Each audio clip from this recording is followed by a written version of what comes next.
Testing the line at Headingley. 1, 2, 3, 4.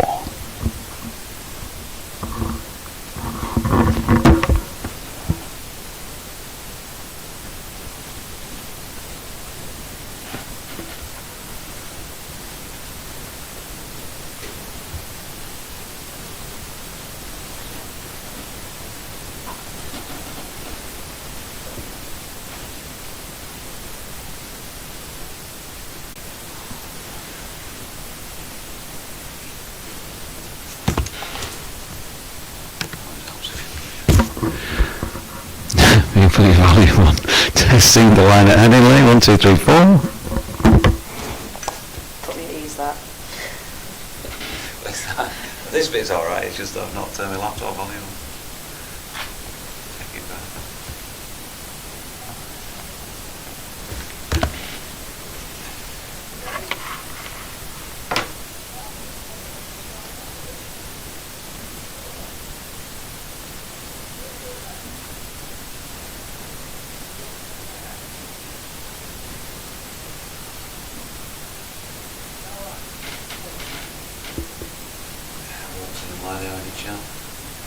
Love you again today.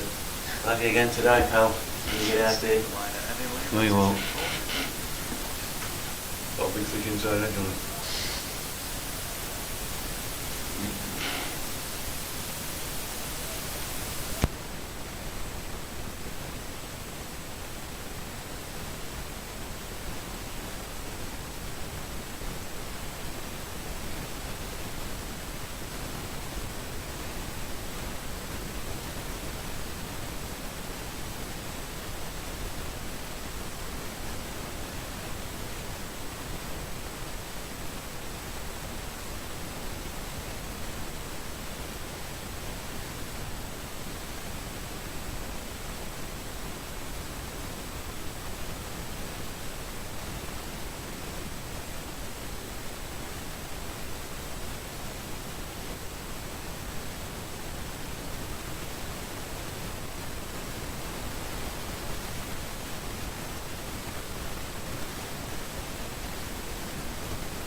Gary Balance and Stephen Patterson continuing the batting for Warwickshire.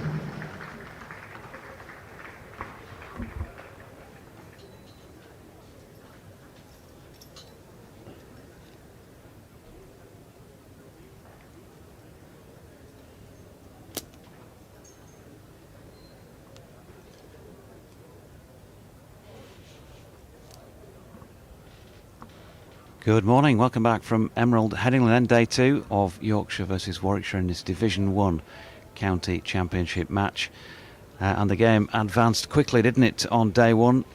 Toss was won by Stephen Patterson of Yorkshire, put Warwickshire into bat, bowled them out for 155. He took 4 wickets, including his 450th first-class wicket. Ben Code also 4, and 1 apiece for Matthew Fisher and George Hill. And then Yorkshire in peril with the bat in what I thought were pretty gloomy conditions throughout that final session yesterday. They lost 5 wickets to go with the 3 they'd lost earlier on before bad light stopped play at what my watch said was 5:32, costing 12.2 overs of the day's play. 95 for 8, 60 runs behind. Gary Balance not out 51. He's at the non-striking end, and his captain, who made a single before it was considered to be too bad to continue playing out there. He's not out on 1. It's going to be Craig Miles to finish his over. 2 balls remaining in his 8th, and coming in from the Kirkstall lane end then. Right arm over the wicket, and it's going to be 4 runs first ball as Patterson steps back and slashes that away backward of point for a boundary. Much needed one for Yorkshire. And well, I'm Jonathan Doidge. Alongside me is Rob Gurney of BBC WM and BBC CWR. We've also got Katie Levick, fresh from a first 4-wicket haul of this season. Yorkshire women's all-time leading wicket taker in women's cricket. Yeah, getting very positive nods about that one. Thought so. She's right here with us as well today as our third voice. So looking forward to hearing what she's got to say for herself as Miles's latest delivery, I think it's fair to say, beat Stephen Patterson through to Michael Burgess. He didn't know too much about it, but he survived it. 99 for 8 after 39. Good morning, Rob. Hello, Jonathan. Yeah, quite gloomy conditions at Headingley this morning. The lights are already on, and lots of cloud cover around.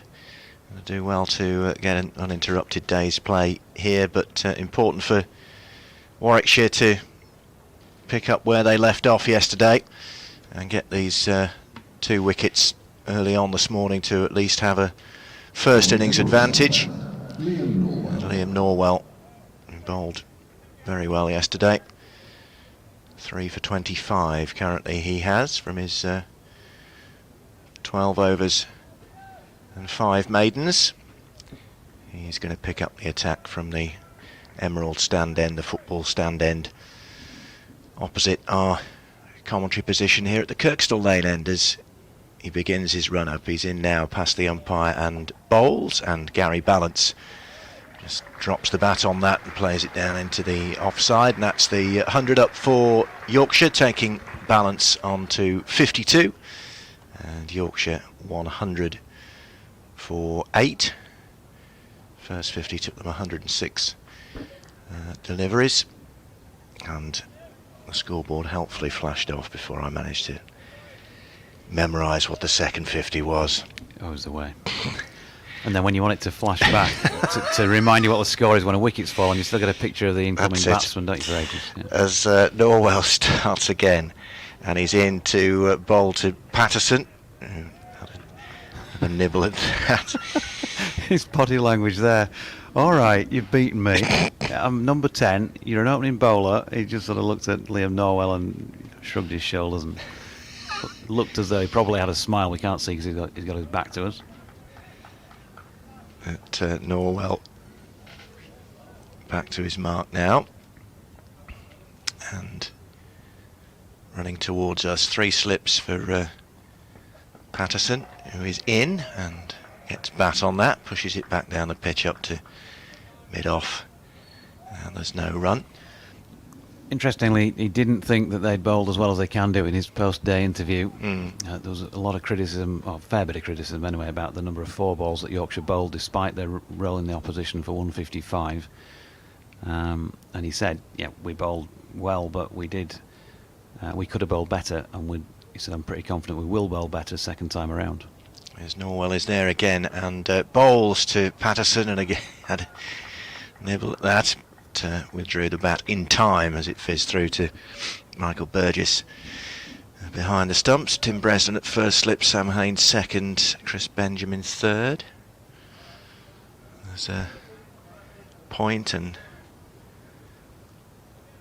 cover, mid on, mid off, mid wicket, and down at final leg as well, as Norwell comes in and bowls to Patterson. Again, it's a wave at that, but doesn't catch the outside edge, and Burgess does the fielding. And I was talking to Chris Wokes afterwards. I realised it's his first red ball game for Warwickshire for 3 years, this one, and only here because, of course, the test match at Old Trafford was called off, but thoroughly enjoyed his day with the ball, as did this man, Liam Norwell, who comes in again and bowls to Patterson, and gets bat on that and turns it into the onside for a single. And that's the end of Liam Norwell's first over of the day. 3 for 27 now from 13 overs, and Yorkshire in reply to Warwickshire's 155, 101 for 8. And we look to have an issue with the BBC website and app, which I'll try and sort out. If you can just continue with this next over or two. Okie doke, Jonathan, I will. And it's going to be Craig Miles to continue. 8 overs, 3 maidens, 2 for 15. In he comes now and bowls, and Patterson has a thrash at that, but doesn't middle it. It's just into the covers, and the fielding completed without any addition to the score. So 101 for 8. And Miles back at his mark, just shining the ball on the back of his trousers. And he's in again and bowls, and ties Patterson up. We just get some bat on it and it squirts away behind square on the offside, and they come through for a single. 102 for 8 Yorkshire. Eye is back. Good. There you go. There's the wonders of modern technology. A quick One phone call. One quick phone call, and the production team are on it. But I don't think we're going out on the website and app just at this moment in time.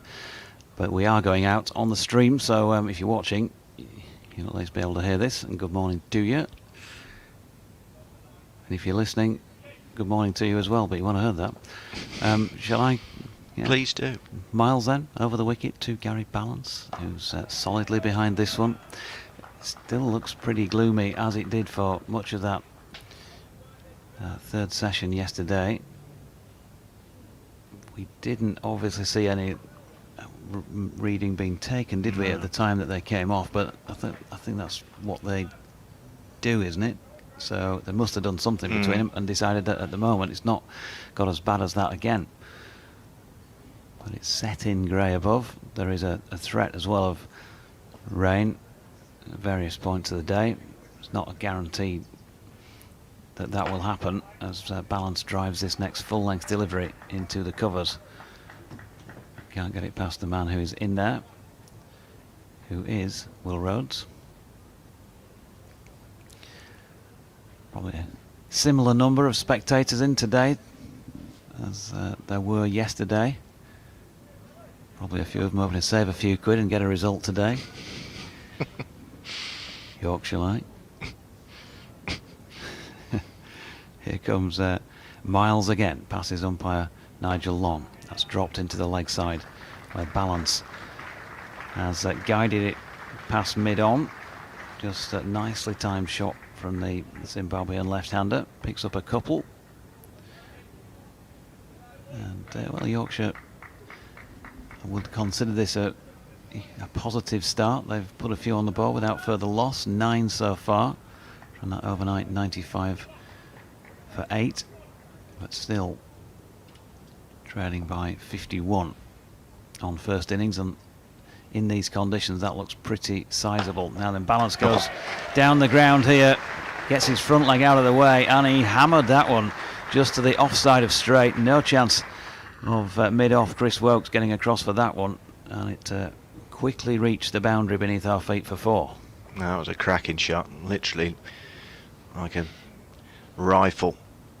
Middled that Gary Balance and smashed away for 4 runs. That's the end of Craig Miles over. Loose way to end at set of 6, but anyway, Balance on to 58 and 108 for 8. The Yorkshire score. It's going to be Norwell to resume from the Emerald stand end. Bowling to Patterson on 6. In he comes and bowls and beats Stephen Patterson again outside the off stump, who almost sinks to his knees there. He always wants to get, both Stephen Patterson and Ben Code want to get leg side of the ball. They want to get that, that they're backing away to square leg. Not so much, well, I suppose possibly on account of pace sometimes, but just to give themselves room because their strengths, both of them really are through the offside. Pato square on the offside. If he gets one to hit, you'll see it go. In comes Norwell again and bowls, and Patterson this time almost chopped in half as Burgess has to go tumbling down the leg side to prevent any byes. Yeah, good. It's a good length to bowl at Stephen Patterson. He wants it. He wants it right up there. He'll drive it on length, and he wants a bit of width if possible as well. Anything that's fairly full or good length wide of off stump, he'll try and get his hand through. But if it's just short, proper batsman length. It's Norwell again, and steps away this time. Patterson having a bit of a false shot at that one. But he remains for the time being. Just Ben Code to come in after Patterson. Warwickshire will be reasonably confident of establishing a first innings lead here. Apparently we're back on the BBC website and app, so welcome along to our audio listeners. All good news as Norwell comes in and bowls to Patterson, and on the first bounce in his follow through, Norwell does the fielding off his own bowling and there's no run. 108 for 8 is the Yorkshire score, having added 13 this morning for no further loss. Gary Balance on 58, Stephen Patterson on 6. A couple of cracking 4s from Balance, the last one particularly straight back down the ground, and a waft from Patterson that doesn't catch the edge of his bat. I make this, Rob, the third highest partnership in the innings so far, with just 15.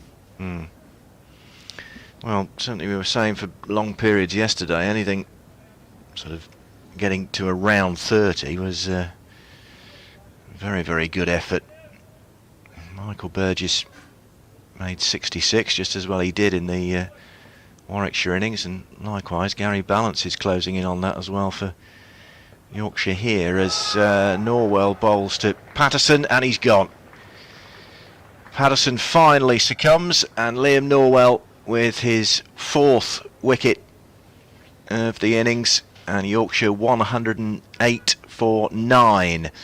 And Stephen Patterson's resistance is over, bowled by Liam Norwell for 6, having faced 25 deliveries. So Yorkshire 108 for 9, and Ben Code coming out to be the last man for Yorkshire to join Gary Balance. Yeah, and I'll wager that Yorkshire will be quite relieved that that was the last ball of Norwell's over, because one of those at Ben Code would have been interesting and could have been lights out as far as this first innings is concerned. It was a super delivery from Norwell, and when I was talking about bowling that length, he's just done a pato on him really, top of off stump cartwheels.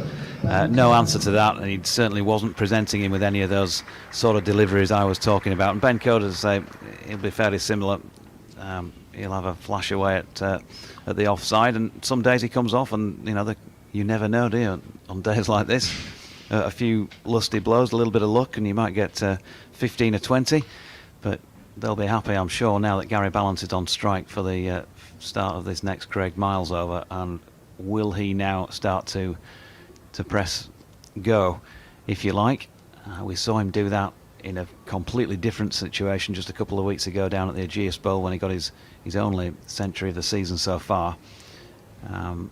Gary Balance not noted really for smashing the ball to all parts and getting quick runs, but he got 186 balls down there, and it was entertaining stuff. And he has been playing well. There's definitely been a different feel to his game in the last few weeks really, compared to what we've seen earlier in this season. We shall see. They've dispatched the field, as you might imagine, just one slip in place. Happy to give him one and work on code, but Miles' first delivery is misdirected really across the face of the batsman who leaves it.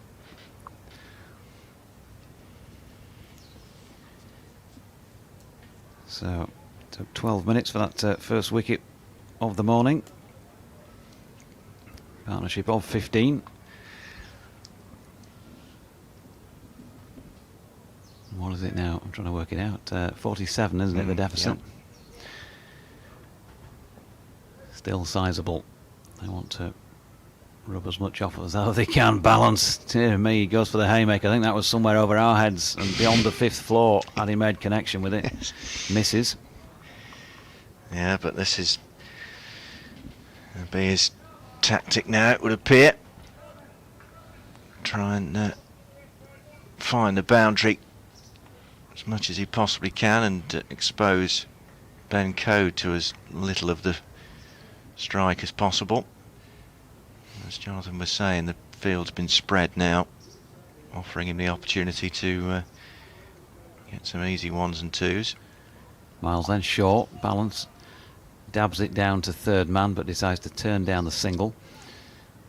So a bit of cat and mouse in that respect going on. I asked Pato last night what would he be happy with. It's always a difficult question for him to answer, isn't it? Because as I expected, he said, well, we want as many as we can get, but if we can get down to something like 25 even as a deficit, then we'd be pretty confident we can come back strongly into the game. So, yeah. So still a bit to do before they get to that stage. With the last pair together, Gary Balance 58, so Michael Burgess the top scorer in the match with 66 so far, and Balance not too far away from that now.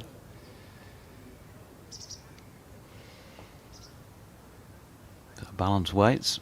In comes Miles, Kirks to the lane end, short of length. Balance tries to slash that away. They moved Bresnan, by the way, from first slip out to gully before that delivery. A few words between one or two of the Warwickshire players, at a distance, of course, as they are at the moment, spread to all corners of LS6. David Bates said it was good to see Pato's intent to knock off the deficit. Thinks it's the best way to go, no point crawling their way. Every run counts. And Mighty Mariners asking if Pato was trying to hit the ball into Leeds city centre. Perhaps. Miles to Balance, though, at the moment, who steps away and tries to smash that out of the park, but misses and has had his off stump taken out of the ground, so the tactic didn't work. And Yorkshire are all out for just 108. And Balance gone. Bowled Miles for 58 in 106 deliveries, is the last man to go.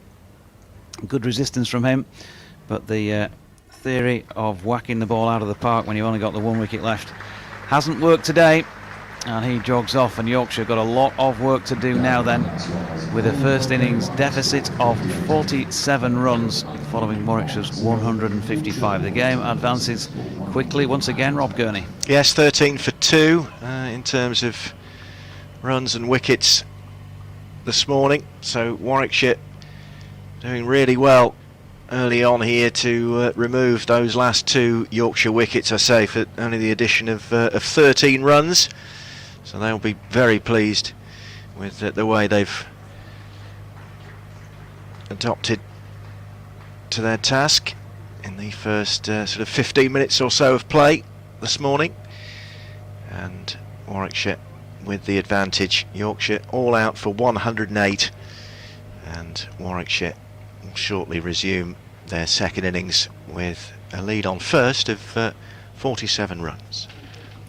Yep, just 1 point of comparison there. Just 1 ball difference in the length of the 2 innings. 42.4 it took Warwickshire to get there, 155, and Yorkshire 42.5 to be all out for 108. So that those arguments about too many 4 balls bowled by Yorkshire first time around, well, they've probably held some water, I should suggest, on the back of that. The rollers out there, the covers are standing by just in case, but I think we're okay for rain at the minute.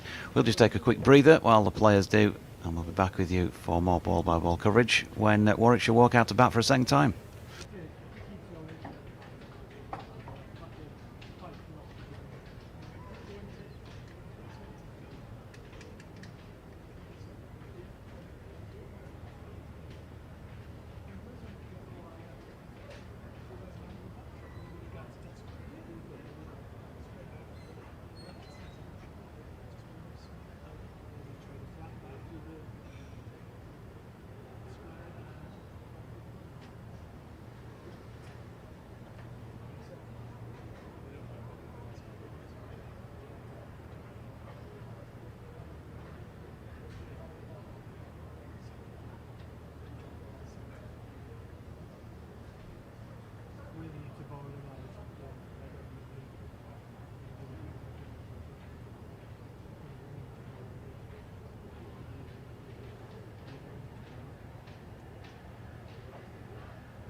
We'll face Chris Wokes then. He was in. Good delivery. Has the beating of Hill, and it will be the only delivery he faces from Chris Wokes because he's been given LBW and Warwickshire. Crouching anticipation as Norwell comes in, and a big shout, and he's gone. Lyde is out. Adam Lyde has gone.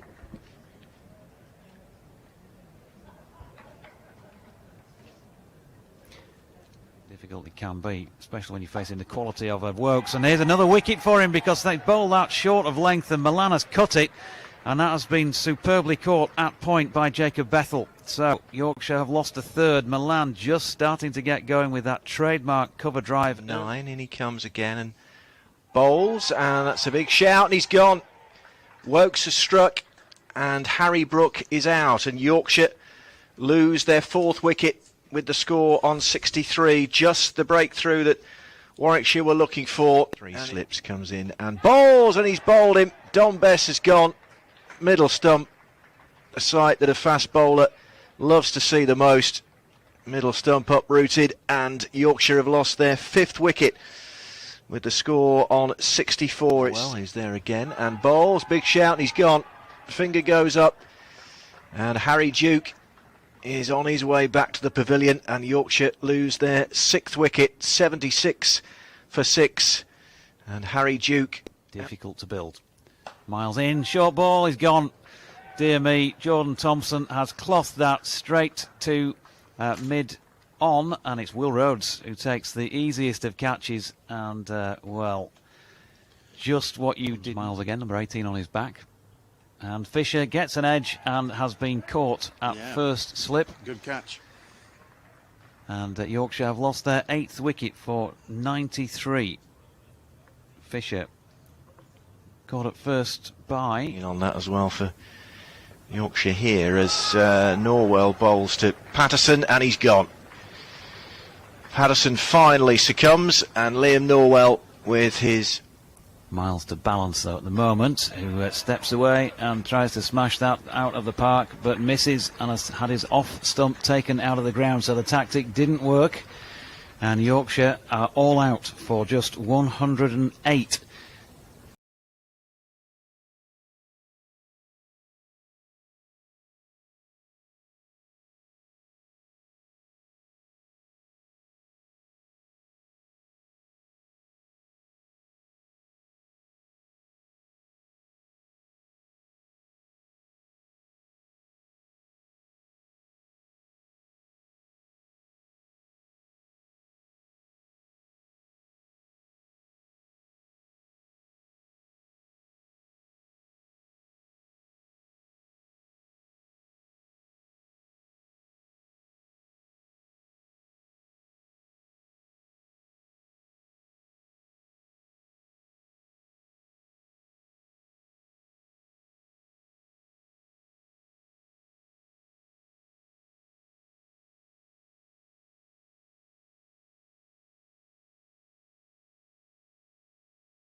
Stephen Patterson leading at Yorkshire.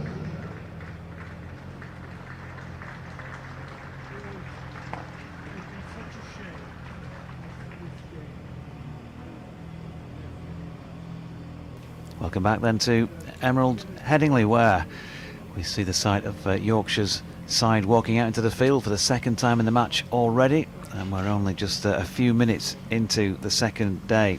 All out for 108 just a few minutes ago, and so Warwickshire lead after first innings for both sides by 48 runs. Those Warwickshire bowling figures we didn't mention were as follows: Chris Wokes 12 overs 3 maidens 3 for 40. Liam Norwell bowled really well, didn't he? 14 overs 6 maidens 4 for 27. Tim Bresnan didn't pick up a wicket against his former county, 7 overs 2 maidens none for 18.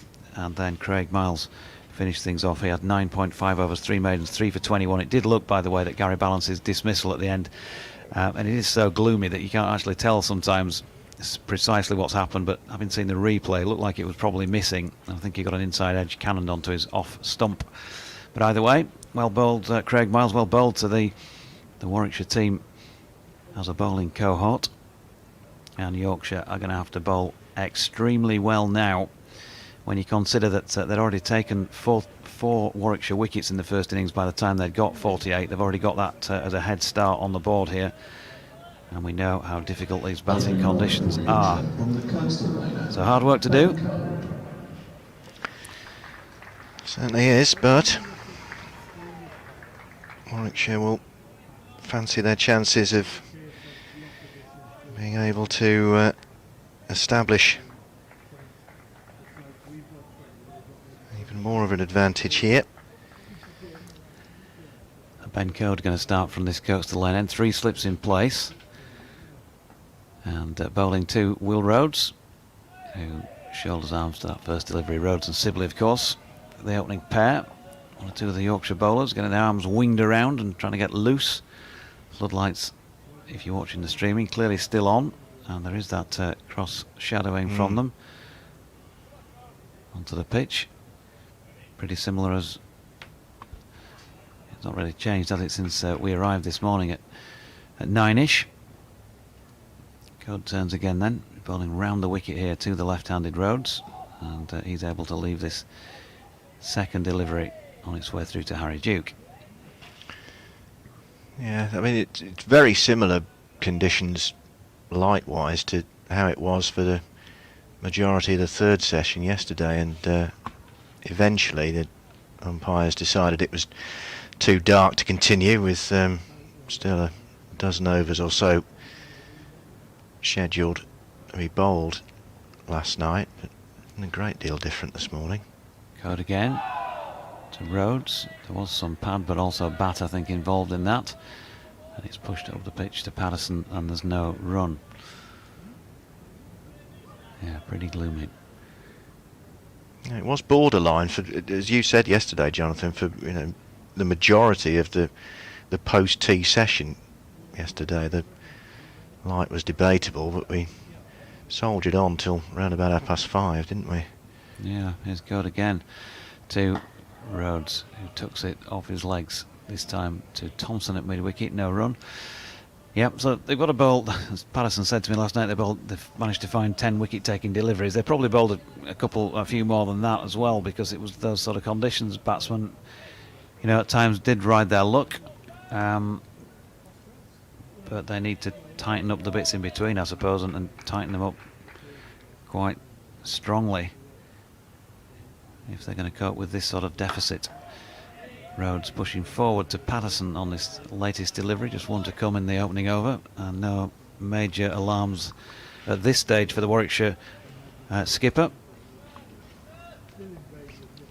I'll make way for Katie at that point to go and do my 11 o'clock update for BBC Radio WM and BBC CWR listeners. Just watch this last Ben Code delivery first of the opening over of the Warwickshire second innings.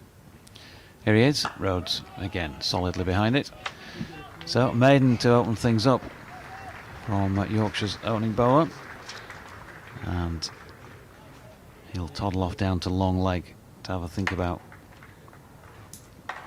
what he's aiming to do out there, no doubt. Dom Sibley then will be on strike to face Matthew Fisher, who's dropped his sweater down beyond the boundary rope, down by the Taverner stand, and has made his way up and to the back of Nigel Long. The umpires, of course, have swapped ends.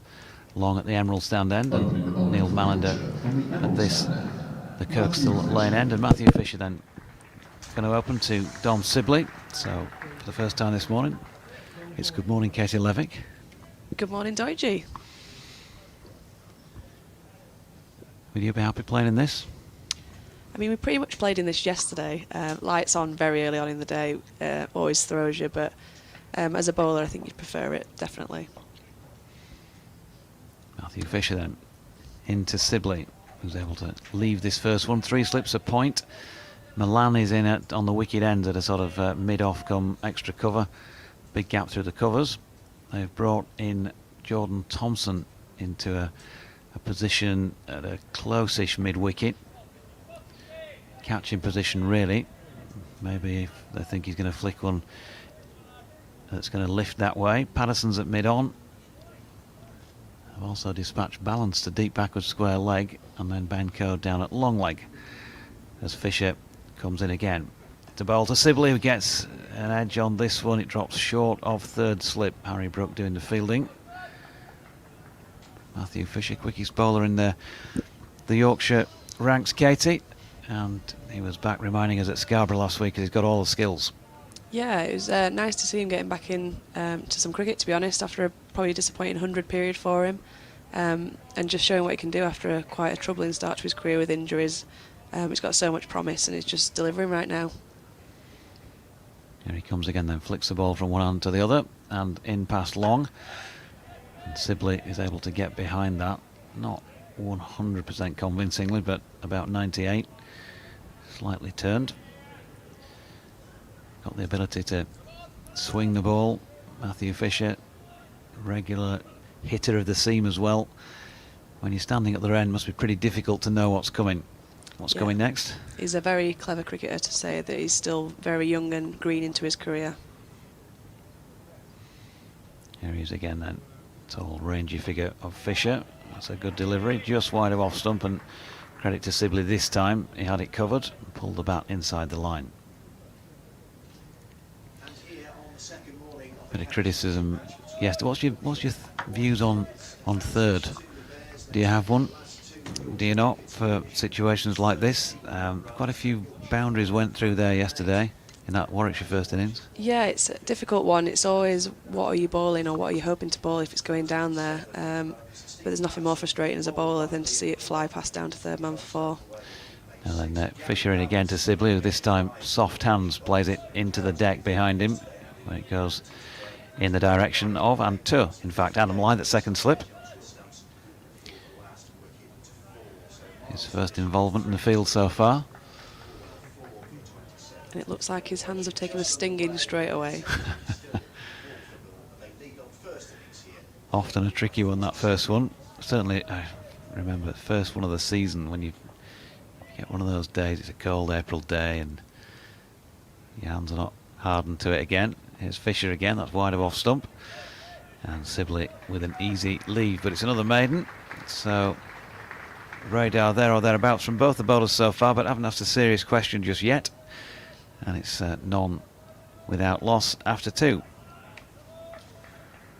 Yeah, very nice start there. Doesn't look as difficult as maybe Patterson and Balance are making it look this morning so far, but no runs on the board, asking some questions early doors, and I think it won't be too long before we see those slips coming into play. Balance with a bit of ball shining and hands it on to Code then. It's going to be bowling here to Will Rhodes, of course formerly of this county. Now skippering the team in the ascendancy in this match, Code into him, and that is the first runs of the innings. Just misdirected a little bit too leg stumpish, and he's worked it off the hip square for a single. Yeah, just slightly wayward there from Code, just going down the leg side, and I think Rhodes will be very happy to just tuck that away and get off strike, get the first run on the board for the team. Now Dom Sibley made 11 yesterday. He had been dropped by Harry Duke off. Ben Code went on 6 in the 5th over of the match, and he managed to make it to halfway through the 6th over before he eventually went. 11 off 17, LBW to Matthew Fisher. Will Rhodes was a Code victim, caught behind by Harry Duke. Sibley on strike at the minute, just sorting the field out here. Balance has also been put back just more mid-wicket than square leg, but back on that boundary away to our right. As Code's in, and Sibley again softish hands, plays it, guides it really along the ground to Brooke at third slip, so still 3 slips. Point. Thompson in that position again, catching at a short mid-wicket really, straightish mid-wicket. Patterson at mid-on.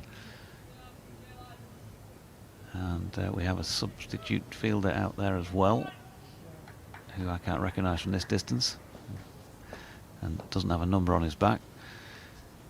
I think Matthew Fisher looks like he's the man who's nipped off. Code coming in again. Sibley solidly behind it. Yeah, you just really want to be keeping these stumps in play during these first early periods. When I arrived at the ground this morning, I was told it was going sideways and doing a bit of everything yesterday. So the very easy tactic of keeping the stumps in play first up, find that edge.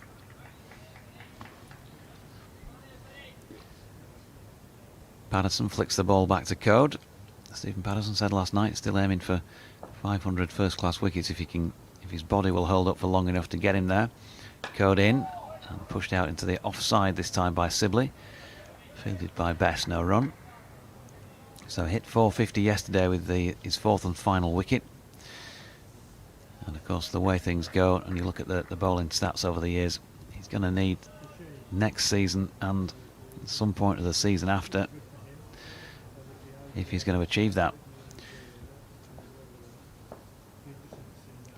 Saying it's the one real personal milestone he's ever had in his mind. Here's Code coming in again, and Sibley pushing into the offside, and again there's no run. Yeah, I'm a big fan of Patterson coming out and saying he wants that 500. Quite often players play it close to the chest and pretend that personal milestones don't mean that much or they've not got an eye on them. So to come out with a statement of intent that he wants 500, and I'm pretty sure the Yorkshire faithful will be happy to watch him try and get there for a couple more years. Yeah, very popular character, as is Ben Code. And he's bowled a good delivery here to Sibley, which just leaves the right-hander, who was having a little push at it. So good over this time from Ben Code. It cost him the 1 run, so 2 overs, 1 maiden, none for 1, and Warwickshire 1 for none after 3. Yeah, very promising finish to that over. Doing what we saw it's done in both innings so far. It's a little bit of nibble, difficult for the batsman. And good to see Fisher come straight back on, so it's obviously nothing too troubling.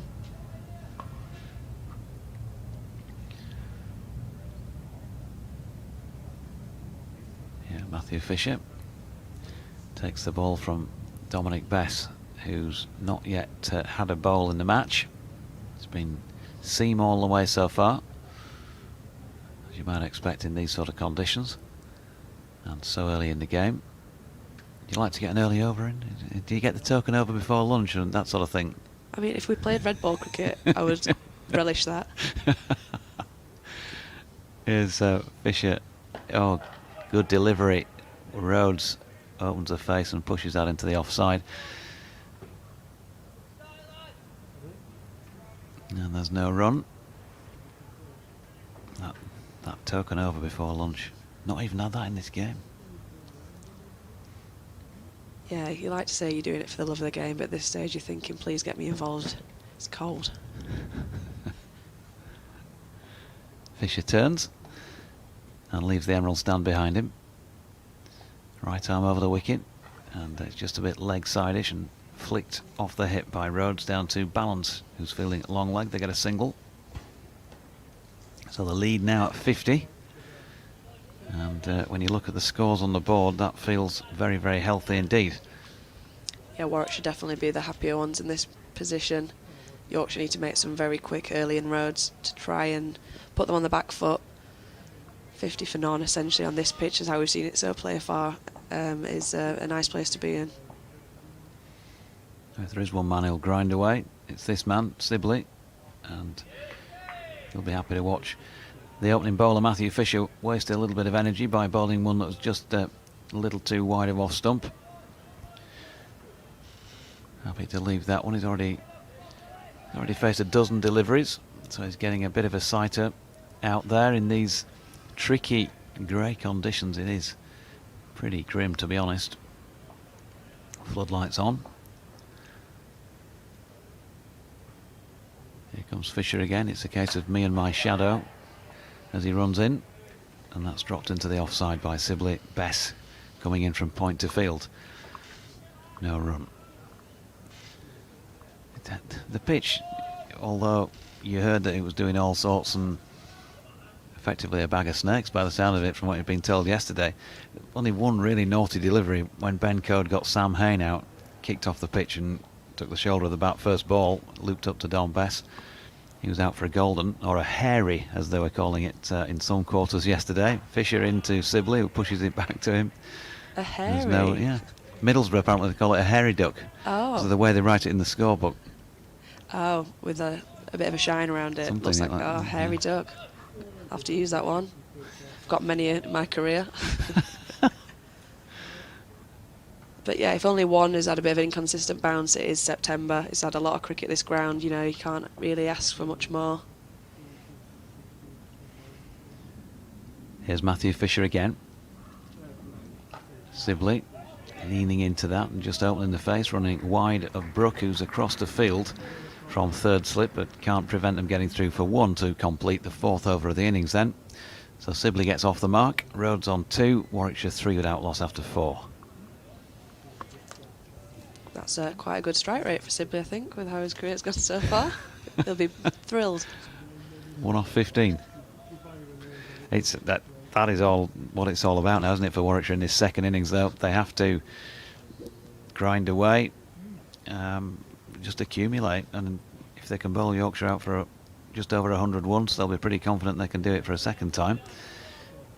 Yeah, and there's so much time left in the game. They're really just playing their own game now, and they're leading this match. So Sibley waits, and Cody's in, but that's misdirected down the leg side. Good diving take from Harry Duke. He'll be able to get one of those in the gloves early doors. Warm the hands. Bundle of energy behind the stumps. Do you have an equivalent in the diamonds? Who's always buzzing around, who looks like they've stuck the finger in the plug socket before they go out on the pitch? I think we benefit from a very youthful keeper as well in Bess Heath. Yeah. I'll see where they are in 10 years.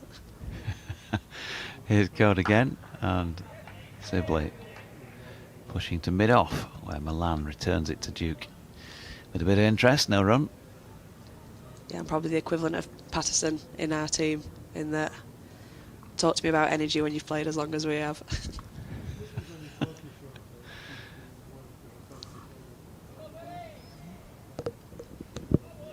They not just wind you up, push you out there across the rope. Memory does the rest. Code comes in again, and Sibley solidly behind it. I actually have the thankless task of running third to third, so I think the body is still quite able, and I like to remind everyone that I'm doing this in my 30s. We all did that. That was the first thing I think I ever did in cricket, third to third, Sunday mornings. I mean, you like to complain about it, but also it's a nice place to watch the rest of the game take place. Here's Code to Sibley, who's leaning forward but then covering it, shouldering arms. Couple left in the over. Still intrigued as to why the umpires always give that signal as they do with 2 balls to go rather than 1. And I think umpires vary it as well. It often throws me. If it's a ground where we haven't got a digital scoreboard, especially at third, trying to get an early flyer to run to the opposite end of the ground. Yeah. Code again. Good delivery. Sibley playing at that one. And beaten with the ball rising past off stump. It's warm applause from the crowd here. Plenty queuing at the gates as I pulled up. There's that big rush to get in. And you know, county cricket these days in a stadium like this, you're not going to struggle to get a seat, are you? No, but you have a seat. Yeah, I'm sure these people have sat in these seats for years. Code again. Sibley once more pushing solidly forward to complete over number 5 then. 3 without loss. Another Ben Code maiden. 3 overs, 2 maidens, none for 1. Yeah, they were there. A bag check at the Kirkstall Lane, at the gates out on Kirkstall Lane there. Sarni's been checked over. What's in there? Ham and tomato. No, sorry, you can't come in. Oh, egg. Yep, you're all right. Off you go. Gotta check the mysterious lunch boxes and the pillows for the chairs in the East Stand. You never know exactly what they're actually checking for. Yeah, good point. Nobody ever tells you what they're checking for. They just have a quick look inside the zip and go, yep, all right. Could be anything in there. Fisher into Rhodes, who gets a full-length delivery and drives it. And look at that magnificent fielding from Stephen Patterson. Levick-esque as he dived to his right. And now I put him down by putting him into the older category with me, but rolling back the years there, literally rolling. Yeah, not going to go down too well at home. Might have a bit of a green grass stain on his left knee now. Just checking that his kneecap's still in place. As Fisher pushes off and comes in again from the Emerald stand. It's wide of Rhodes' off stump. And he watches it through. So quiet, I think you'd have to say, this morning's session. Yorkshire resuming on 95 for 8. Added 13 further runs for the loss of the last 2 wickets. Patterson bowled Norwell for 6. Balance bowled Miles for 58. Off 106 deliveries, leaving Ben Code not out, naught, having not faced a ball. Warwickshire a 48-run lead. I've extended that by a further 3 at the moment without a second innings loss so far, as Fisher is in again. And that is wide of off stump. And Rhodes not asked to play a shot. Matthew Fisher talked about his bowling speeds yesterday. He said, checking back through his messages, because I never remember these things. Yesterday's fastest delivery was 84. No, my apologies, it was 84 at one stage. It then became 85 when he bowled a bouncer to Chris Benjamin, which went for 6 off the top edge, down beneath our feet. Here he is again. So really worth it for that extra 1 mile per hour of effort then. Yeah, Rhodes driving back to him again, a dot ball. This is why Pato's trundled him for years. He's gone, look, you put that extra mile per hour effort into your back, and what did it get you in the stands?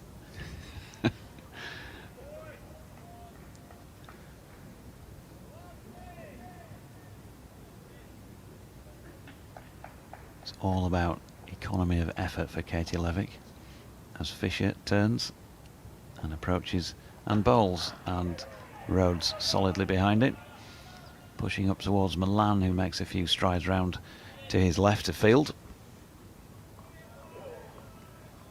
1 left in the over, and so far there's been one genuine edge, I think, that dropped short of Harry Brook at slip, but little else in terms of encouragement for the Yorkshire bowlers, who've been okay, there or thereabouts. There have been quite a few leave deliveries, and maybe that's part of the plan as Fisher is in and Rhodes drops it in the offside, and they do get through for a single. Rhodes onto 3, Warwickshire 4 without loss after 6 overs. When I say part of the plan, as in there's that, yes, it's all right bowling wicket taking deliveries, but sometimes you want to just try and get the batsman to play where you want them to play, and there's that sort of bore 'em out type feel to it as well, isn't there? If you keep it there round about 4th stump, yeah, they might leave, but sooner or later, human nature. Yeah, you really want to start trying to dictate where the game's going, especially after that first little bit of batting Yorkshire took part in this morning, where Warwickshire seemed very much on top and any runs seemed to be difficult to come by for Yorkshire. I think Yorkshire would have been hoping for a bit more of a similar outing with the first few overs, but playing the long game. Code then continuing at the Kirkstall Lane end, bowling to Rhodes, who gets one to flick off the hip. He's going to pick up 1. I think they're going to settle for that as Milan returns it. So moving on to 5 without loss, Rhodes on to 4. And so far just the 5 singles in this Warwickshire second innings, and that's 1 point of difference really from yesterday. 37 balls bowled by Code and Fisher combined, and there hasn't yet been a 4 ball. And they're going to need to keep it that way for as long as possible as they work on these 10 wickets that they need to take. Balance has now been brought in to that position that previously was occupied by Jordan Thompson, catching at close-ish mid-wicket. Code goes past again about 4th stump. Sibley shouldering arms. Yeah, even if they're not being maybe troubling the bat too much, they seem to be in a bit more discipline than from yesterday. Bowling to plans if you're not getting hit for the early boundaries, still staying on top. Run rate's never creeping away from them, so you're still very much in this game, and a couple of wickets will very much change that. You can get in touch, by the way, on @Jonathan Doidge or @Katie_Lev or @SportBBCWM if Twitter is your chosen forum, as Code bowls to Sibley, turning this delivery to Balance at mid-wicket, no run. Or there's also email addresses, rob.gurney@bbc.co.uk for our colleague who'll be back on in just under 10 minutes time, or BBC West Yorkshire Sport @gmail.com for the Radio Leeds email address. All quiet on the correspondence front this morning. Code in. Sibley gets an edge on this one. That is going to be the first boundary because it drops just short of Adam Lyth, who was off balance trying to stop it, and it's sort of nutmegged him really, and it's gone for 4 down through 3rd man, but through 2nd slip really. He might have got just a little fingertip on that by the looks of it, or he's trying to show a reason why he's not stopped that to Ben Code, but it will have been a cold one just dropping short of you and slip there. Yeah, not easy, because he's sort of naturally coming up as the ball's coming towards you when you know it's going to drop short. Maybe he thought it might have bounced a bit more than it did, but yeah, it's beaten him just inside the right leg. Slightly squared up Sibley, just watching the replay of how he played that. It was aimed probably about middle and off stump. So a little moral win for Ben Code, but it's cost him 4 runs on the board. Another dot ball there. 9 without loss then Warwickshire with that Sibley first boundary of the innings, taking him on to 5. Yeah, Sibley's been playing with quite soft hands so far, and that's helped him out with that chance there that wasn't really a chance. Here comes Ben Code once again, passed on by Neil Mallender. Sibley this time might have got an inside tickle onto his pads there, but certainly doesn't play it with much in the way of confidence. That completes Code's 4th over. 2 maidens, none for 6. 7 overs complete in the Warwickshire second innings. They're 9 without loss, and I make that a lead of 57. Looks like Sibley will be happy that over's finished. He looks a little bit rattled there. He might have just taken a little knock in that final delivery when he's put a big lunge in and trying to keep it out from Ben Code after an earlier little chance in the over. Might have just taken a knock to the hand, but he'll be happy to be at the non-strikers end for a few now, regain his composure and watch Rhodes battle it out. Elsewhere, by the way, down at the Aegeus Bowl, well, this is really an interesting score. Hampshire made 226 yesterday. Nottinghamshire 50 for 5 in their first innings, trailing by 176 runs. Top of the table, of course, Notts. Yorkshire down at Trent Bridge next week. So if they can pull something out of this match, then who knows? Lancashire taking on Somerset. Lancs 373 all out eventually.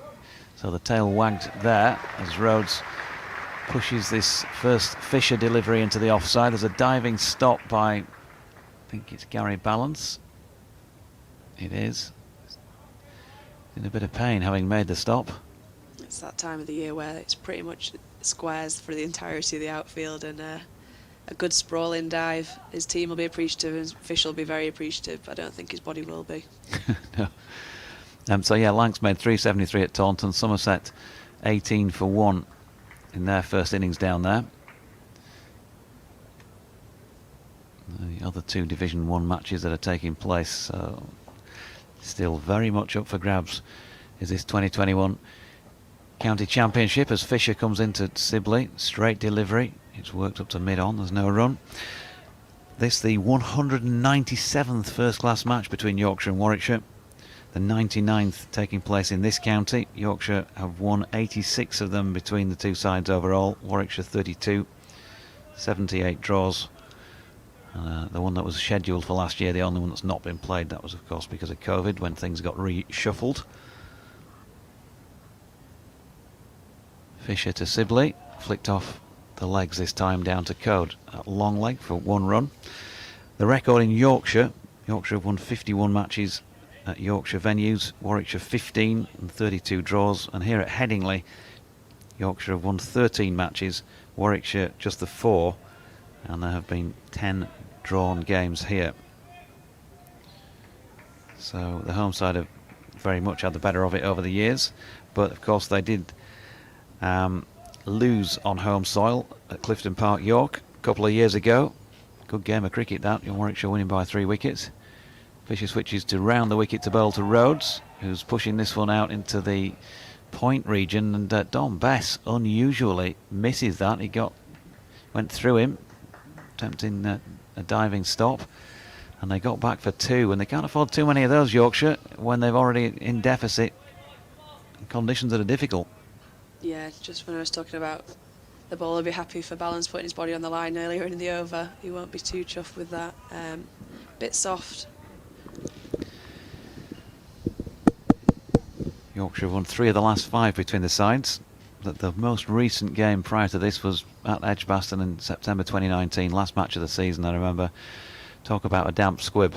Tom Kohler-Cadmore got big runs. Tom Loughton got a few as well. Fisher in. And Rhodes plays a nice shot off his legs here, square. Jordan Thompson's giving chase, and he's done really well to stop that, because it looked as though for long enough it was going to reach the boundary. They've given a couple of runs in this over, but they've saved one there. Honours even probably so far this over. You thought that was definitely racing away with a September pitch that is now mostly squares, and it always flies away at Headingley, so he'll be thankful for Thompson's hard work there. Now that 2019 match at Edgbaston, I've never seen a pitch under so much water. It rained, it was just torrential and it was like a lake. I remember taking a few photographs and tweeting those at the time. And unbelievable amount of water fell, and we didn't see much cricket at all across the 4 days. Fisher in, and that is driven by Sibley up to mid-off. Balance makes another uncomfortable looking stop. In fact, it wasn't Balance. Sorry, Jordan Thompson. It was Jordan. Gary will be happy with that comparison, I think. Yeah. Not sure how Thompson's feeling. 16 without loss, Warwickshire. Rhodes on 10, Sibley on 6. 8 overs have been bowled. And we'll do one more, I think, and bring Rob in to do his first spell with you. See what Ben Code's got to offer in this over. Jordan Thompson just leaving the field beneath our feet momentarily. Trying to establish an ID for Yorkshire's 12thers out there. And I've asked Graham Hardcastle to in the press box, and he's replied, one of the booths, we think. So there you go. That's narrowed it down. Code round the wicket. Oh, good delivery. Has the beating of Will Rhodes, who's pushing tentatively forward at this one. And got some good encouragement from a booth. Unknown booth.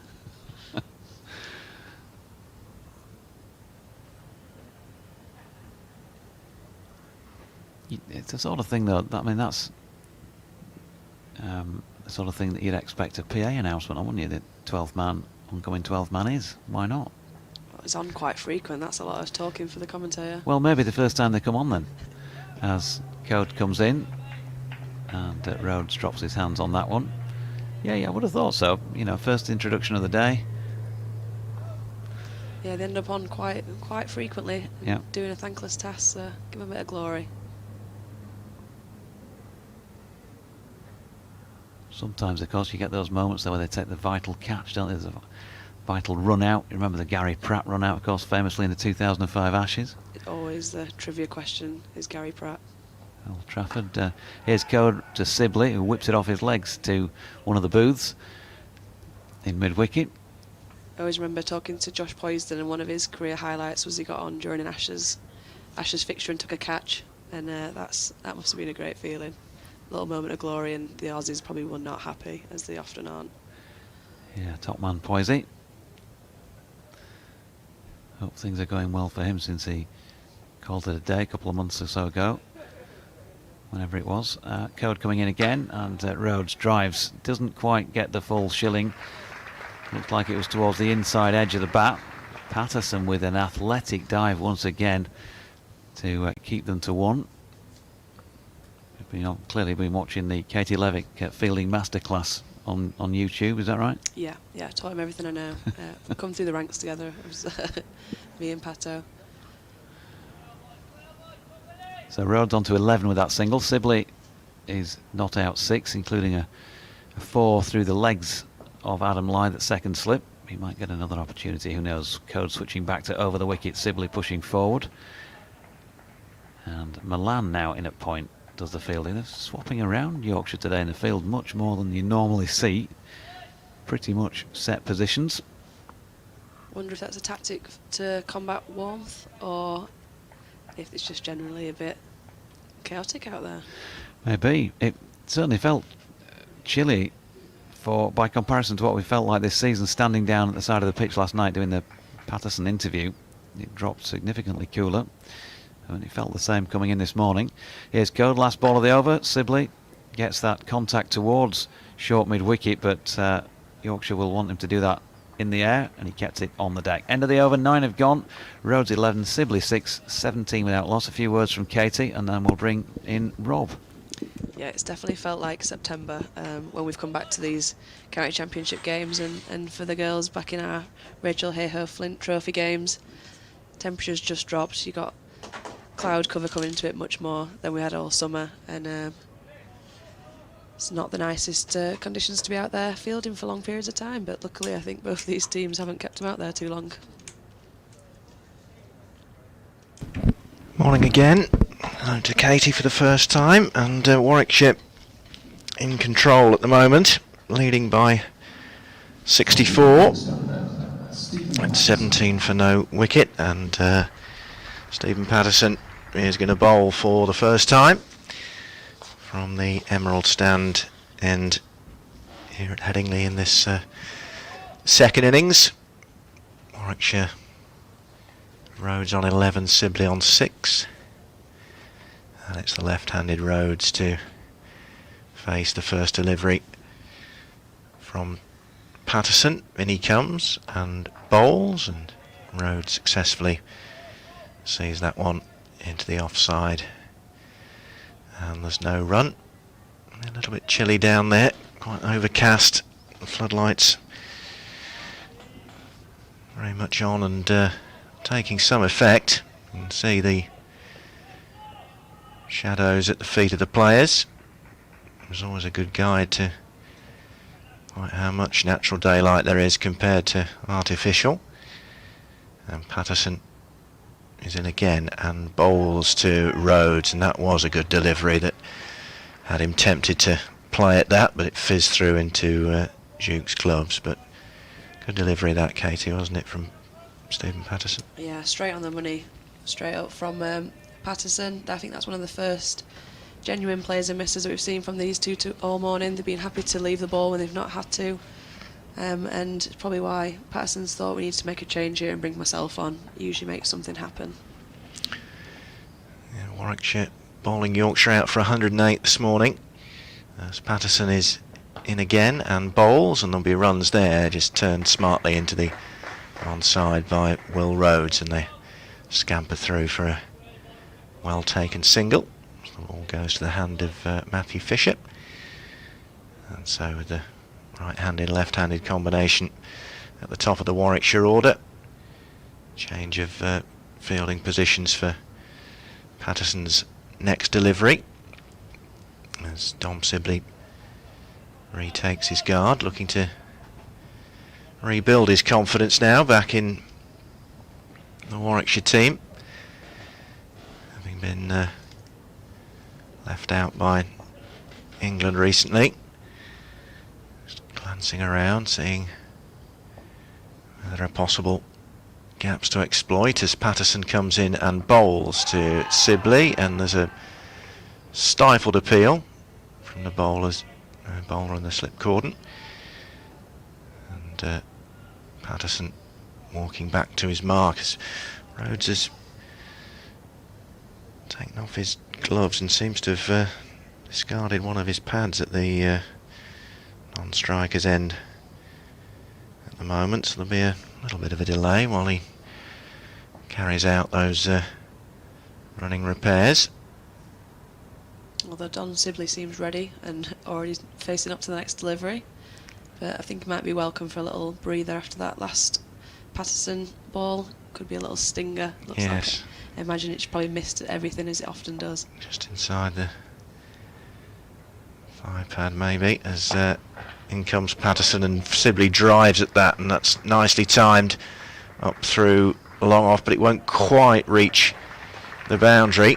And a good tumbling stop in front of the Emerald stand there, saving a couple of runs. They come back for 2, Sibley on 8, Rhodes on 12, 20 for no wicket. Warwickshire having established a 47-run lead on first innings. That was a nice looking stroke from Sibley, wasn't it? Yeah, it didn't quite fly away like you thought. Wonder if it wasn't quite as timed or if it's just a slowing outfield. As this time he takes his hand off the bat, Sibley, as he turns that one round the corner. There is an appeal, and it's going to be a leg by, signalled by the umpire. So one more to the total, 21 for no wicket. In a low scoring match like this, any lead is precious, and Warwickshire managed to extract a 47-run lead on first innings. They were bowled out themselves yesterday for 155, you'll remember, but then have come back from reducing Yorkshire to 95 for 8 overnight to all out for 108 this morning. So Yorkshire adding a further 13 runs, but Warwickshire taking those 2 wickets. Patterson bowled Norwell 6, and Balance bowled Miles a little inside edge onto his stumps for 58. So Gary Balance, the outstanding contributor for Yorkshire, as Michael Burgess was with his 66 yesterday for Warwickshire. So a 47-run lead on first innings, and they've extended that by a further 21, and we're going to see Jordan Thompson, Katie, here for the first time. Often makes something happen for Yorkshire when he comes on. I think Yorkshire will be happy with a single at the end of the last over as well. Sibley's looked more uncomfortable of the pair, and they'll be looking to target him to get that early wicket. And Thompson comes in and bowls to Sibley. Looked as though he might have had a little fish at that, but then withdrew the bat as it arrived and through to Duke behind the stumps. And there's no run. Had a little think about that one, Sibley. Probably tempted to try and get something away, get something out of the middle of the bat. When it's been a tricky pitch like this, you want to feel a bit good, a bit of momentum, but thought better of it. Jordan Thompson bowled 5 overs for 24 in the first innings. Here he is again, and that one's right on the money, but played up successfully to Patterson at mid-on, and there's no run. It's 5 overs, no wicket for 24. Jordan Thompson. As plane goes overhead, either to or from Leeds Bradford Airport. And Thompson back to his mark and runs away from us at the Kirkstall Lane end and is in. And similar stroke from Dom Sibley, playing it up to Patterson again at mid-on. And there's no run. So unlike yesterday, no real alarms in this pitch early on for Warwickshire. Very much in the box seat. Still haven't won a match yet in this revised Division 1 of the County Championship, as Thompson comes in and Sibley leaves that alone outside the off stump. Drew with Lancashire up at Old Trafford, and then were beaten in a low scoring game by Hampshire, 60 runs last week. Bowled Hampshire out for 89, then were scheduled for 116 themselves, Warwickshire, in reply, and ended up losing by 60 on the last day. But September does throw up the odd result here and there, as this next Thompson delivery is once more left alone by Sibley outside the off stump. You make of the way they've tried to sort of revise the Men's County Championship this season, Katie? Yeah, it's been an interesting one. I really enjoyed the format last year, obviously during uncertain COVID times, but was interested to see how it'd go forward now the restrictions are easing. As Thompson comes in again and bowls, and Sibley able to turn that away neatly off his legs for a single. Moves him on to 9 and the total to 22 for no wicket, so a lead of 69 now for Warwickshire at the end of that Jordan Thompson over, and just that single from Dom Sibley coming off it. It's building up to quite an interesting conclusion, isn't it, with a round of games to go still after this one. Yeah, when we saw how the format would be going forward, I thought it could maybe lead for a bit of a damp squib of an end of a season where it looked like positions had already been sort of decided with the points they took forward, but then, as you said, September games can throw up all manner of results, and everyone is still quite in it at this moment, so it is leading up to a nice finish. As Patterson continues from the Emerald stand end into Sibley, and Sibley's going to get a quick single here as a shy at the stumps, and it was Rhodes that was running to the danger end, but he'd made his ground, and possibly might have done even if the throw from Fisher had been a direct hit there. But Dom Sibley keen to get on with it there, takes him into double figures, on to 10, and the Warwickshire total 23 for no wicket, so the lead creeps up to 70. Of course, wickets the currency that Yorkshire need to be dealing in here, as Patterson is into the left-handed Rhodes, who pushes that up neatly to mid-on, and there's no run, so Yorkshire need similar to yesterday, really, a clatter of wickets, don't they, to get themselves back into contention here, Katie? Yeah, it's a funny old game when a little partnership of 23 is actually one of the best of the games so far, so you're keen to try and break that so early on. Katie Levick with us. I'm Rob Gurney from BBC Radio WM, BBC CWR. Jonathan Doidge will be back with us as well in the fullness of time, as Patterson's next delivery to Rhodes is safely negotiated by the Warwickshire captain, who was here, of course, 2014 to 2016, although he was a bit further down the M1 in Nottingham. Warwickshire 2018 captain since 2020, and he waits again, and he's gone. Patterson has got rid of Will Rhodes, and that's the first breakthrough for Yorkshire, and they needed it. Warwickshire second time around are 23 for 1, and Stephen Patterson has struck for Yorkshire, and Will Rhodes has gone. Warwickshire 23 for 1, so their lead is 70, but they have only 9 wickets remaining now. Yeah, much needed, as I just said. We need to try and break this partnership, even if it was only of 23. In the context of the game, that could be huge, and get that early wicket. Rhodes is actually looking the more confident of the two in the partnership, and so it's that man, Stephen Patterson, again for Yorkshire, stepping up and getting that breakthrough. He'll probably be gathering the lads together now, telling them just to stick at it. It's one of those games where you've just got to grind out, and it'll peak and trough throughout the day, but stay in the moments because they'll be coming.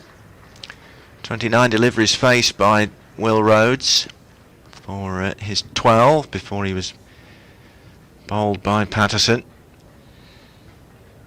So 23 for 1. Chris Benjamin coming out down the steps of the Warwickshire dressing room, just down to our right. And the lively South African Batting number 3 for Warwickshire. coming out to join Dom Sibley at the crease. And he's had quite a summer, Katie, hasn't he, Chris Benjamin, one way and another, in all forms of the game for several different teams. Yeah, really announced himself onto the scene this season, or certainly in terms of my perspective anyway. I've not really heard of him before, and then really threw himself into it in the 100. And he made quite an impact in white ball cricket as well for Warwickshire prior to that. Took advantage of the fact that Adam Hose was injured just before the 100 started, and Birmingham Phoenix signed him, and he didn't disappoint. Scored a century in this form of the game, his maiden first-class century up at Old Trafford in the first round of his revised championship, and now he's about to face Stephen Patterson from the Emerald stand end here at Headingley, and comes forward and pushes that back down the pitch into the covers, where Jordan Thompson does the fielding, and there's no run. So Rhodes scoring 13 in the first innings, 12 in the second. Yorkshire have seen the back of the Warwickshire captain twice now. As Patterson's back to his mark and comes in right arm to the right-handed Benjamin, and he's beaten him there with a lovely delivery into the gloves of Harry Duke, but certainly Benjamin was playing at that, and warm applause for Stephen Patterson, the Yorkshire skipper, at the end of that over. And Chris Benjamin, little fortunate to survive with that last delivery. 1 for 4 from his 2 overs. Patterson now having just bowled Will Rhodes for 12, and overall Warwickshire are 23 for 1 here, which is a lead of 70 with 9 wickets in hand. But Patterson warming to the task pretty well there, Katie, wasn't he? Yeah, I think I'll be quite happy seeing how Benjamin's come out there. It's only 2 shots, but he seems to be coming out of confidence, not in survival mode, and it's promising for a bowler to see someone actually going at you and giving hopefully an opportunity coming up soon. So Patterson will definitely be happy with how that over played out. And it's Thompson to continue from this Kirkstall Lane end. He's in and bowls to Sibley, who withdrew the bat in the nick of time, on its way through to Duke. I think I'm looking round, the light may have marginally improved here, slightly less darker clouds overhead, which is good news as Thompson turns and moves in again, and that's a long way wide of Sibley's off stump. He just watches it past and into the slip cordon.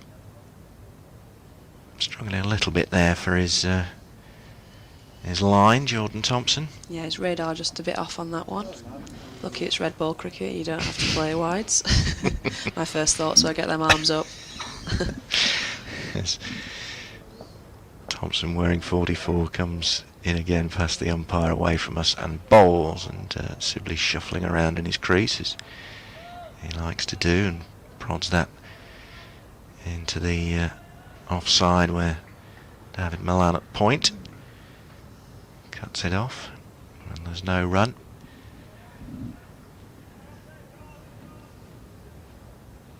He's getting a word of encouragement from his captain Patterson as Thompson receives the ball again in hand and sets off and bowls to Sibley, turns this away to mid-wicket, but Gary Balance there to do the fielding. He was last man out for Yorkshire this morning for 58 as they were bowled out for 108.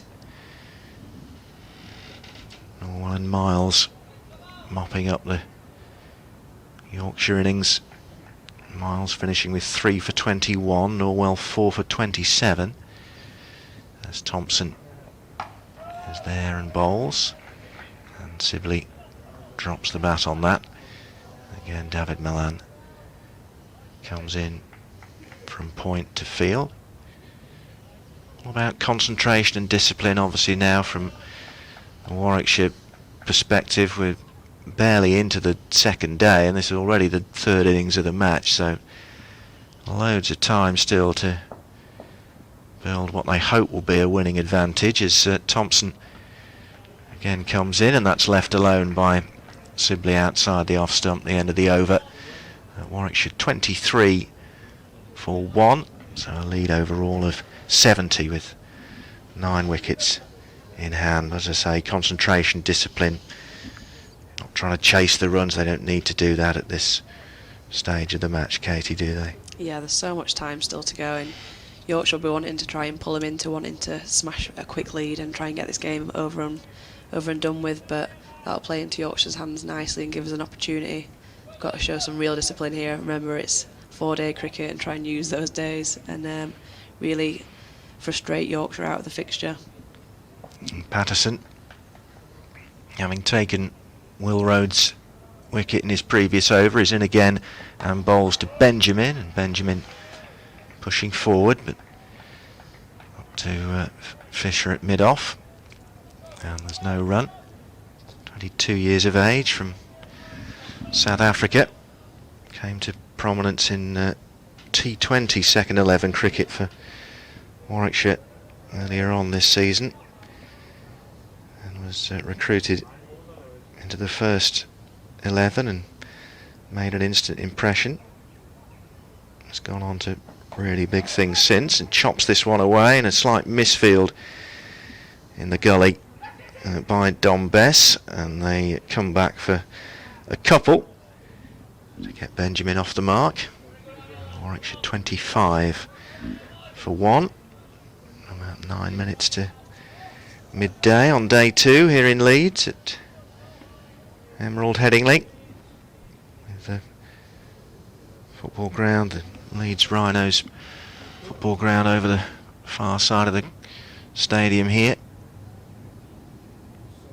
Patterson running away from that and towards us, and bowls, and that shot from Benjamin whipped off the bails at the non-striker's end, but Tom Sibley had grounded his bat, thankfully, so no run out a non-striker's end on that occasion. And Patterson moving back to his mark, 37 years of age, from Beverley up in North Yorkshire. Patterson is in again and bowls to Benjamin, who had a similar shot to the one, two deliveries previous, but this time it's cut off by Bess Point. It already seems quite busy, Benjamin. Doesn't seem to be happy with just trying to grind it out or seeing off Patterson. He's wanting to make things happen and playing the same game he does in white ball cricket. As Patterson's there again and bowls to Benjamin, who's whipped this away off his legs, and he'll get a single down to Ben Code. That moves him on to 3, 26 for 1. He looks like he's got all the attributes of being an excellent white ball player. But it's interesting, when we spoke to him after he got his century at Old Trafford in the first match of this sort of mini series, if you like, he said he wants to be taken seriously as a red ball cricketer as well. As Patterson sets off again and bowls to Sibley, who thought for a second about maybe taking a single, but then quickly availed himself of that particular notion, and that's the end of the over. 26 for 1. So Warwickshire recovering from losing Rhodes for 12.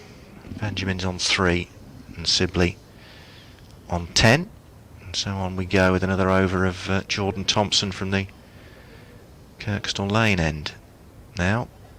But intriguingly poised, lots of intrigue going into this second day, Katie Levick, isn't there? Yeah, still everyone's still very much in this game, and we're only a day and a half in. Could go either way. Couple of quick wickets in Yorkshire's favour, and it's showing that the pitch might not be such a minefield as it was yesterday, and it could be quite nice to bat on in the coming days. As Thompson sets off again then and into Benjamin. That one kept a little bit low. It's tempted into a stroke. Benjamin. Just as I said, it wasn't a minefield. One just skids through. So well done, me. He was bowled by Stephen Patterson yesterday, Chris Benjamin, for 9, and throwing his bat a little bit, which wasn't the wisest decision in the circumstances, and he's gone. Thompson gets the breakthrough, and Chris Benjamin fishing at that and caught in the slips. 26 for 2 are Warwickshire, so another wicket goes down, and Yorkshire still very much in this contest. Adam Lyth taking the catch at slip, and Benjamin on his way for 3. Caught Lyth, bowled Thompson. Just 9 deliveries faced, and Warwickshire 26 for 2 now in their second innings. Yeah, you always felt like that could just happen without Benjamin come out. He wasn't afraid to keep playing at every ball, and over the last couple of innings at this pitch, you've shown that it can do something. There is movement there for the bowlers. It is still a bit overcast, and you wonder if did he have to play at that ball. You'd like to see it back again, but yeah, that would be very good for Yorkshire. They'll be happy with that. Get another new batter in. Sibley still at the other end, not looking overly free-flowing yet. This game evenly poised. Yeah, that did seem to be the shot of a kind of a natural, one-day white ball cricketer, rather than somebody that's used to kind of knuckling down in a 4-day red ball game. Do you think? Yeah, high contrast to Sibley at the other end, who's happy not to have to play any ball. He doesn't have to. Looking to just survive more than anything and then score his runs through accumulation. That looked like much more of a white ball player who's looking to score off every ball still, and not bat long periods. Yeah, so 9 and 3, Chris Benjamin's scores in this match, and Thompson figures of 1 for 1 currently. Sam Hain, who's on a king pair, is coming out to bat at number 4. Jonathan Doidge will be back with us again shortly, as I'm going to disappear and do another update for West Midlands listeners. And Hain, who got a Real brute of a delivery from Ben Code yesterday that reared up, and Don Bess taking the catch.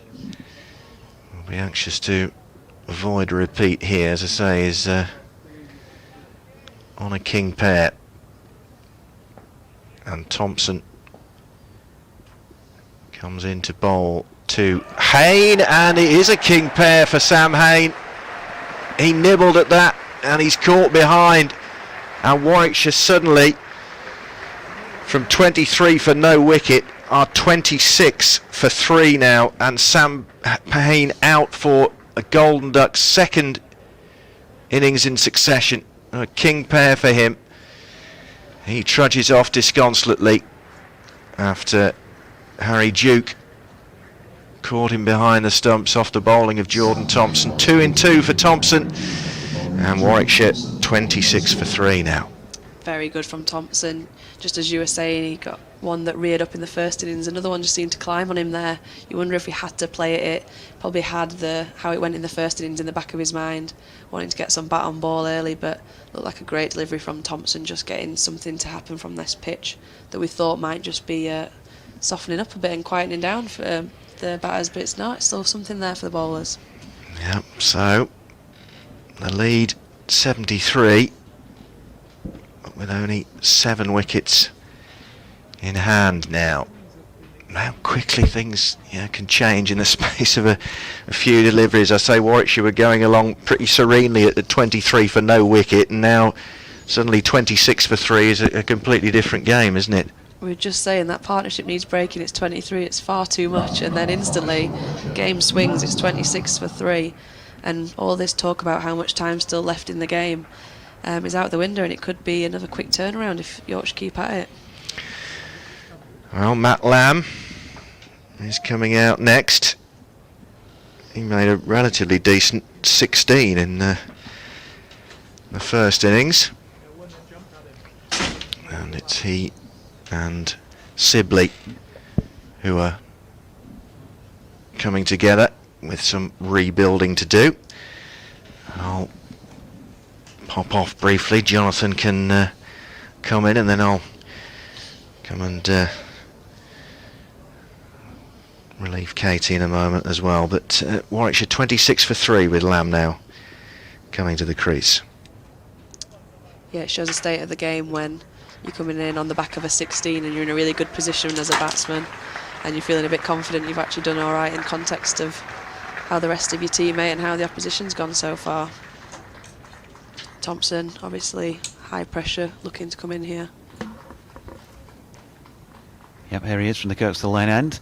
Good delivery first up, and Matty Lamb has a little flick at that on the hat-trick ball, and not far away from getting a nick on it. The slips with hands on their head.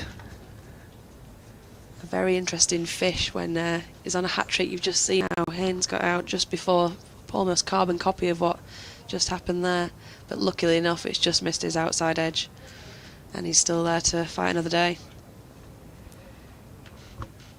Here comes Thompson again, and Lamb, dear me, having seen Sibley and Rhodes bat patiently in those early stages and look relatively untroubled, things have changed very quickly, and Lamb suddenly making the pitch that second ball look like it is now doing all sorts.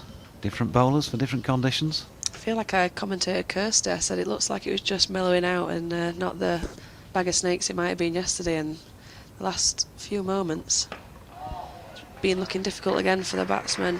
Whether that's credit to Thompson, I'm sure it is, getting something out of this pitch as he often does when he comes into a game. He always seems to make something happen, and that's a great turnaround in fortune for Yorkshire, and you can hear it in the crowd as another appreciative round of applause comes up at the end of that over. Yep, dot ball to finish it. So Sam Hayne, poor old Sam Hayne, what a match he's had, a king pair. Have you just told me it was a hairy duck? What is a king pair? A hairy pair? Hairy, oh. Maybe, Right. Who knows? Maybe we'll get a Middlesbroughsism for that as well. I won't want to see what that picture would be in the scorebook, a hairy pair. 3 overs, 2 maidens, 2 for 1, Jordan Thompson. who,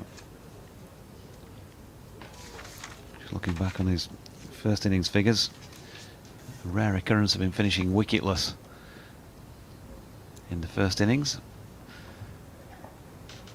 So Sibley undefeated on 10, 26 for 3. Patterson in from the Emerald stand end, and that is flicked through mid-wicket by Sibley. Milan out there sweeping, lets them have the 1, and gets Lamb back on strike. 74 for 3 effectively, Warwickshire here. And just having a chat with the boys in the press box, what would you know, what would you be happy, what would you be comfortable chasing? Well, bearing in mind you've been rolled for 108 first time around, you'd want anything less than that ideally. That's probably a bit fanciful, even though they're bowling well at the minute. But you certainly, anything over 150 would be very hard work, and you'd have thought 180 plus is very, very difficult if conditions stay the same. Patterson in, Lamb pushing back past him, there's no run. They've also, the lads are also saying that locally there is quite a significant threat of rain tomorrow, so we may miss a fair portion of the match before coming back maybe for day 4. We'll see how things go today. It might all be over before Monday's out. Yeah, you don't want to be chasing the largest score of the innings in the fourth innings, and be looking to try and skill them for as few as you can now. Patterson to Lamb, who drops that into the leg side. And no run, still those 3 slips in place. Don Bess having a chat, walking out of his position at point. Having a chat with Harry Brook, who's third slip. Jordan Thompson in the covers, extra cover. Mid on and mid off. Milan brought up to mid wicket on the 1, not quite as close as has been the case for Sibley. Code down at long leg.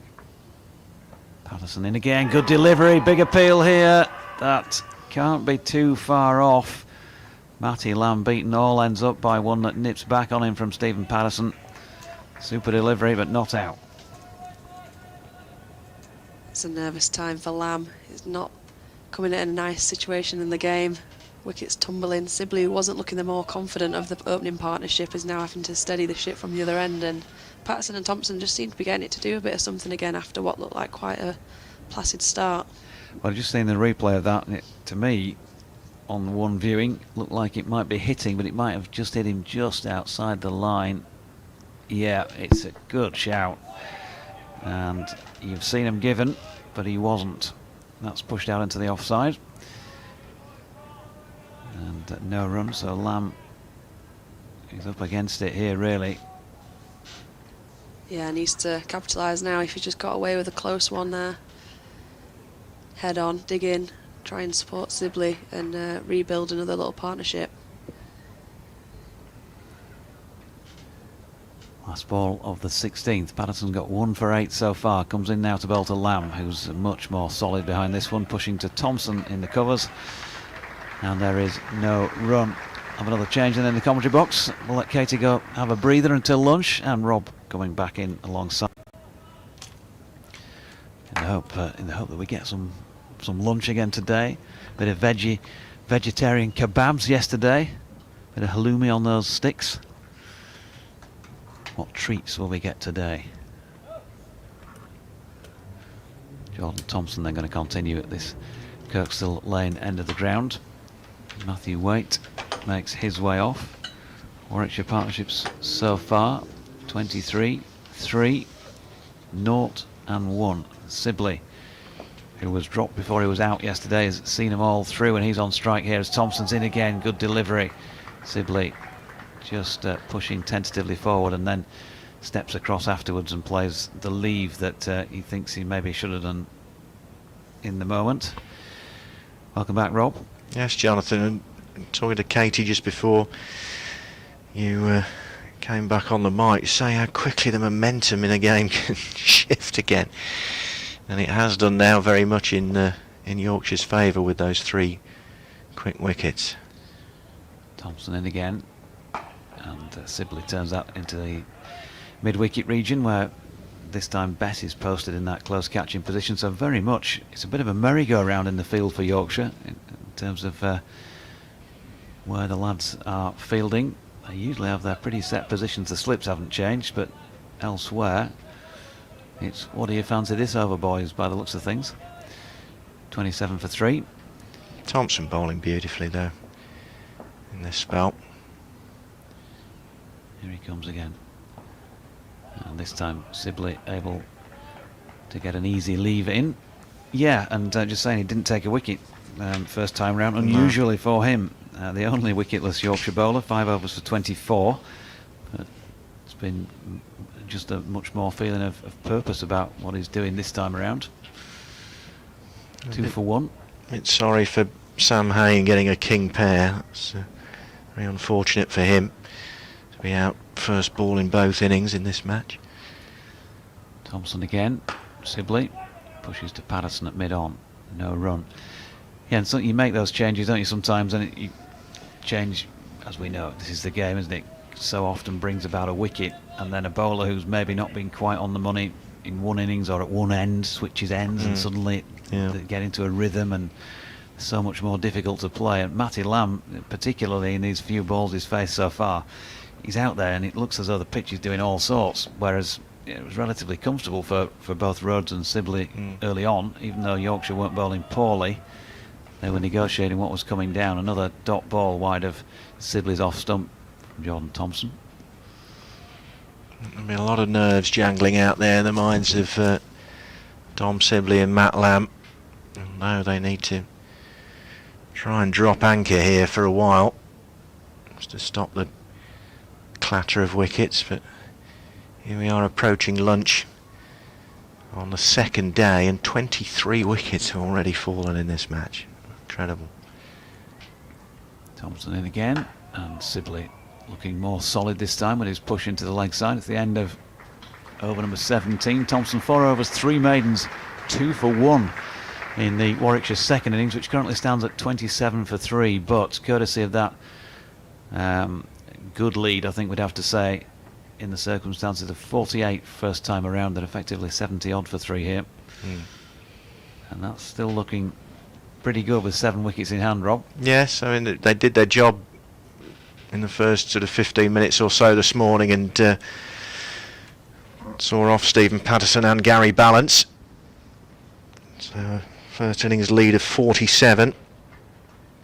As Jonathan says, they've stretched that to 74 now. 74 for 3 effectively, and 7 wickets in hand. Work for Messrs Lamb and Sibley to do. They need to negotiate the last 20 minutes before lunch, really, as Patterson comes in and bowls to Lamb. There's a big shout, the finger goes up. This time Lamb is out, LBW, and that's the 4th Warwickshire wicket to go down. 27 for 4, effectively 74 for 4 in the context of this match. And Matt Lamb bowled by Patterson, in fact, for 0, and 74 is the Warwickshire lead. Interesting, because he raised his finger, didn't he? Yes, that's Nigel Long, so maybe he gave the LBW and hadn't noticed himself that the bails had come off. Bowled by Stephen Patterson for the no score. But for now officially given as bowled, that will have been doubtless ratified before they put it up on the board. And it did look a very uncomfortable little 9 balls that he faced out there, Matty Lamb. So the procession of wickets continues, and it's sort of putting the game back to some extent in the balance, but you'd still say at 74 for 4 effectively that Warwickshire still in the ascendancy. But another wicket fairly soon, and you'd be calling that maybe slightly going the other way. So we shall see. Here's the man who scored the majority in Warwickshire's first innings. Last man to go, in fact. 66 off 90 balls he made, Michael Burgess. Can lightning strike twice? Well, Warwickshire need him to perform in a similar fashion to how he did first time round. 27 for 4. That was a strange dismissal. The umpire appeal, the umpire did raise his finger, so automatically thought it was LBW, but obviously the bail must have been dislodged, and Patterson claiming the wicket of Lamb for the second time in this match, having bowled him for 16 yesterday. Bowls in without troubling the scorers today. And an awkward period for Warwickshire to negotiate. Yorkshire very much with their tails up now, as you'd expect, with Patterson to continue, and bowls to the new man Burgess, and Burgess manages to chop that down towards point. Best does the fielding. There's no run. Offered the odd chance yesterday, odd false shot, Burgess, but got stronger as the day progressed and thoroughly deserved his 66 in the end. As Jonathan says, was last man out in the Warwickshire first innings of 155. Patterson's there, and Burgess pushing that into the covers, but Jordan Thompson, live wire, immediately onto it, preventing any thought of a quick single. 27 for 4, effectively 74 for 4 here. Warwickshire second time around. Yeah, Burgess has got to do his best to get himself in here. Not easy under this sort of pressure. Not easy at all. But a similar situation to that which he came in the first innings. As Patterson moves towards us and bowls to Burgess. Again, he tries that shot square of the wicket into the point region, but Dom Best tumbling away. Cuts the ball off. I mentioned that they were 4 down Warwickshire for 48 first time around. That first innings lead as it eventually came about. 27 for 4 now, so I suppose you could say Yorkshire clawing it back a little bit, some of that deficit. Lots of intrigue out there, great deal of intrigue as Patterson comes in and bowls to Burgess, turns this successfully into the onside, where Milan comes in from mid-wicket to do the fielding, and there's no run. Nottinghamshire recovered from that 50 odd for 5 to make it to 100 for 5, 102 for 5 now, so that looks a fair bit better for them down at the Ageas Bowl. The ebbs and flows of county championship cricket, but they still trail by 124 in the first innings there.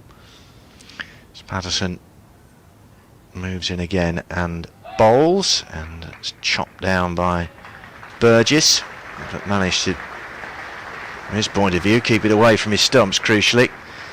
And applause as Patterson reaches the end of his 5th over, 1 maiden, 2 for 8. The Yorkshire skipper has. Sibley's on 11. Burgess yet to get off the mark, and Warwickshire 27 for 4 in their second innings. Yeah, Burgess negotiates the last ball of the over, and Patterson continue with his follow through.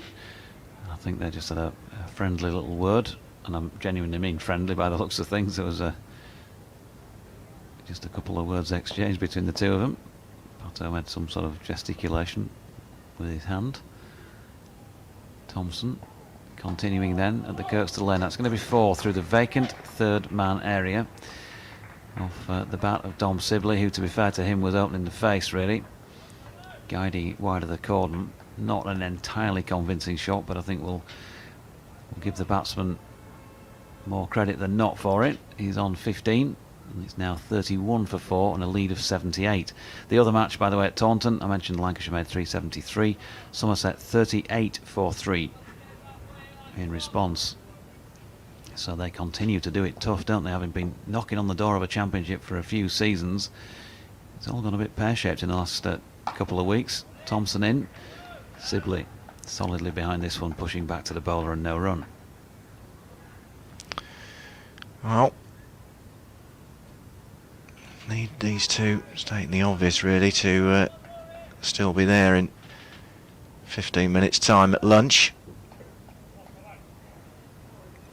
Any further clatter and Yorkshire will really fancy their chances of going on to win this match. Who knows, possibly today even. Thompson to Sibley, or false stroke this time. He was tentatively pushing at it. It's got an inside edge on it. It's gone away down to Matthew Fisher at long leg for a single. Still living relatively dangerously. He's been out there for 18.5 overs, Dom Sibley, for 16. But I'm sure Bears supporters won't give a hoot about how long it takes him, as long as he can continue to grind away some runs for the cause. 32 for 4 then, 79 the lead. As Thompson's back at his mark, he's got, what is it, 2 for 6 currently.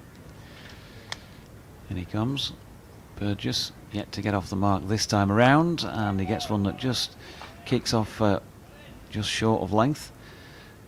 Guides it out along the deck to Milan at point. No run.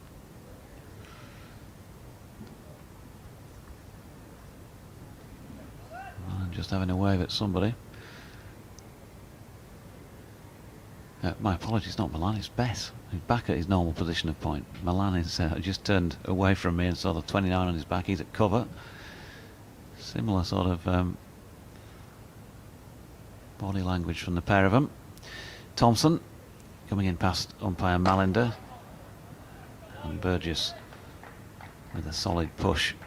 Certainly he does like to feel bat on ball, doesn't he, Michael Burgess? He certainly pushes that firmly, so that might bring the slips into play. But he played very well yesterday. We worked out, I think there was 104 in boundaries. Something of that ilk, yes. Out of the 155 scored. Some of those just ordinary deliveries that were hit for 4. Some of those were snicked wide of the cordon through the vacant third man area for 4. One of them was a 6 off the top edge, which Benjamin didn't know too much about, from a Matthew Fisher bouncer. And they're now looking like they're going to change the ball here, which is interesting. You would have thought, when you got the opposition 32 for 4, that you might want to keep hold of the current cherry. That was a case of balls down on the pitch, currently being inspected.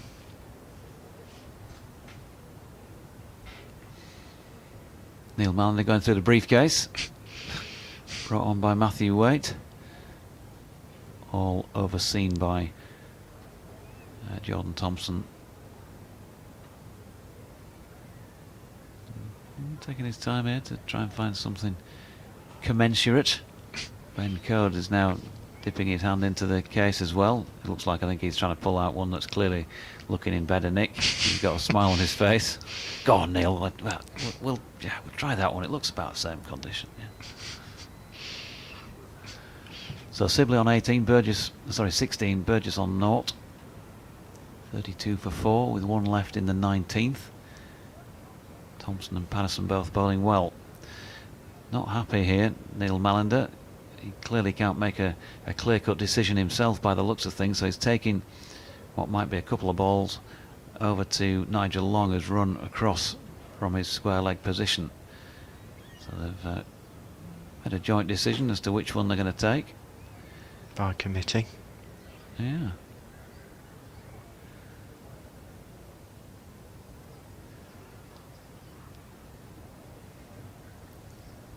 We're going to get the final ball of the over then pretty soon. Matthew Waite backing away from play as he comes off. Still got presumably the ball that they've just discarded in his left hand.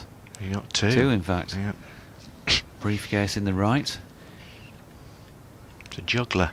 Looks like he might be going off to mend a fruit machine or something like that. Thompson over the wicket from the Kirkstall Lane end. Good delivery, pushed out by Burgess, and that was very much a win with the latest ball for Jordan Thompson.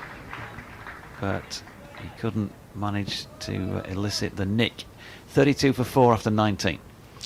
Yes, that was a very good way for Thompson to end that over. And Michael Burgess surviving a little bit more by luck than judgment there. I say they need him to stick around for the next 5 minutes or so. Going to lunch with no further damage sustained. 32 for 4. Lead of 79. Patterson 2 for 8 from his 5 overs and 1 maiden. Thompson 2 for 6 from his 5 overs and 3 maidens. Code and Fisher, the wicketless Yorkshire bowlers this time, as Patterson continues, and Sibley turns this neatly off his legs down to deep mid-wicket for a single. 33 for 4, moves him on to 17.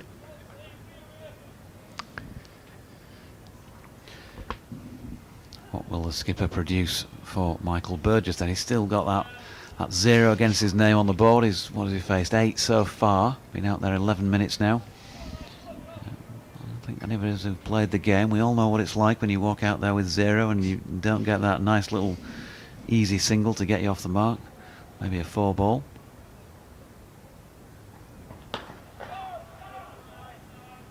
Not solid enough from Burgess up to Fisher at mid-on.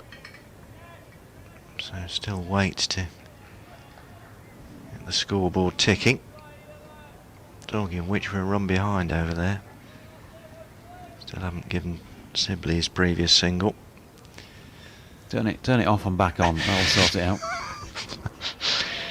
It's the old fail-safe for everything to do with technology, isn't it, these days? Has been for a number of years. Patterson's there and bowls to Burgess. And solidly behind that, pushing that to Thompson in the covers, and another dot ball against his name. Used to be Tipex in my day scoring. Get the Tipex out. Oops, yeah, I missed that 4. He hit down to third man. Well, like me, I've used a pencil with a rubber on the end now for years and years, just again, force of habit from when I was at school. I used to score a little bit as well, far easier than pen. And the crossings out, people will tell you, know me, I'm a little bit OCD where gap filling and things are concerned. It has to be just so, everything. Not that you'd notice by all this pile of notes, but I will at some point turn them into not quite a work of art, but something that I'll keep, because I have to file everything away, Jonathan. Everything. Scorecards. That's why I went to get a scorecard today and I couldn't get one. As Patterson moves in and bowls to Burgess, and it's turned away. Very fine. Man running around Code in front of the East stand to cut it off, and they come through for a couple. And Burgess getting himself off the mark. 35 for 4 is the Warwickshire total. I feel your pain, actually. I did keep, for years I kept all the notes, you know, I've got an A4 pad here that I just use until it's done and then move on to the next one. Yeah. I kept them all for whatever matches I'd ever covered in whatever sports. As Patterson comes in and bowls, and that's nearly chopped onto the stumps by Burgess, but he reacts quickly to scoop it away as it was threatening to roll back onto his stumps.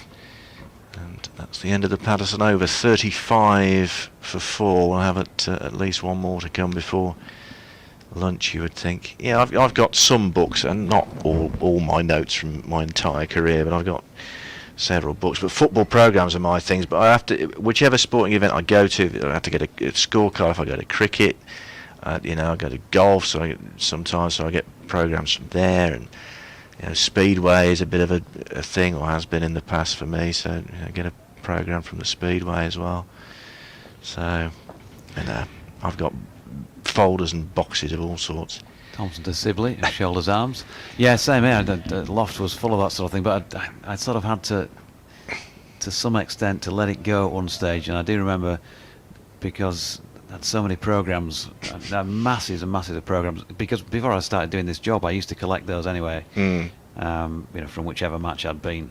With that sort of, I don't know why, you think one day I'll sit down and go through. No, I know. And then I decided I sold most of them on eBay. Other sales marketplaces are available. Thompson in, and Sibley shoulders arms. This was probably a decade ago now. Yeah. A fella drove over from Blackpool, Right, okay. and picked him up. I can't remember, you know, it's nothing like that, their actual worth. But I kept the sort of test match type things and the finals that I'd done, Right. and I just let maybe a few other precious ones and let everything else go. I just thought it's got to go. Okay. I'm not in that place yet. Thompson in, and Sibley flicks off his legs down to long leg for a single, picked up by Fisher. I do have loads. Did you and loads find it cathartic? Because that will encourage me. If you felt some sort of release by doing that, I then think 150 quid was needed at the time, Right. as well as being cathartic. But also, it got her that likes to think she should always be obeyed. You know, to pipe down a little bit as well, because there was a lack of space in the loft. well, mine are all in our cellar at home, in sort of big boxes and plastic boxes, airtight boxes essentially. So. In comes Thompson, and that's guided soft hands by Burgess, wide of the slip cordon. It kicked a little off the pitch, and he's feeling unlucky that he's gone for 4 runs. Burgess probably feeling a little bit on the lucky side that he didn't guide it into the cordon, but we'll give him the benefit of the doubt there. It's his first boundary, second time around. That's 6 on against his name. With 4 there means that they're 40 now for 4, and a lead of 87. He's looking still of substance with 6 wickets in hand in the second innings. It is. They've lost 4 wickets second time around. Rhodes 12, Benjamin 3, Hayne a king pair 0, and Lamb 0. But Sibley and Burgess having a slow but sure rebuild here at the moment. Thompson, now Burgess walks down the track as we saw him do in his first innings. Just comes a stride and a half or so down. Thompson bangs it into the pitch, and it's dropped into the offside. And there's no run. 1 left in the over, and we're on 12:29. Will there be a bit of yeah, Sibley's gone down for a bit of gardening. Surprise, surprise. Just going to be a stroll back towards the non-striking end. Make sure the clock ticks over to 12:30. More time to start another over. And this is the last ball of the session, because it has just clicked over to 12:30. Thompson, can he take a wicket with him? Burgess pushing forward into the offside, but no, he's seen that one off successfully. And that will be lunch on day 2 then. Another eventful morning. Yorkshire losing their last 2 wickets for the addition of 13 to be 108 all out, and conceding a 48-run first innings lead to Warwickshire, who have then lost 4 second time around themselves. Rhodes bowled by Patterson for 12, Benjamin caught live bowled Thompson for 3, Hayne a king pair, this time caught Duke bowled Thompson without scoring, and Lamb bowled Patterson for 0.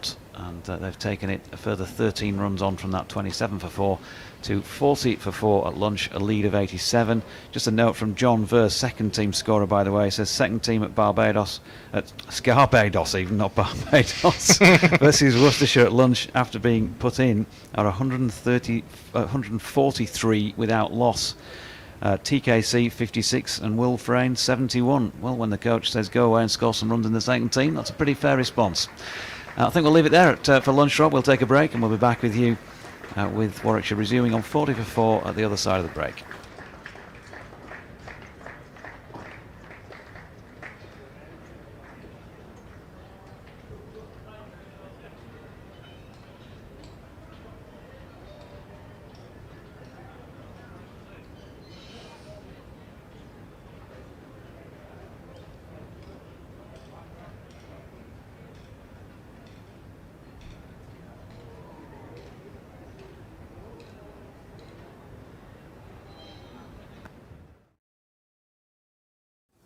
Kirkstall lane end then, right arm over the wicket, and it's going to be 4 runs first ball as Patterson steps back and slashes that away backward of point for a boundary. Much needed one for Yorkshire, and He's in now past the umpire and bowls, and Gary Balance Just drops the bat on that and plays it down into the offside, and that's the 100 up for Yorkshire, taking balance on. That looks pretty sizable. Now then, balance goes down the ground here, gets his front leg out of the way, and he hammered that one just to the offside of straight. No chance of mid-off. Chris On that as well for Yorkshire here, as Norwell bowls to Patterson, and he's gone.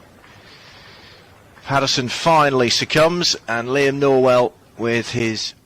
Miles to balance though at the moment, who steps away and tries to smash that out of the park, but misses and has had his off stump taken out of the ground, so the tactic didn't work, and Yorkshire are all out for just 108.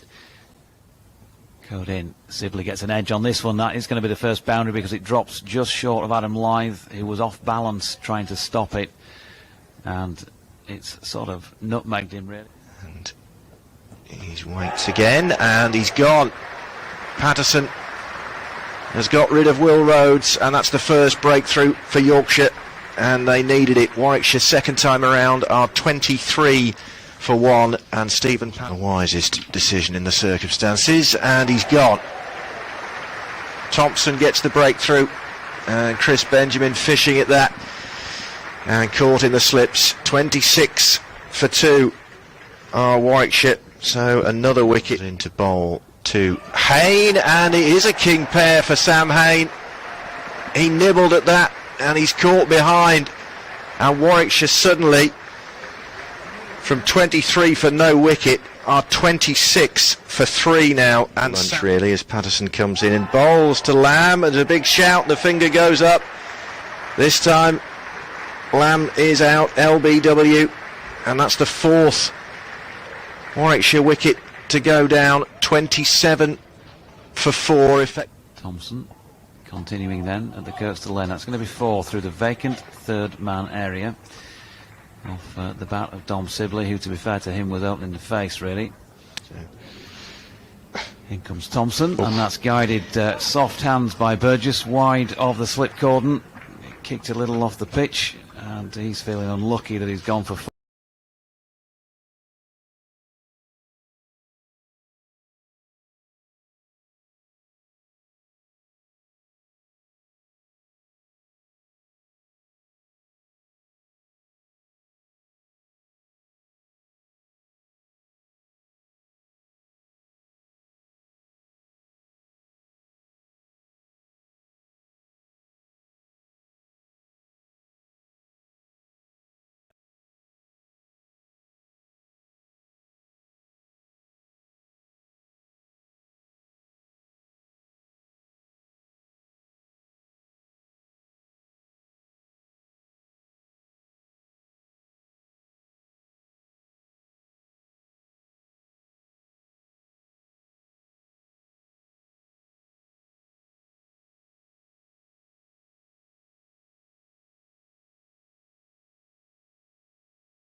Stephen Patterson leading out Yorkshire.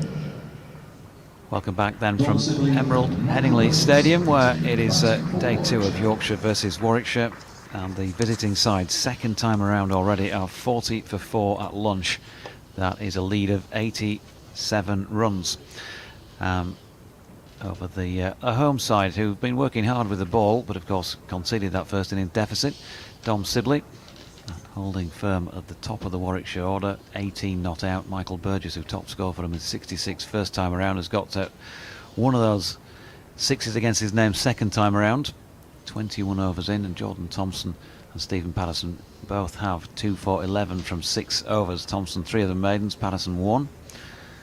Katie Levick alongside, Rob Gurney as well of BBC WM and BBC CWR is with us. You can get in touch with me on email on BBC West Yorkshire Sport at gmail.com, Rob's email rob.gurney@bbc.co.uk, and then on Twitter, the three of us, at Jonathan Doidge, at Sport BBC WM, or at Katie_Lev. Ben Code switching ends to bowl from the Emerald stand end. And an interesting afternoon ahead. Still gloomy skies and leaden grey above, floodlights on.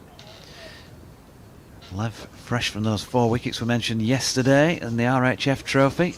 Yorkshire, the Diamonds I should say, the Northern Diamonds, advancing on towards the playoff stages. We'll just take his first delivery from Ben Code, and then you can tell us a bit more about what is to come for the remainder of the season. In comes Code then, right arm over the wicket. Sibley turning that to the man in close. A mid-wicket, no run. So what's the programme from here on in? Yeah, so we've got one final group stage game left in the Rachel Hayhoe Flint Trophy, which is our 50 over domestic cup. And it's pretty much a straight shootout with ourselves and the Southern Vipers as to who qualifies directly for the final. So the setup of our competition is one team, whoever finishes top goes straight through to the final, and 2 and 3 play off an eliminator. Code into Sibley, pushing that one to Jordan Thompson again at mid-wicket, no run. So next match takes place Saturday. Yeah, at your GS Ball. Finals day Is the 25th, following Saturday, at Northants. up for grabs then in the 50 over comp. Yeah, nice to still be in the mixer at this stage. Be a good end of season party, that one. Here's Code and Sibley turning this one for the first runs of this afternoon session into the leg side. Milan whipping the ball back into the gloves of Harry Duke. Sibley on to 19, Warwickshire 41 for the loss of 4. Everything up for grabs at the moment in this championship, and while Warwickshire still just about in the ascendancy, if they lost a couple more quickies, and particularly these 2 batsmen early on in the piece here, Yorkshire would be back in the driving seat, you would have thought. Code then to Burgess, who opens the face and runs it out where Best comes round from point to do the fielding, and there's no run. Let's just check in on the other 2 matches in the group. Notts 107 for 5. They've resumed after lunch at Southampton, so a bit of a recovery from round about 50 they were, I think, when they lost the 5th wicket. Somerset, though, struggling again, 46 for 4, having seen Lancashire put on 373 yesterday.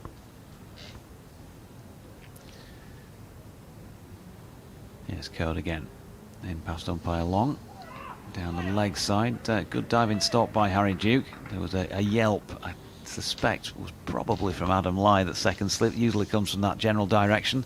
I think he might have thought he had a leg side strangler. Might have just clipped something, or it might have just been very wishful thinking from Lythe, and try and get in the batsman's head a bit after that lunch break. Yeah, the Tykes certainly love to see the back of these two as quickly as possible. Burgess just walks into this next Code delivery, and he's able to push that into the offside. So end of the over, 1 run coming from it. 6 overs, 2 maidens, none for 8. Ben Code, he got 4 in the Warwickshire first innings, and the Bears 41 for 4 second time around after 22 overs. Yeah, gentle start back into it there for Ben Code from the top end. I think Warwickshire being thankful for that lunch break coming when it did. Yorkshire just started to gather a bit of momentum, get a couple of wickets, and they'll be hoping to start afresh this session, build with Sibley and Burgess, and Yorkshire will be hoping to try and at least get one of them quickly and get into the rest of them. As we welcome listeners from BBC Radio 5 Live Sports Extra. The situation here at Headingley is a very interesting one indeed. More in a moment, because Matthew Fisher is opening this session from the Kirkstall Lane end. And first ball is left by Sibley, who remains the rock around which the Warwickshire Bears are trying to build a match-winning lead here, undefeated on 19. Burgess, who top scored for them in the first innings, is not out on 6. But they have lost 4 second innings wickets. Will Rhodes first to go, and the score was on 23. He was bowled by Stephen Patterson for 12. 26 for 2 when the second wicket went down in the 15th over. Chris Benjamin caught Lyth bowled Thompson for 3. As Matthew Fisher comes in again. Good delivery, nips on Sibley. There's a big appeal. Everybody going up confidently for that. Fisher has his hands across his face and doesn't quite believe that that's been turned down. Interesting to see what the replay has to offer. Yeah, I think it's a fair shout, but it's also a good decision. Looks like it's probably going to miss leg stump. But Sibley beaten. And so back to those wickets. Hayne out for a king pair. Second time around, caught behind by Harry Duke off Jordan Thompson then first ball. It was 26 for 3 at that stage, as Fisher's next delivery sees Sibley shouldering arms. And then 27 for 4 in the 18th over, when Matty Lamb, who looked decidedly uncomfortable for the short stay he was out there, he was bowled by Stephen Patterson on his 9th ball without having scored. They had added 13 more runs before the lunch break, so 40 for 4 they went off after 21 overs of their second innings, and they've added just the 1 since then in the 9 balls that we've seen. Pretty gloomy though here at Headingley, and the floodlights once again in evidence. Fisher into Sibley. That's a close leave, isn't it? He's looked back as soon as he left it, and he must have thought top of off stump, Katie. He might have been in a bit of trouble there. Yeah, when you see Dukey having to take a step to his left to take that, and has put a leave outside off stump, you know that's done something off the pitch, and it might just put a thought in his mind now going forward about what he can comfortably leave. Fisher coming out well straight after this break. Yeah, just saw the replay back, and there's a little bit of aerial movement and then a bit of nip back in, and you're right, that's going to put a bit of doubt in Sibley's mind, you would have thought, and he's pushing forward at this next one then, as he probably has to do, and safely negotiate it. I've got Katie Levick alongside myself, Jonathan Doidge, also Rob Gurney as part of our trio for day 2 here at Emerald Headingley. And intriguingly poised, you still say with an 88 run lead and 6 second innings wicket standing that Warwickshire just in the ascendancy. But if they lose 1 and possibly 2 in quick succession here, then you'd feel it, the pendulum swinging back towards the home side. Fisher in, Sibley plays a nice shot off his legs, as he's prone to do, out towards Bess, sweeping on the western side of the ground, and they take a single to complete the 23rd over then. Sibley on 20 now, Burgess on 6, 42 for 4.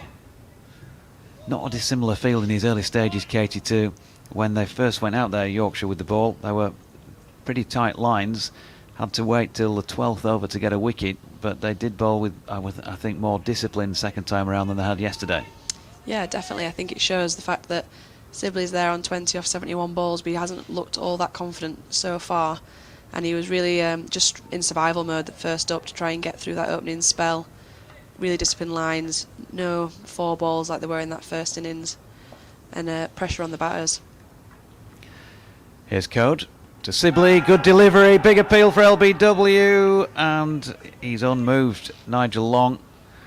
It looks as though it catches Sibley on the back pad. Whether or not it hit the front one on the way through, well, I'm just going to check back on the replay. Yeah, he also hopped with a bit of pain from where it caught him. Looks like it's caught him just where there's no padding. So yeah, again, that'll be something just in the back of his mind. He's had a few near misses coming out after this lunch break, and now he's taken one right on the flesh. under the pump at the moment, Dom Sibley. Code into him, and this time he chooses to leave a delivery around about fourth stump, but he's still flexing his, well, both legs on that occasion, but his right leg in particular, the one that was hit. Being out there now for 72 balls. And it's been a test in 72 balls as well. He's never been able to look at ease and try and string together a couple of scoring opportunities. Make that 73 actually, as Code comes in to bolt him. He's on 20 then, Sibley. And another one that beats him, and this time wraps him amidships, and he's bent double. He's wearing a few here, is Dom Sibley, for his team's cause. This really is a survival period for Sibley. He's taking a bit of a peppering now, and no matter how amount of padding he's got, he seems to be missing it every single time, as is Sod's law. That was a real good delivery by Code, angled in towards the right-hander, just looking at the replay, and just held its line as much as anything, probably going over the top. And there was a little bit of interest on from the cordon, but not a lot. But Sibley keeled over double in the moment. He stands now and waits as Code comes in again, and this time he gets bat on ball with a push up to balance at mid-off. Good to be wanting to try and get through this over as quick as he can. Sibley have a little bit of a respite. He's done quite a bit of wandering, a bit of gardening this over, trying to give himself a breather from all of the knocks he's taken in between. Still looks like he's feeling that right leg to some extent. And he sets himself again, and in comes Code, and this time Sibley solidly behind it.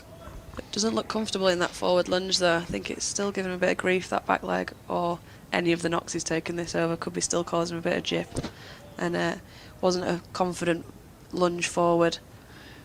No, when he's walked away 2 or 3 times now, he's sort of carried the right leg, the trailing leg if you like. As Code's in again, and Sibley this time squared up once more, thickish outside edge along the ground to Bess, who fields at point. Super over by Ben Code. Hasn't yet taken a second innings wicket. 7 overs, 3 maidens, none for 8. But he's hit his straps in this match with 4 wickets in the first innings. And at the moment, Warwickshire doing it very tough out there at 42 for 4. And how valuable could that 48-run first innings lead prove to be? They lead by 89 in the match. Yeah, it's such a funny old game where 42 for 4, and if you're watching how the current batters are going about it and they're really struggling, it's a real testing period, but they really are in the driver's seat today thanks to that first innings lead and 89 runs on the board overall. Code has come out hitting his straps straight after lunch, and it's a tricky period, but if they can get through it, we're very much on the dominant foot here, Warwickshire. Matthew Fisher is going to continue. And it was, of course, a 47-run first innings lead.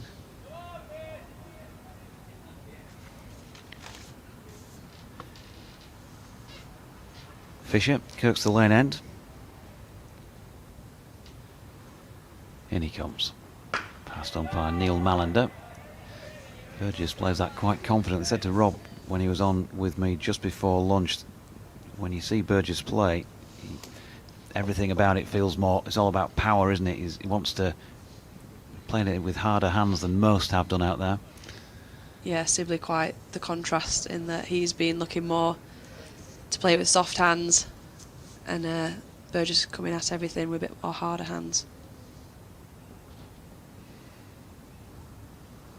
So he waits, high back lift, Fisher in, and certainly got hard hands on that and smashed that away through the covers for 4. First suggestion that either of these two are getting going in this second session of the day. Yeah, that shot was a real rarity for this game. It looked with such ease, just flowed his hands straight through it, crunched it away for 4 when runs have looked so difficult to come by so far for the rest of the batters. But yeah, he made that one look easy, and he'll be welcoming that one. Square drive. What can he come up with this time? Well, Fisher is in, and he's pushing that more centrally into the offside. Bess, who is usually at point, but we talked earlier on today about being a bit of a merry-go-round feel with the Yorkshire outfielders, some of them feeling in positions they're not normally accustomed to. Don Bess is fielding probably about a couple of yards, maybe 3 in front of square on the offside. Left a big gap through the covers.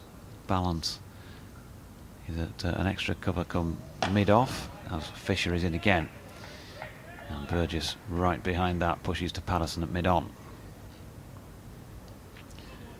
46 for 4, 93 runs in front. You feel that anything north of 150 lead-wise would be a difficult enough chase.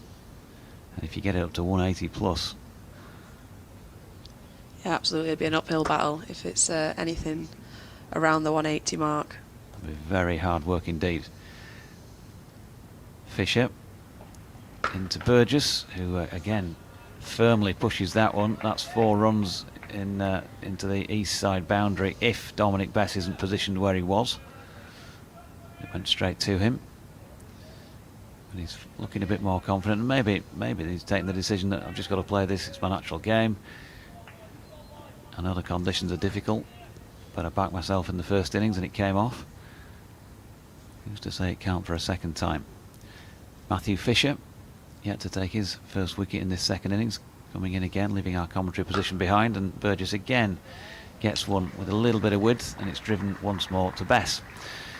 So Fisher, none for 15 off 6 overs and 1 maiden. The end of the 25th over of this Warwickshire second innings. 46 for 4, leading by 93. Yeah, Burgess just looked really comfortable in that over. In such contrast to Sibley the over before against Code, when he took a bit of a pepper in, looked really uneasy at the crease. And then it's how quickly that momentum can just shift when someone at the other end, like Burgess, who got runs under his belt in this game, on a pitch that everyone else seems to have struggled on. He just seems a lot more confident in his shots. They're going to be Sibley back on strike. Just rechecks his guard. Code to continue at the Emerald stand end. Who are fairly healthy in number. They've had to be patient to see runs being scored in this last couple of days, but there's certainly seen plenty of value for money for wickets. As Sibley drops his first ball out to Bess at point, and there's no run.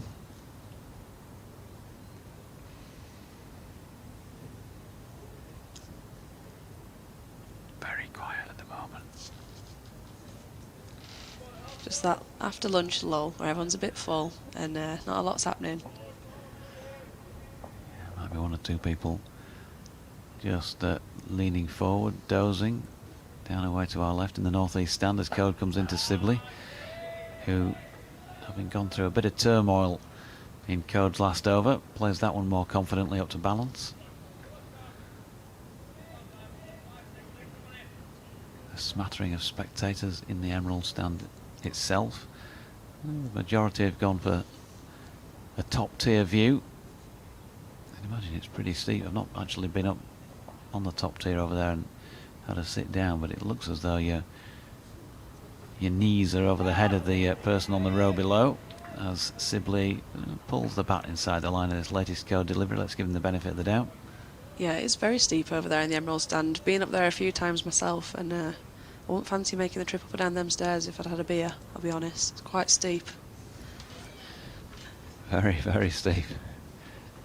But of course, you being an athlete and all, there would be no beer. Exactly, I said if I'd had a beer, and obviously I was fine and doing cartwheels up and down them stairs instead. Come on, let's make it believable as Code's in and Sibley turns that one square on the leg side, no run. I'm capable of a cartwheel. You've just gone from the ridiculous to the ridiculous, really. Where was the sublime bit? I leave the sublime on the pitch.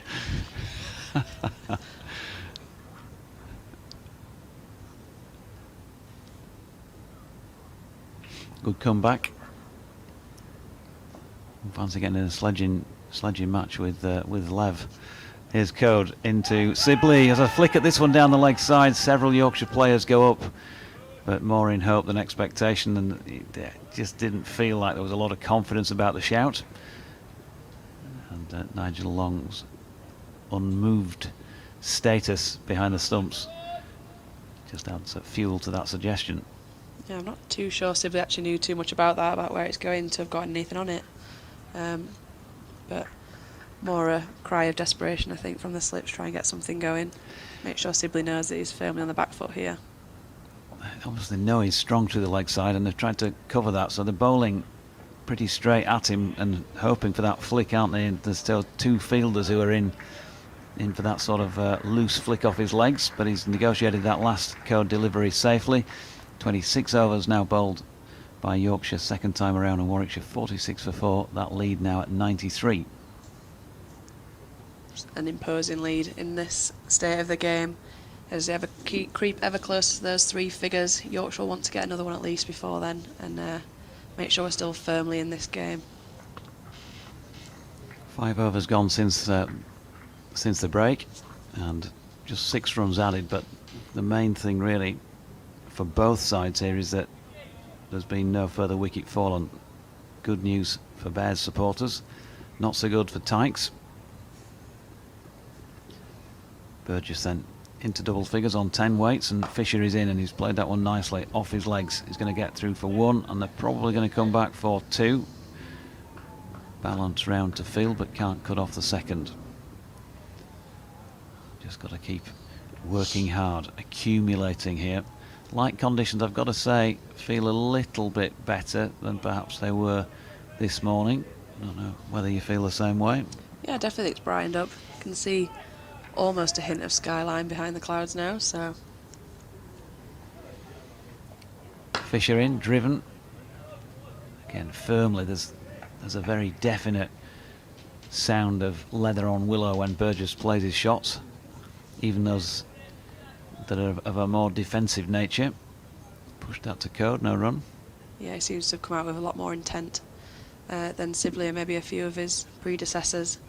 He's not going to hang around and try and hope for survival for a couple of days. He's here to get some runs and put them firmly in the driver's seat. Fisher in again, flicked nicely off the legs by Burgess. Single down to balance at long leg. Takes him on to unlucky for some. Warwickshire 49 for 4 and leading by 96. Yorkshire working for a breakthrough here. It was hard work, wasn't it, earlier on? Didn't happen until 11.4 overs in when Will Rhodes went. And both Fisher and Code wicketless in this innings so far. It was the change bowlers that did the damage. Here is Fisher. Thick outside edge by Sibley, and 4 runs, wouldn't you know it, through third man. Yeah, you just wondered if change of batters there. Fisher and Code have pretty much gone at the same one since coming out from lunch. You wondered if Sibley facing Fisher would have a little change of circumstance for Fisher, but not to be first up. It's a strange delivery as well, wasn't it, when you've got 3 in the cordon, so you want a nick, but you probably want your lines to be tighter than that, your ball to be straighter, given that you've got Jordan Thompson for that flick in at short mid-wicket. You've also got man set back on the deep square leg boundary. This time he goes straighter, and that man is going to come into play, Dominic Bess. Very nicely timed shot by Sibley. It raced away out over the far side, and he picked up 1. Yeah, with that field you want to definitely be having the stumps in play. I think Jordan Thompson showed in his first spell, just those ones that make you question whether you can afford to leave it on a pitch like this where it has done a little bit sideways, is where you want to be going to get those slips in play. But also, if it is just maybe drifting leg side, you've got those ones in for the little sweep on the leg. Fisher driven through the covers by Burgess, and he will pick up 4. No man within cooey of that one. So Burgess on the 17, 58 for 4 after 27, and you'd have said not Matthew Fisher's best over. No, just looked very comfortable there for Warwickshire, not too troubling, not looking for the necessarily outside edge, and not really consistent lines for him, which is quite rare, to be honest. Runs both sides of the wicket. And do you start thinking about a change if you're Stephen Patterson already at this stage? Because every run is going to take some chasing. 105 now the lead at 58 for 4. Is that a short spell by Matthew Fisher, and do you go back to, well, Pato himself, Jordan Thompson? Absolutely, I think I'd be looking to make a change with how fast-forwarded this game's been as a whole. We're only on day 2 and we're in innings 3. I think things happen quickly, and you can't afford to let them just settle into this game. So 6 overs since lunch. They've now added 18 with that flurry of scoring in Matthew Fisher's most recent over. 7 overs, 1 maiden, none for 27 for him. Bowled superbly at Scarborough last week. Hasn't gone his way in this match so far. Ben Code coming in to bowl to Sibley, who pushes back to the bowler, and there's no run.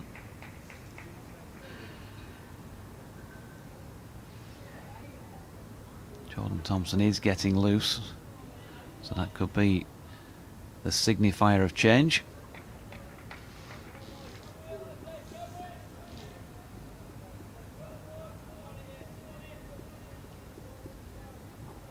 In comes Ben Code once again. Sibley, that slightly crouched stance, trigger movement as the bowler approaches, and then turns this ball to Jordan Thompson. Out mid-wicket, no run. He's been out there now for 117 minutes. Tom Sibley for his 25 runs, 87 balls he's faced. Just the 3 boundaries. Burgess has got as many. And he's only been out there for 29 balls and 43 minutes, but valuable minutes. He's been out there in the middle for his team. Sibley gets a thickish outside contact on this next Code delivery, and best fielding coming round from point.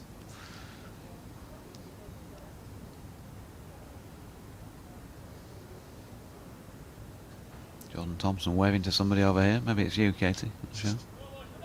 Told him I'll sign his shirt after the game.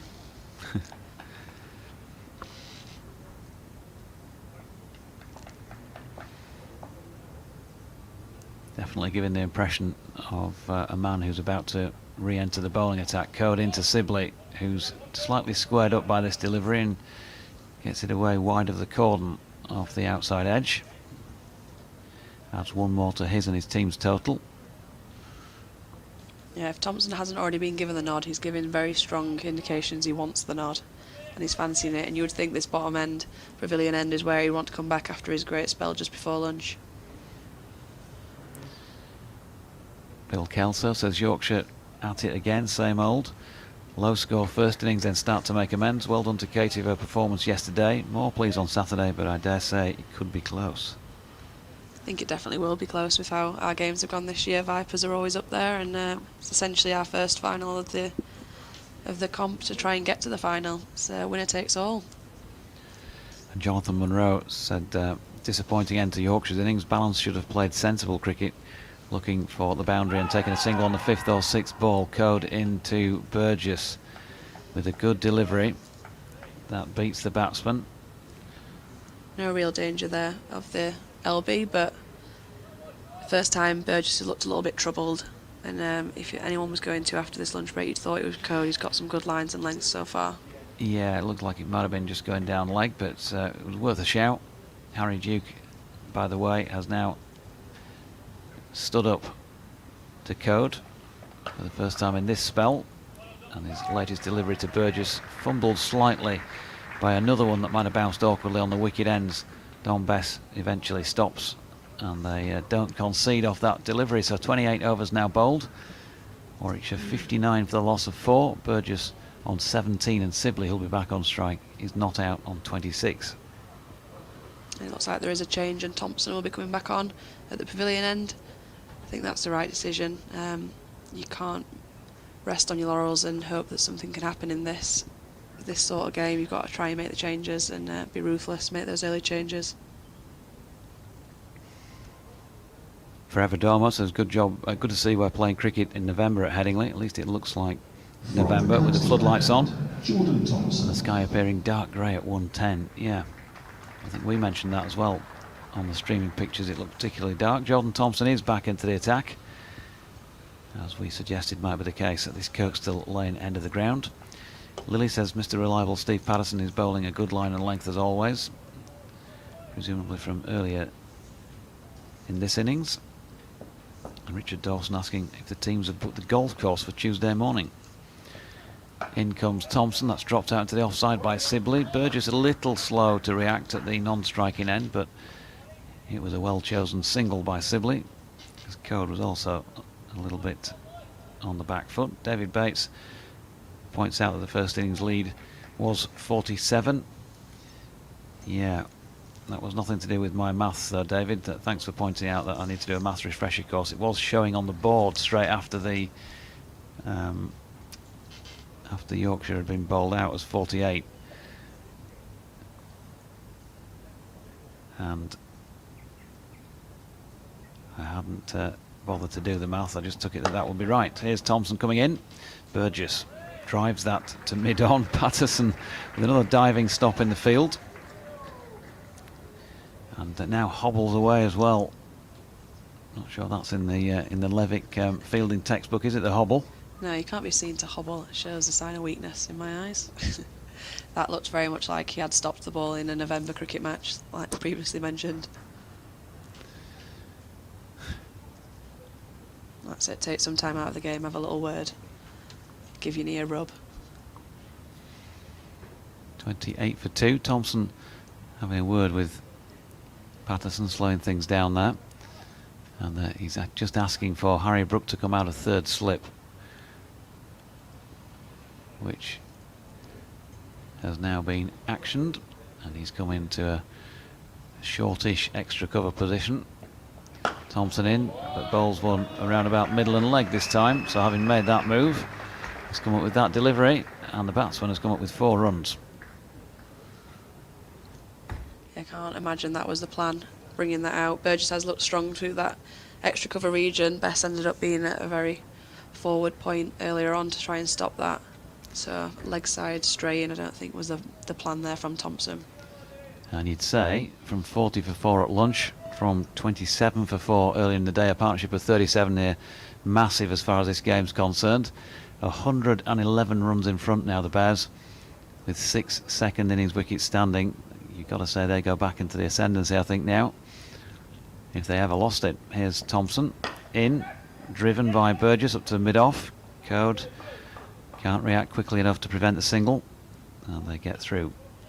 Bring Rob back in at the end of the over. 2 balls left of it. Sibley back on strike is 27. Changing the field, but Yorkshire and Jordan Thompson need to try and find another of those wicket-taking deliveries that he's become known for over the last couple of seasons.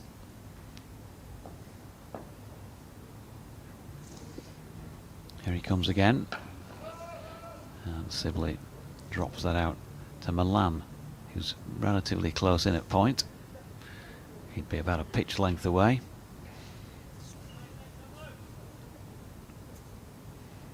Patterson also going through a little bit of a warm-up routine himself. We've seen what this will be the end of 8 overs since the lunch break. So a little burst of 4 by Code.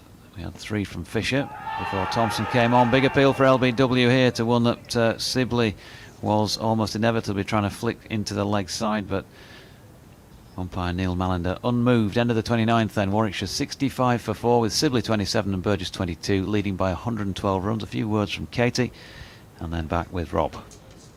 Yeah, you would have thought that Sibley would be the batter you want to be targeting. Even though he's been there the longest, he has looked the most tentative and the most likely to just maybe prod at one, get those slips in play.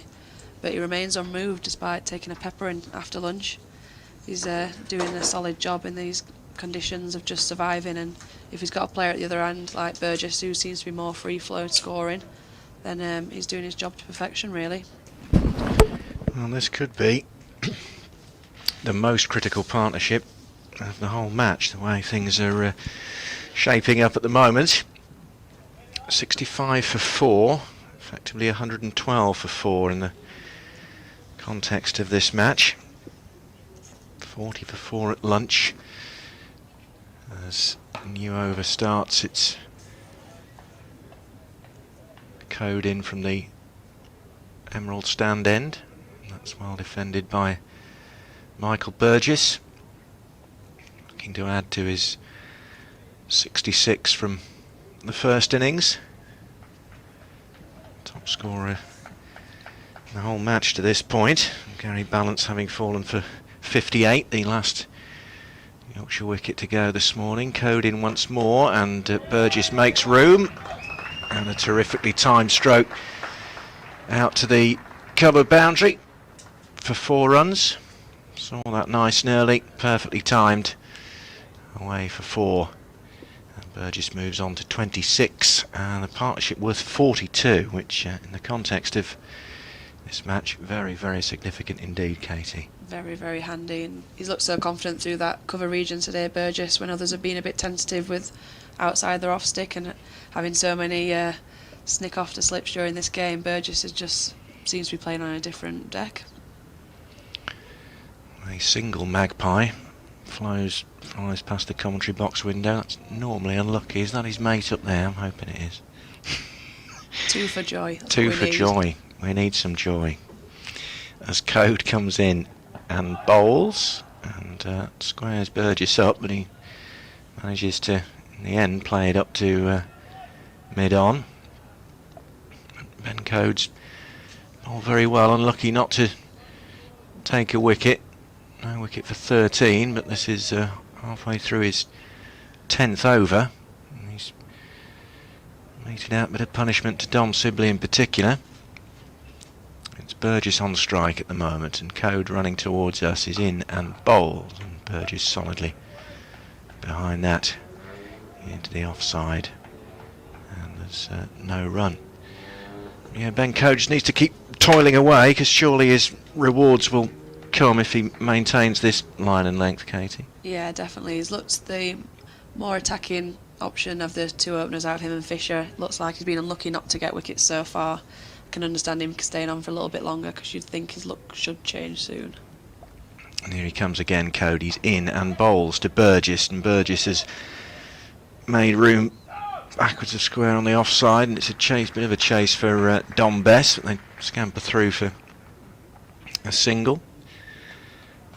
70 for 4, both men on 27 now,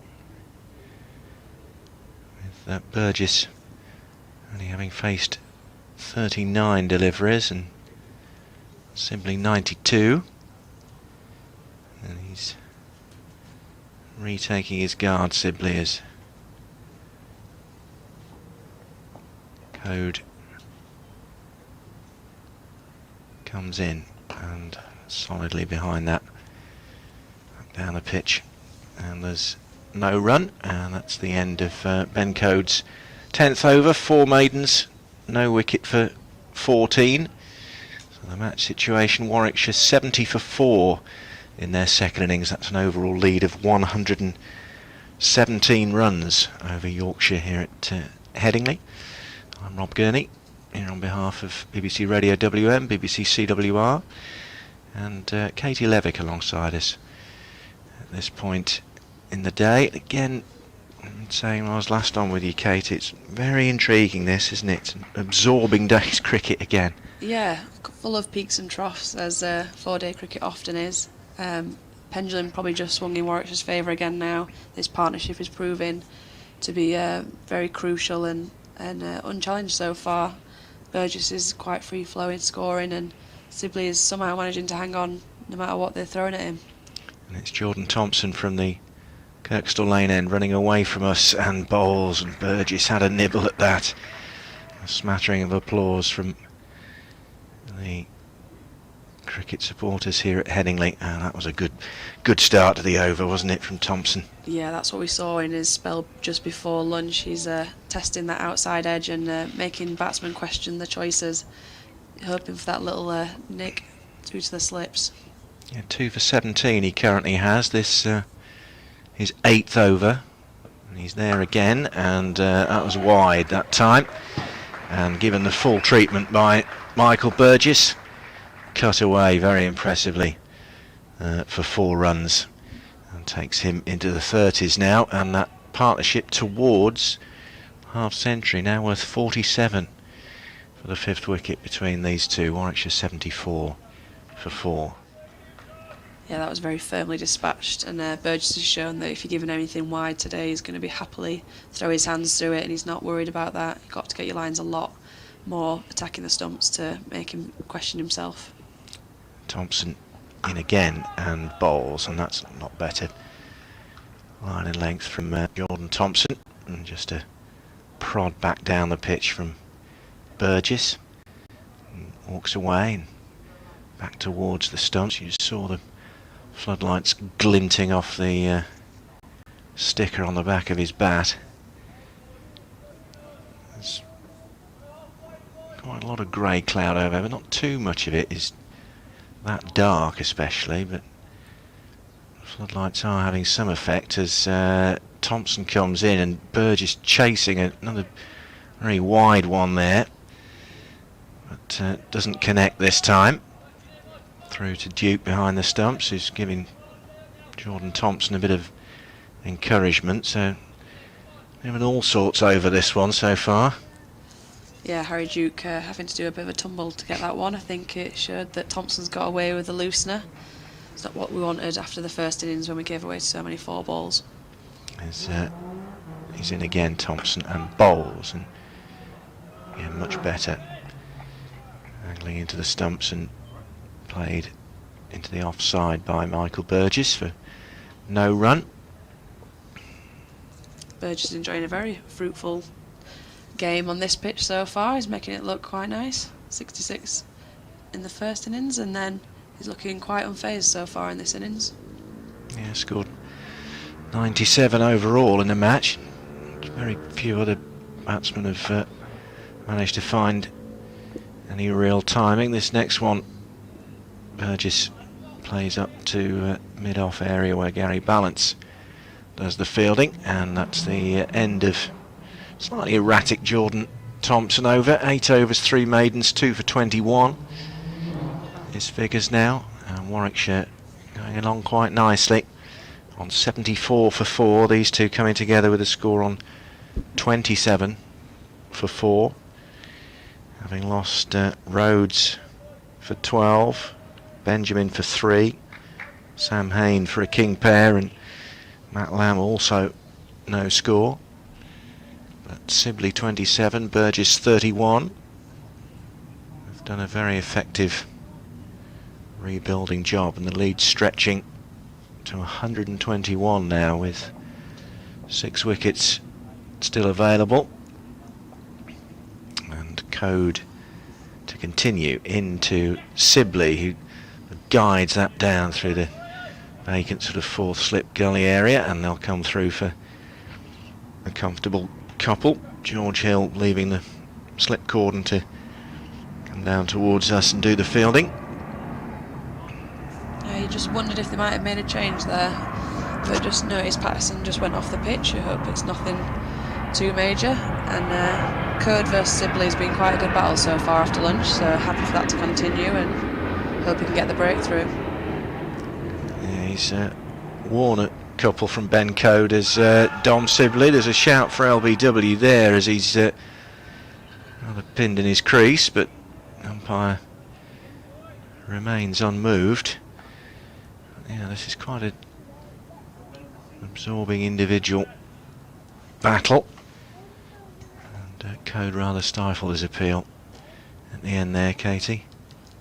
Yeah, probably more wishful thinking than actual hope, but again, he's got another one over on Sibley, he's got another blow to the body, and it's got to be another little doubt in the back of his mind. Code turns and moves towards us again and bowls, and he lets that go outside off stump, but from the reaction of those behind the stumps and the bowler, that was a bit closer than that really maybe seemed to thought. just shoot through as well on the floor, not all any carry, and Harry Duke's done well to get anything on that. I don't think many people there knew what was happening. I don't think Sibley had a clue, and Duke's done well to stop that, but it's showing a bit of indifference in the pitch again. 76 for 4, 123 the lead as Code is in again and bowls to Dom Sibley, who just turns this circumspectly into the onside, and there's no run. Code no wicket for 16. This is 11th over. Just really needs to keep his nerve here though. He's bowled great, and it's easy to get so frustrated when the wickets aren't happening and you just keep taking blows, but keep persevering. Took 4 for 48 in the first innings. Here he is again, and this one is just allowed to pass comfortably outside the off stump by Dom Sibley. no run. Hush around the ground. People absorbed by what they've seen so far. And Code back at his mark. Comes in and bowls, and Sibley turns that one away neatly around the corner, and they'll take a single. And that is the 50 partnership between these two from 89 deliveries. And I keep saying, in the context of this match, that could be the most significant partnership of the entire match. Say 50 from 89 deliveries. Burgess 31, Sibley on 30, 77 for 4. They were 27 for 4 when these two came together. The overall lead 124, and very, very sensible batting between these two. Very much so. Sibley's doing exactly what you'd expect of him, and he's digging in and he's showing he's here for the long run, and Burgess has just seemed to be quite free flowing and taking it in his stride since he's been in. So he came in such a precarious position, and Yorkshire were definitely on the front foot during that bit of play. It's been all Warwickshire since then. Jordan Thompson to continue from this Kirkstall Lane end. He's in and bowls to Sibley. Takes a slightly anxious glance behind him as that one's taken fairly low down by Harry Duke. Tumbling away to his right. I think we might be getting a Blaster Patterson soon by the looks of that. He seems to be going through a fairly extensive warm-up. Stretching off his hamstrings and the like at mid-on. As Thompson is in and bowls. Oh my goodness me, got a bottom edge to that. Sibley, not where he was attempting to play that at all, and it's beaten the stumps, beaten the dive of Harry Duke, and gone all the way to the fence for 4 runs. It will say 4 in the scorebook on the laptop screen probably these days, but that wasn't an elegant stroke by any stretch of the imagination by Dom Sibley. No, you don't mind seeing those as bowlers. Completely wrong-footed the keeper, and I think everyone there that he had no clue where that was going, so you're firmly on top. Well, Thompson been looking for a response. He's in, and Sibley just allows that to pass outside the off stump. So 81 for 4. Sibley on 34. The partnership worth 54. The lead 128. You just feel with Sibley, I want to see him attacking the stumps a lot more often. He will happily leave all day outside off. He isn't going to be tempted into a shot at all, so get those stumps in play. Thompson's there and bowls, but Sibley takes a step down the pitch and isn't required to play at it as he shoulders arms outside the off stump. Thompson, very lively spell before lunch when he removed both Chris Benjamin and Sam Hain in successive deliveries. Wasn't too far away with his hat-trick ball either. Struggled a little bit more this spell, and this time Sibley guides that down into the third man area, and a long chase for one of the slips down there. And Warwickshire 83 for 4, with Sibley moving on to 36 now. Just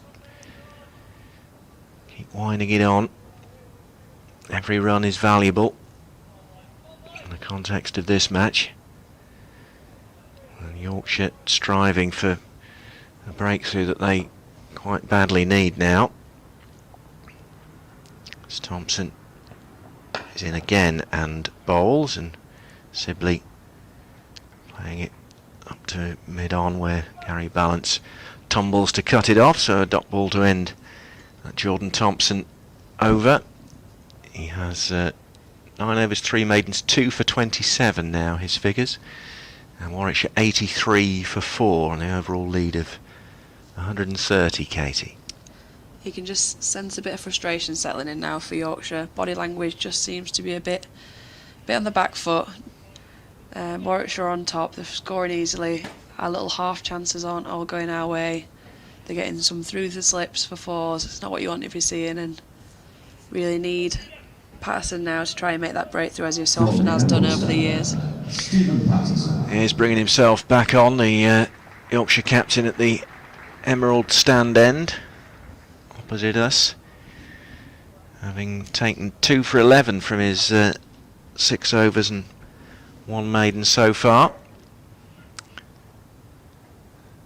Just going through a couple of throwdowns with Matthew Fisher at the far end, and they need the skipper, having taken 4 for 34 in the first innings, to come to prominence again here.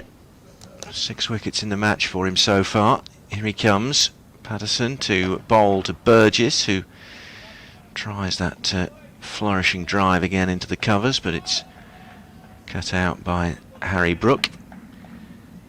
There's no run. So Warwickshire winding it on.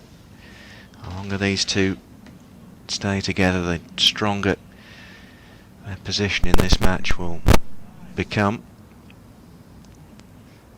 And Patterson back at his mark. He's in again and bowls to Burgess, and there's going to be a fairly sharp single there up to mid-off. Matthew Fisher with the throw, but safely made his ground. Burgess takes him on to 32, the score 85 for 4.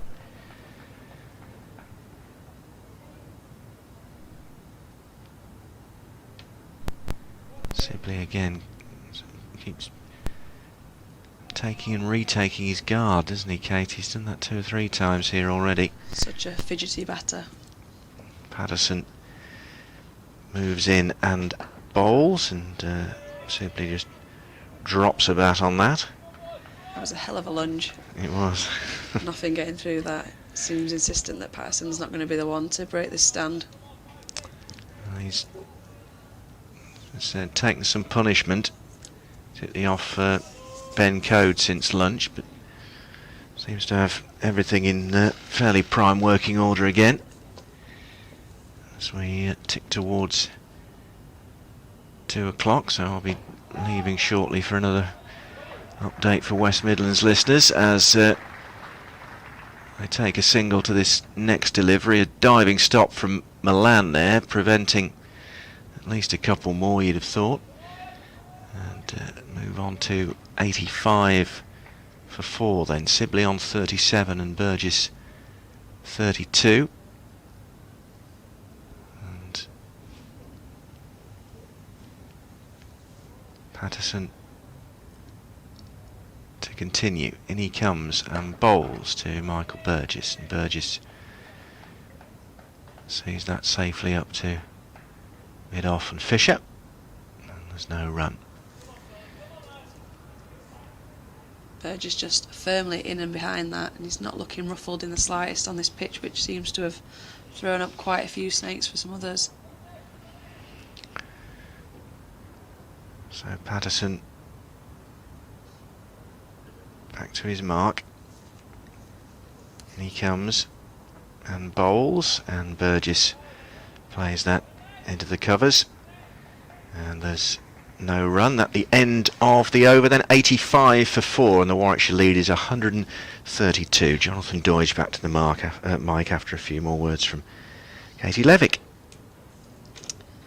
Yeah, we just need a little moment of magic here. We need someone to step up and try and swing this game back into the balance. Warwickshire just slowly eking away with it here. They're not particularly free-flowing scoring, but equally they're not looking all that flustered, and the game just slowly edging ever more in their favour. Jordan Thompson will hopefully be the one to prove and shape that moment for us.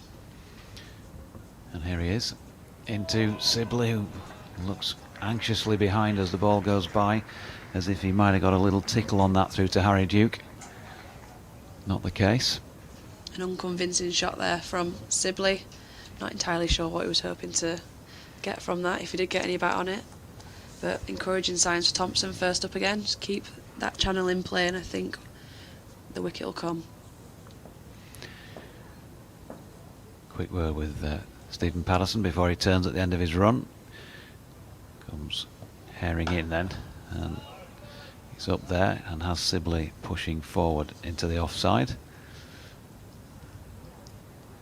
Crowd still transfixed. You can tell, can't you, at cricket, that we love cricket for so many different things, but when the game is interesting, people are unmoved. Nobody's moving from their seats at the moment. There's not that, oh yeah, we'll just nip down the back of the stand and get an ice cream back in a few minutes.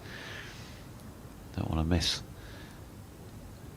potential for another wicket, and that might have come, that ball. It's going to be 4 more through third man. Sibley trying to turn it to leg, as is his wont, and got a thickish outside edge on it along the ground past Harry Brook at third. So Sibley, 4 more to his name. A yell of desperation from Thompson there as yet another one from Sibley skews away. I'd love to see his wagon wheel from today. I think quite a few have gone through that region and not in deliberate manner. So brilliant partnership as far as Warwickshire are concerned. This 62 they've put on now since that 4th wicket fell at 27. And a very, very healthy lead indeed of 136 runs with 6 second innings wickets standing. It's going to take something special now for Yorkshire to come back here.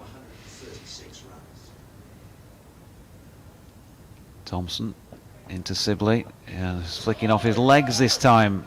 Jordan Thompson straying the other side of the tracks, and he's got 4 runs with a very fine flick down to the Emerald stand.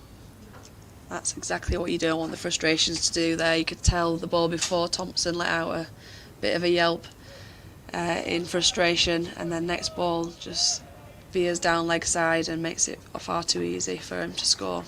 Definitely Dom Sibley on strike, but I think the last 2 fours have gone against Michael Burgess's name on the board. I did just question myself when I looked up then, and I thought Burgess, and I was like, oh no, I've been calling him Sibley for this over.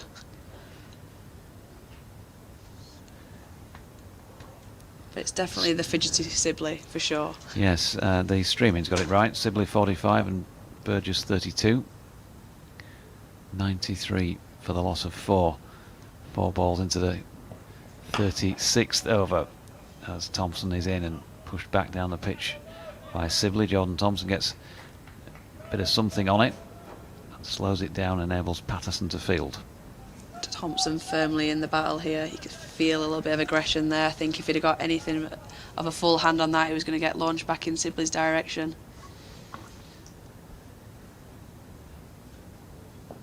So he turns again. And in he comes, and Sibley pushing out into the offside. And fielded by Ben Code, end of the over. 36 have now been bowled at 93 for 4. Katie's just going to take a breather as Rob will return. I might as well hang around with you until my 2:30.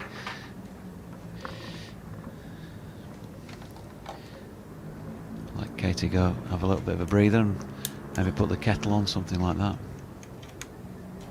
Glad you said that, not me.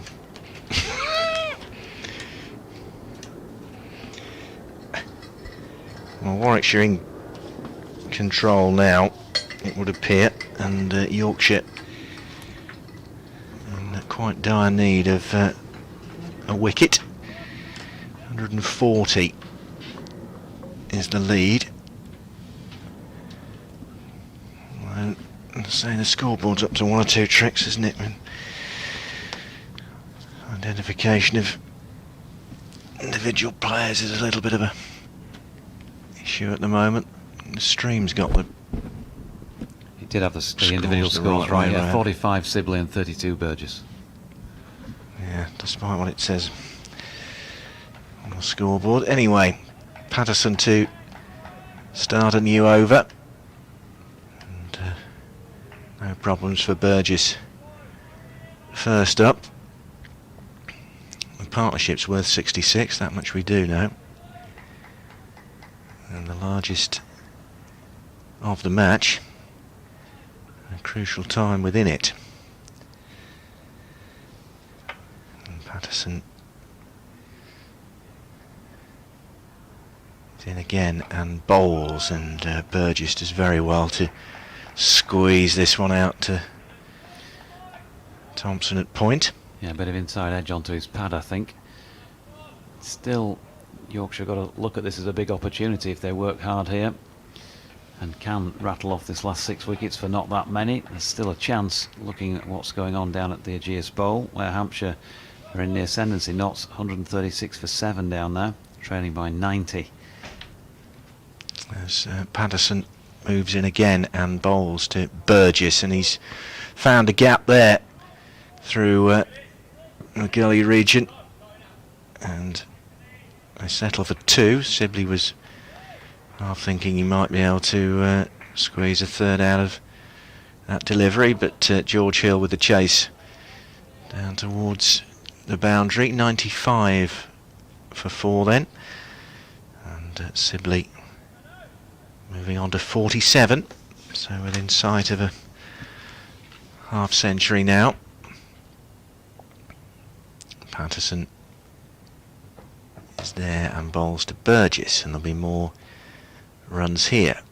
Man coming in off the cover boundary to do the fielding, restricting them to just 1. This lead pushing up towards 150 now, with wickets still in hand. You were saying earlier to Katie, anything up towards 180 is going to be very difficult for Yorkshire to knock off in the 4th innings. As Patterson bounds in again and bowls to Sibley, who picks out Brooke at short mid-wicket.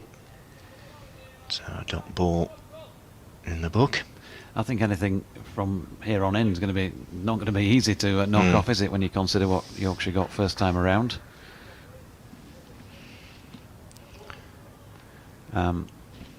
So yeah, it's going to be tough going anyway. And Patterson there again into Sibley, as is his wont, fidgets slightly with a big lean towards the ball, and no run to end that Patterson over. 8 overs, 2 maidens, 2 for 19, 96 for 4, overall lead of 143. And Somerset really are struggling at Taunton, which brings Lancashire into the equation, of course, as well, as far as the championship's concerned. Somerset 82 for 9, miles behind, and the way things are going there, you'd think they're going to be heading for an innings defeat again. Lancashire, who are second from bottom, or were on starting these matches, this round of matches, if they get a maximum there, and Warwickshire win this game, and Yorkshire therefore would lose, Notts lose to Hampshire, it is hugely up for grabs still in that final round of fixtures next week, and the places not only for championship win but even for the Bob Willis Trophy going into that would be in some doubt, I'm sure, for a couple of days of next week as well.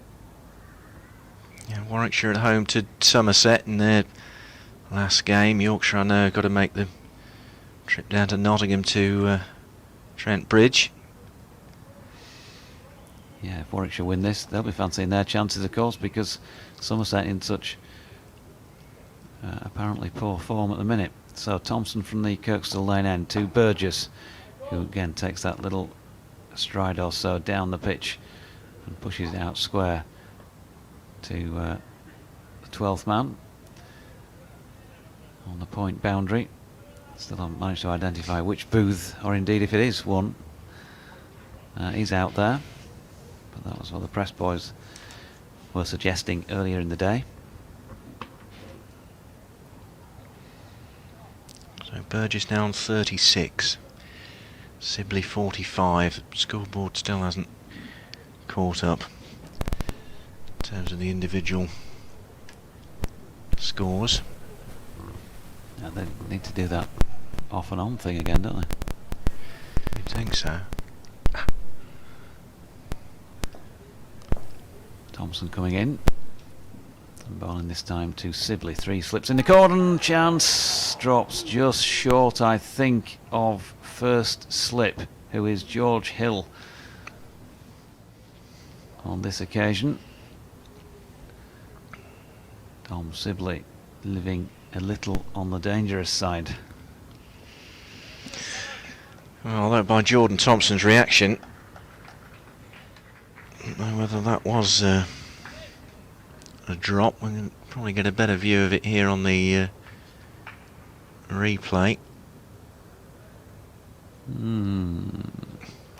Not sure. It's difficult to tell, isn't it? It's a bit grey, a bit dark. Maybe I need to adjust the contrast on the laptop. Thompson into Sibley. Oh, he gets a sneak this time and he's gone. He has gone. And it's Harry Duke takes a good catch, diving across towards George Hill at first slip. And Sibley finally departs for 45 from 117 deliveries. Not dissimilar to the ball before, angled in towards him by Jordan Thompson, and a thickish outside edge. That was a good catch. They had to work hard for that wicket, and that is full credit to Dominic Sibley, because 45 runs in this match by individual players has been a very difficult score to come by. He's done a marvellous job for Warwickshire, whichever way this game goes. So 5 down, the lead 143. You'd still say the visiting side in the ascendancy, courtesy of that 69-run 5th wicket partnership. Jordan Thompson 2 for 32 from 11 overs and 3 maidens. Yeah, well, that's exactly the breakthrough that Yorkshire were looking for here, just to place some doubt in the minds of the Warwickshire players now. So 96 for 5. The lead 143. And it's going to be Chris Wokes coming out, whirling his bat around.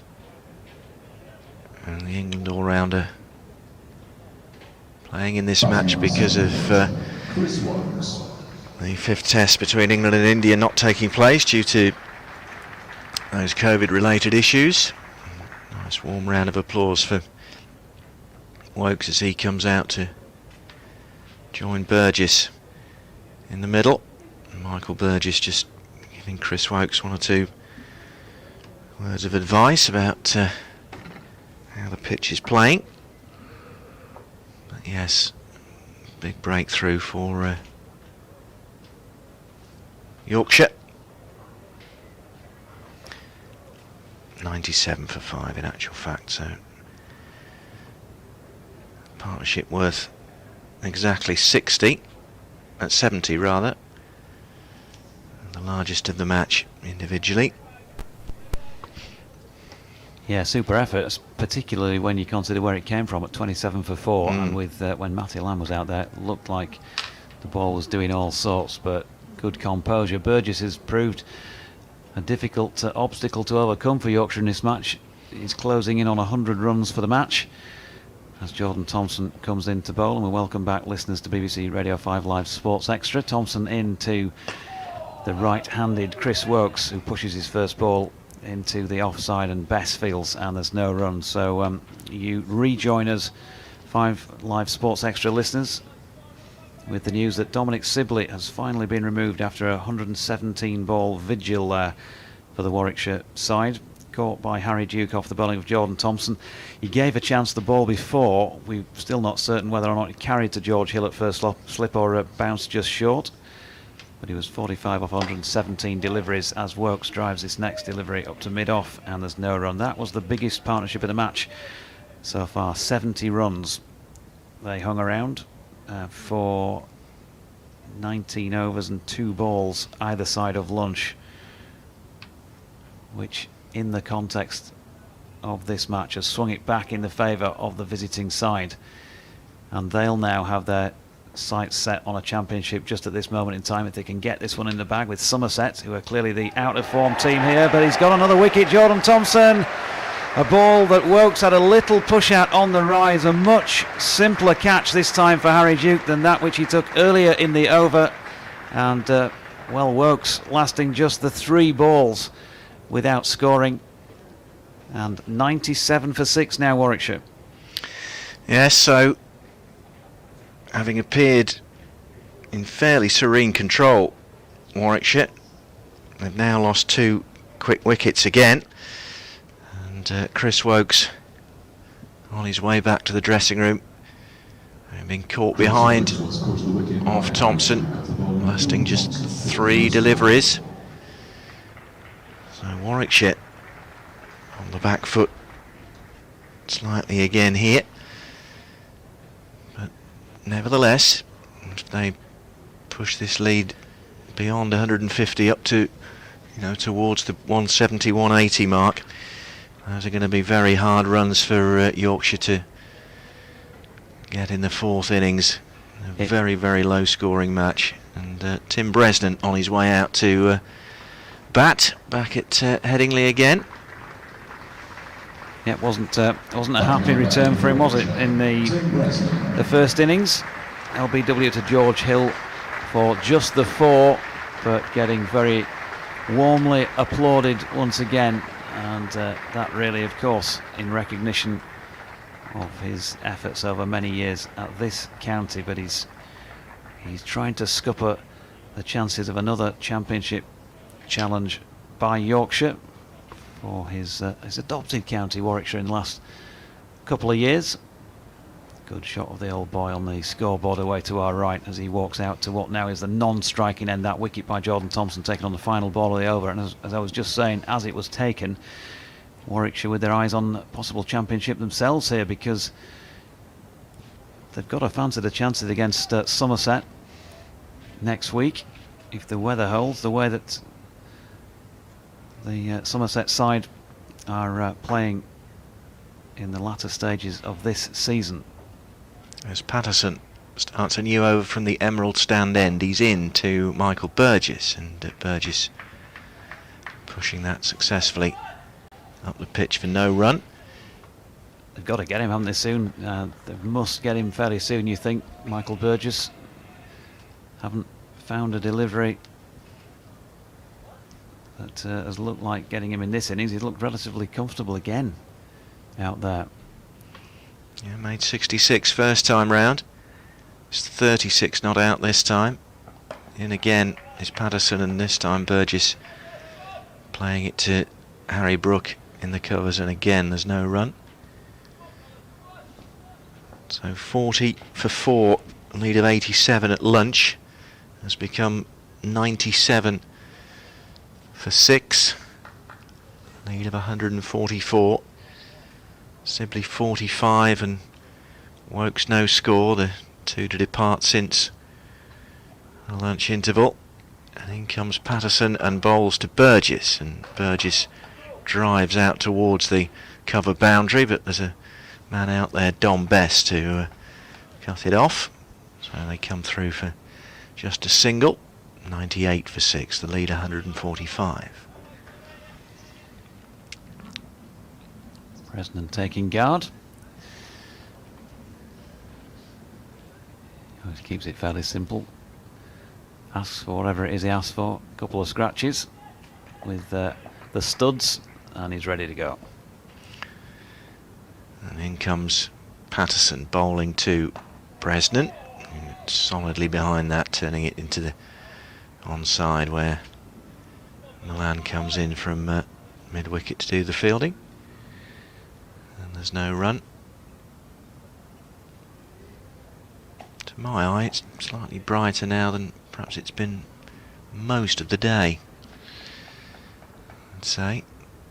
Certainly the gloomy overhead cloud has dissipated slightly, pierced by some watery sunshine, as Patterson moves in and bowls to Bresnan, who's angled his bat down to the vacant third man area, and that will go all the way to the fence for 4 runs. And that's the 100 up for Warwickshire, 102 for 6, which means the overall lead is 149. Yeah, Steve Patterson disappointed in himself. I've seen Brezzy play that shot many times. He's always played it well, just to lay the bat on it. Down through third man, and another boundary going through that area against the Tykes in this match. Patterson, there's another aircraft on its way in or out of Leeds Bradford Airport, comes in and bowls to Bresnan, and there are more runs here. In fact, just a single, because that's a really good diving stop out there to prevent any more going on to the total, and every run is vital as far as this match is concerned. The nature of it, with Warwickshire bowled out first innings for 155, then had Yorkshire all out for 108 this morning. Now second time around, Warwickshire 103 for 6, so the lead exactly 150. So they've still got 4 wickets in hand here with Bethel, Norwell and Miles. You'd rather have them on the board, I think, Rob, wouldn't you? Yeah. Definitely in these conditions. Significant threat of rain tomorrow. There's plenty of doom and gloom in the press box about that, if we get that far, that they're suggesting there won't be a lot of play, but we hear that. You hear those things, you've got to just turn up on the day and see what happens, as Thompson is in and Bresnan flicks that as much as anything to Patterson at mid-on, no run. So we might be going to deep into this game, possibly on account of the weather. I dare say Yorkshire will be delighted if it changes for the better and there's a couple of sunny sessions without the need for floodlights. That might help their cause in chasing down whatever it is they have to chase down. But in these conditions it would be difficult. Thompson into Bresnan, who's slightly squared up and drops that back down the pitch to Jordan Thompson, who will, being the age he is, I'm sure have watched plenty of Tim Bresnan when he was growing up. Looked up to him, I'm sure, as a Yorkshire and England player.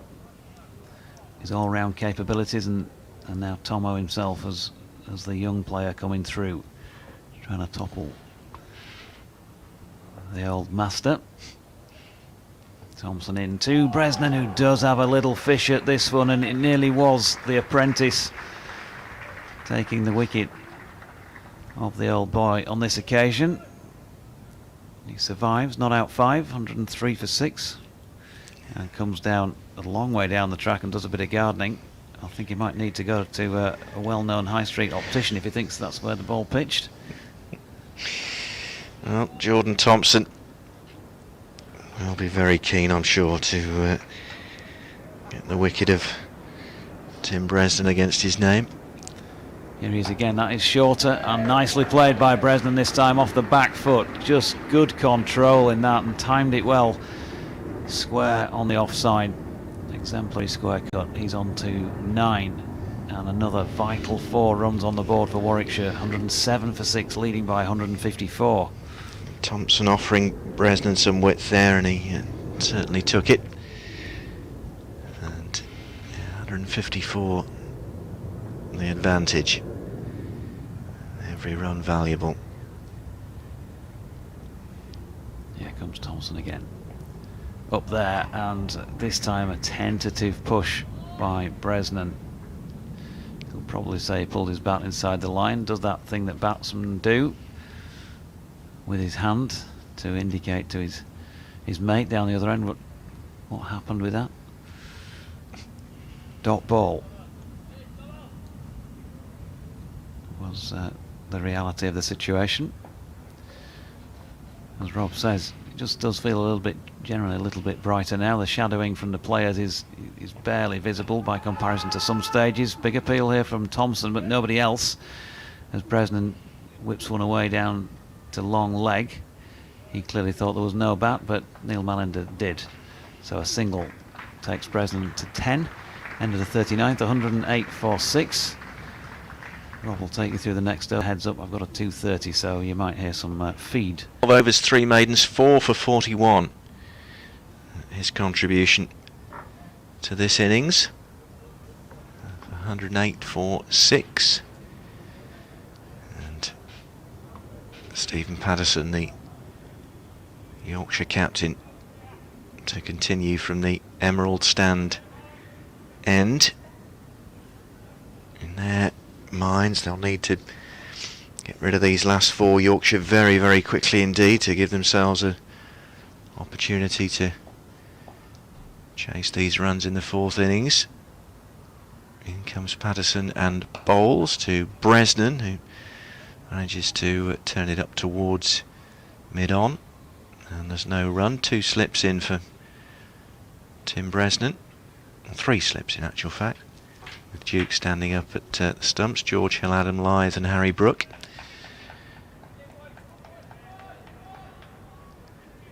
There's a mid-on and mid-off, point, mid-wicket, as Patterson comes in and bowls, and it's turned to Milan at mid-wicket by Bresnan. There's a fine leg and short cover as well.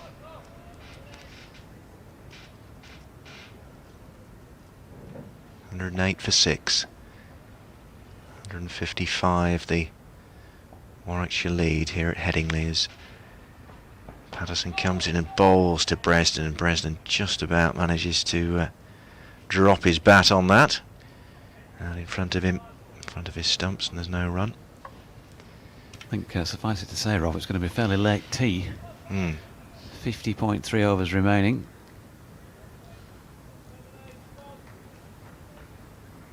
Still got 50 overs, and this one had 39.3 of this innings as Patterson's in again and solidly behind this Bresnan into the offside for no run. So it's going not dissimilarly to the previous 2 innings at 42.4 overs Warwickshire batted for first time around, 42.5 Yorkshire. 6 down in the 40th over. Not going to be a million miles away, so there's still a possibility this could be wrapped up before the end of the day. Patterson back at his mark.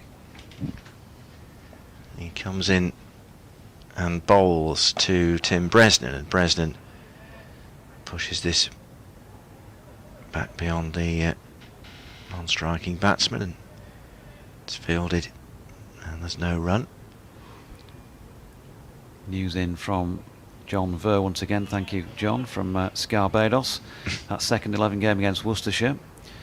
You'll recall that TKC was on 56 and Frayne on 71 when I mentioned it last time. Will Frayne 103 not out from 159 balls, including 15 fours, 205 without loss. Patterson in and bowls to Bresnan, and similar outcome to his previous delivery. It's fielded at mid-on, and there is no run. The end of Patterson's over, his 10th, 2 maidens, 2 for 22.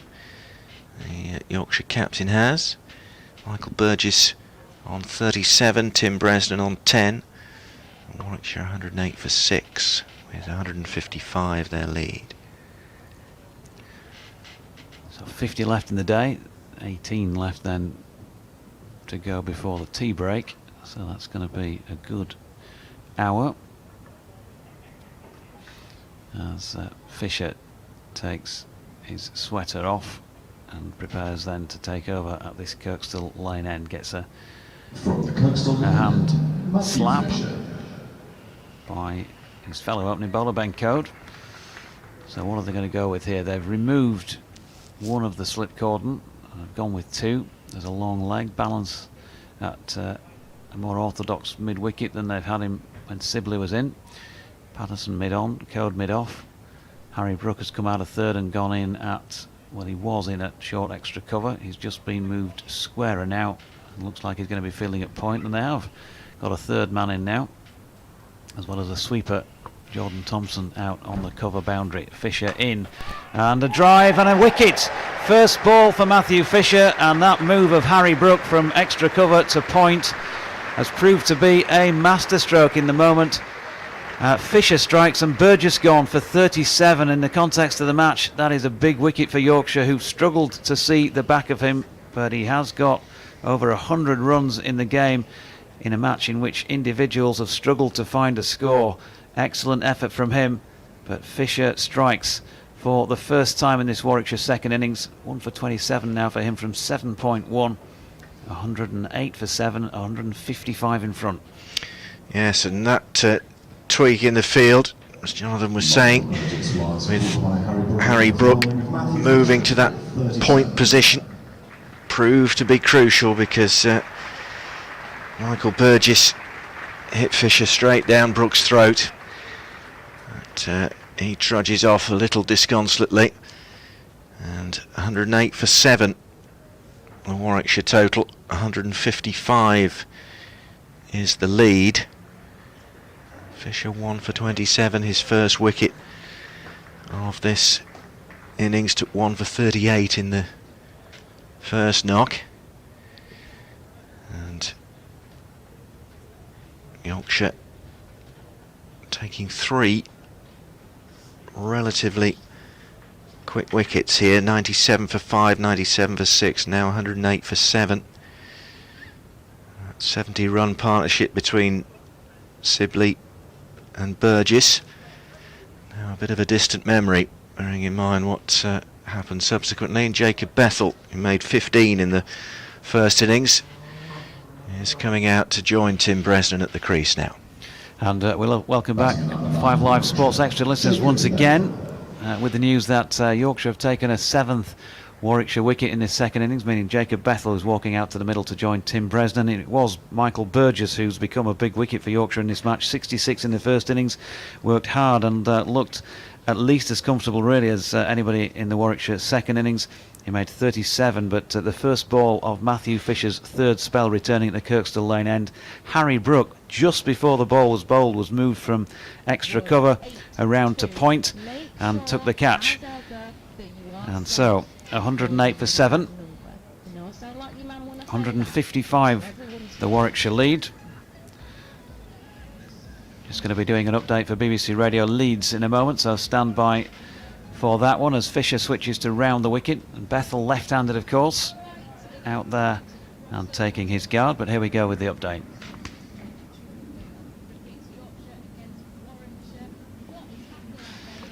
You join me at an opportune moment, Rima, because Yorkshire have taken their third Warwickshire wicket in this afternoon session.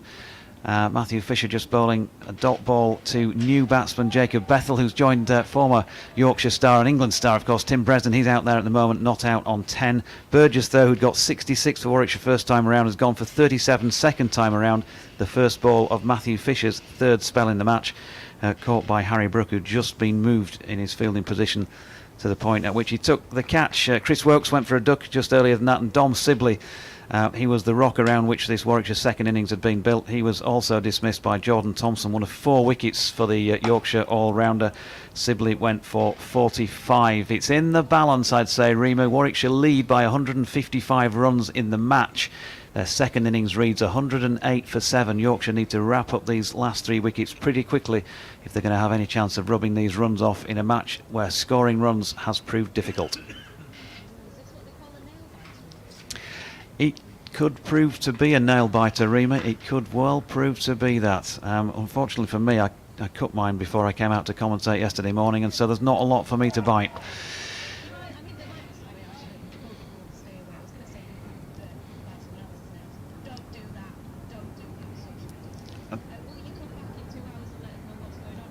I certainly will. It'd be a pleasure.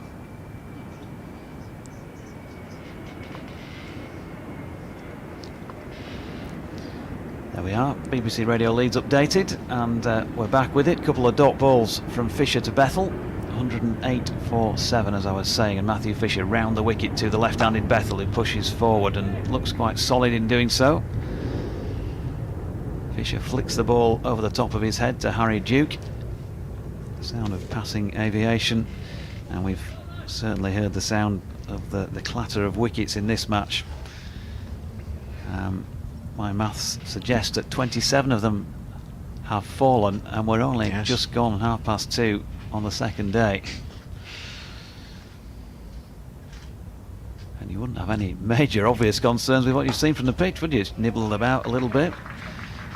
As Fisher is in, and that's nicely played by Bethel. He's whipped it away through straight mid-wicket. Fisher not happy with himself at conceding a boundary, and yeah, why would he be? 1 for 31 from 8 completed overs now for him, or by him. Bethel on 4. 112 for 7, the lead 159. It still looks a very tricky chase, bearing in mind, Rob Gurney, that they were all out Yorkshire for 108 first time around.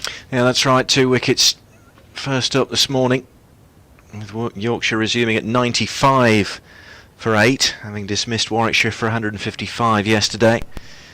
But Warwickshire taking those last 2 wickets for the addition of only 13 runs, so Yorkshire all out for 108, and here we are, Warwickshire second time around at 112 for 7, 159 the advantage, with only Liam Norwell and Craig Miles to come in after these 2, and it's Patterson to continue from the Emerald stand end, running towards us, and bowls to Bresnan, and a bump ball that Patterson fields towards his shoulder in his follow through, and there's no run. Tim Bresnan on 10, including a couple of boundaries.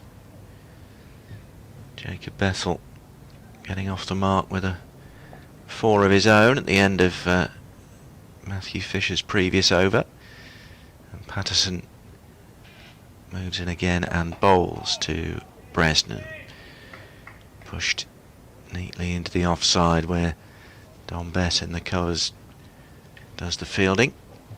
Again, there's no run.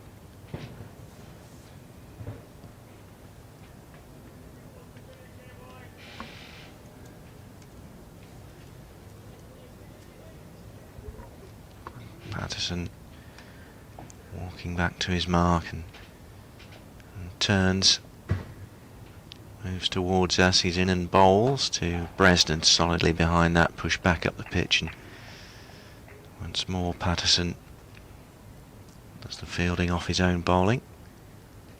Spent so much time together in the Yorkshire dressing room over the years, Stephen Patterson and Tim Bresnan. Know one another's game inside out here. Intriguing personal contest. The umpires are just having a chat here about the ball, I think, again. Yes, we've already seen the ball having to be changed once, and here comes Matthew Waite with a little case of cricket balls once more. It's the second time he's been to be utilised today.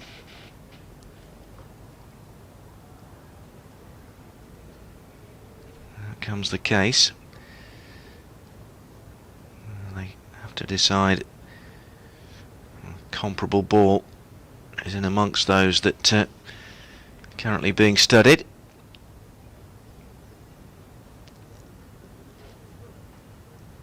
(20-3) on the second day here in Leeds, and as Jonathan says, 27 wickets have already fallen to this point. Warwickshire 112 for 7 in their second knock, which is 159 in front. Another consultation between the umpires to come to a consensus about which ball they can use.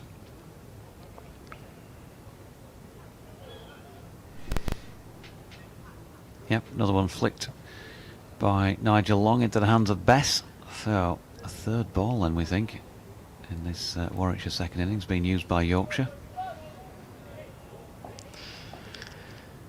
And Waite trots off with the briefcase in his right hand, and ready to resume from the Emerald stand end.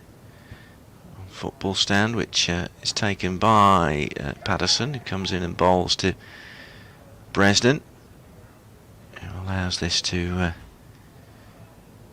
catch his pad as he moves outside the line of the stumps.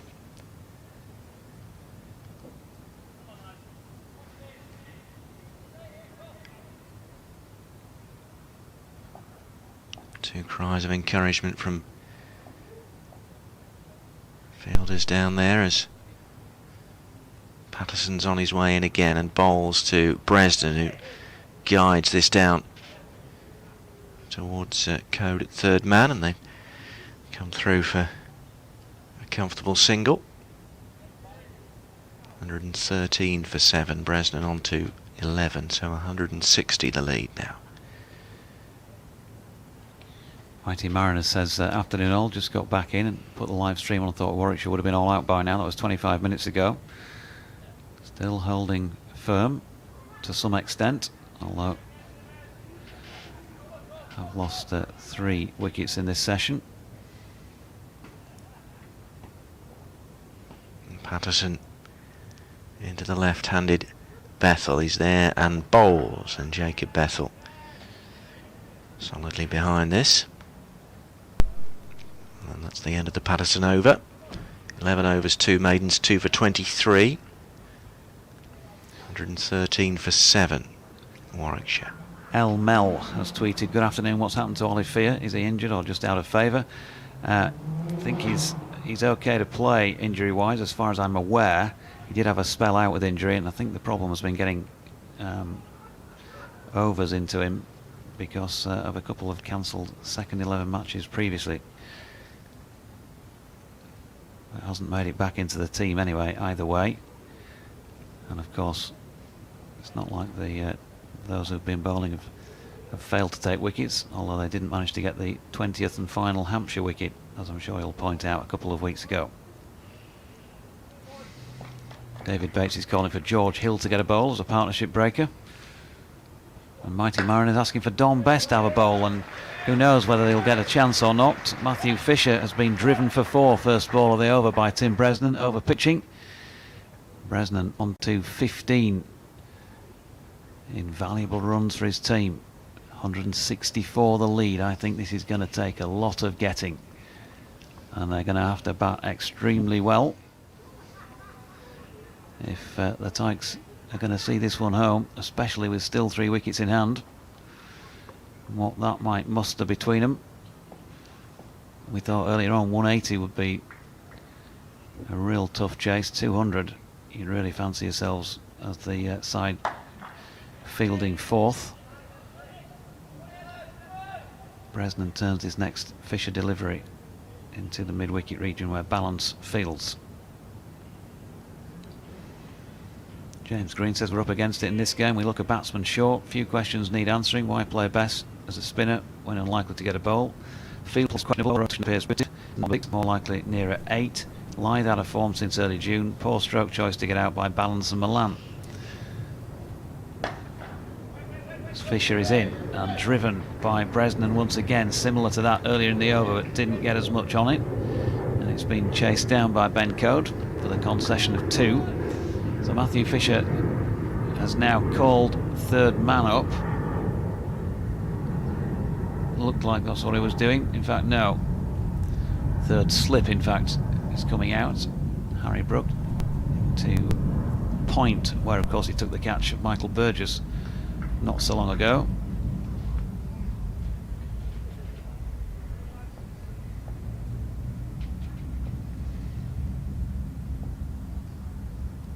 Yes, Fisher to Bresnan, who gets one that is of decent pace, nips in on him, and there was some bat on it, but it was also a bit of a bit of the Bresnan midriff on it, I think you'd say. That did jag back on him a bit, didn't it? And had to take quite evasive action. He seems to be okay. Coming down, having a little bit of a prod at the wicket. Might be just taking a deep breath or two. Yeah. 119 for 7. Bresnan on 17. The lead 166. Fisher to Bresnan, who's having a flash at one that was wide of off stump. Really did chase after that and fell over, in fact, in trying to play the shot. Yeah, he's got away with it. He has got away with it, but quite why you felt the need to chase one as wide as that, I really don't know. And thankfully for him and Warwickshire, he didn't get any bat on it. Otherwise that would have been a very cheap wicket to give away. Fisher In again to Bresnan. This time an orthodox leave, if there is such a thing. 43 overs have been bowled in this Warwickshire second innings. 119 for 7. Somerset. Oh, strange game cricket is. 90 all out first time around. Second time 29 without loss after 30 without loss after 5 overs. Go figure. Yeah, try and explain that one if you can. Ant Gibson will be having a whale of a time down there at Taunton, I'll wager. Well,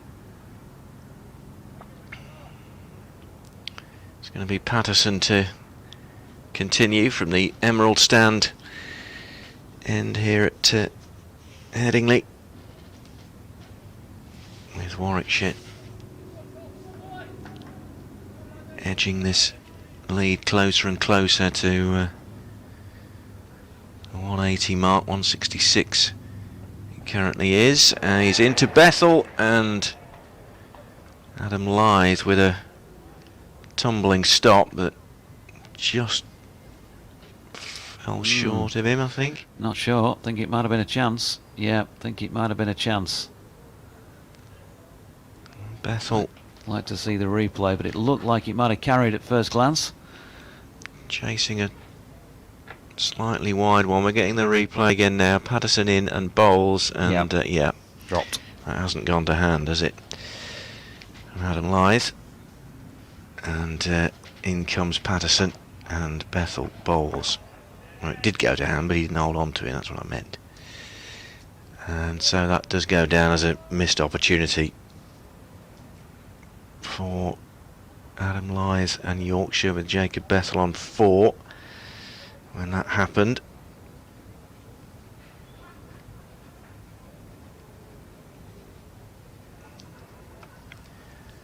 Patterson won't be very pleased at all, but he's back at his mark now. Got another opportunity as he comes in and bowls to Bethel, who drives that one into the covers, and Thompson cuts it off, and there's no run. It's the worst feeling in the world, isn't it, when you drop a catch? You feel completely alone out there on the field. Doesn't matter what anybody says to you. But I think if you play cricket long enough, I can't think of anybody that hasn't dropped one at some point. Sometimes taking ridiculously difficult ones and dropping the simple ones for whatever reason.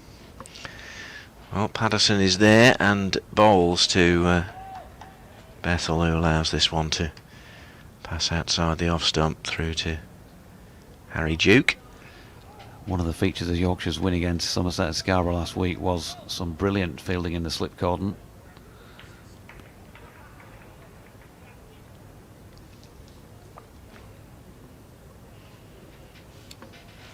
Well, every opportunity priceless in terms of this match and the way it's panned out. The first day in almost a couple of sessions, as Bethel not required to play a stroke at this one, just allows it through into the gloves of Harry Duke, the wicketkeeper.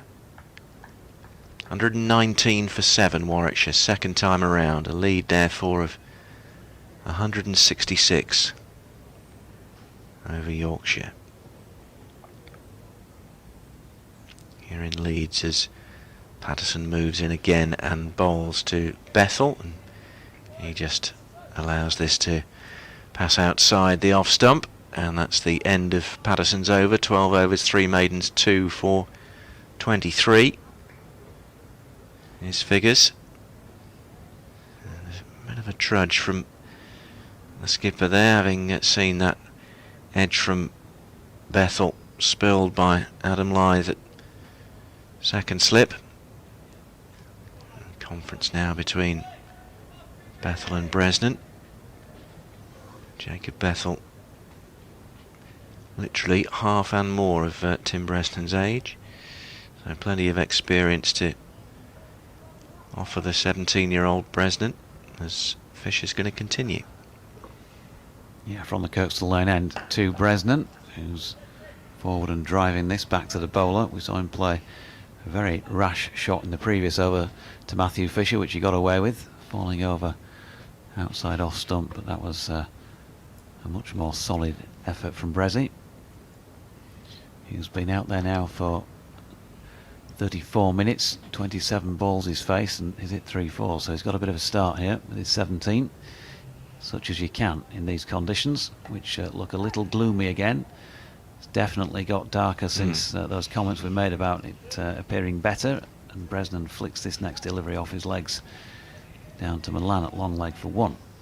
And the darker clouds have started to take prominence again overhead, and the white rose floodlights taking more and more in effect here.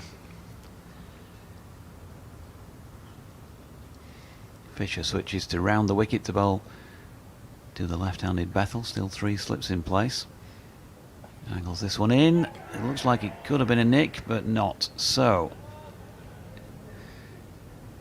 Maybe nipped away from him, or maybe just held its line, and he certainly had a little dash at it, did Jacob Bethel.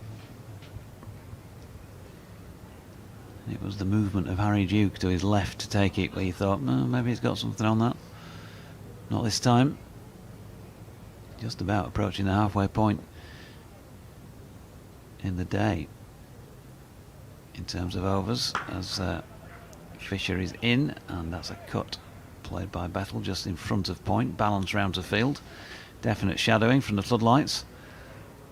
Still plenty of gloom overhead. It's been pretty much the way of things throughout the match. There was a period when Warwickshire were batting towards the start of their innings where it did get a bit brighter, and there was the sun was poking through the clouds on occasions, but not a lot of it. Fisher goes short this time at Bethel, up at the top of the batsman's head and stumps, and through to Harry Duke. And despite the gloom, you can still see plenty in the distance. There doesn't look to be any obvious rain around. There was a little bit of a threat of that. But on the horizon down towards town away to our left. Just got the cranes. And the Leeds city centre skyline as Fisher comes in again. Up there to drive by Bethel. Invitation accepted, and he played it well. Got over the top of that, opened the face. Lovely square drive for 4. Takes him to 8. The score to 124 for 7 at the end of Matthew Fisher's 10th over. 1 for 42. In the context of the game, he's on the expensive side. And after 45 overs, that lead now for Warwickshire, 171. He has dropped in the odd 4 ballers, Matthew Fisher, during his spells, and it looks as though George Hill is pacing out his run up now from the Emerald stand end. Bowled a couple of overs in the first innings, and took 1 for 3, and he's going to have a bowl. George Hill. With the score at 124 for 7, and the Warwickshire lead 171. Hill windmilling his arms to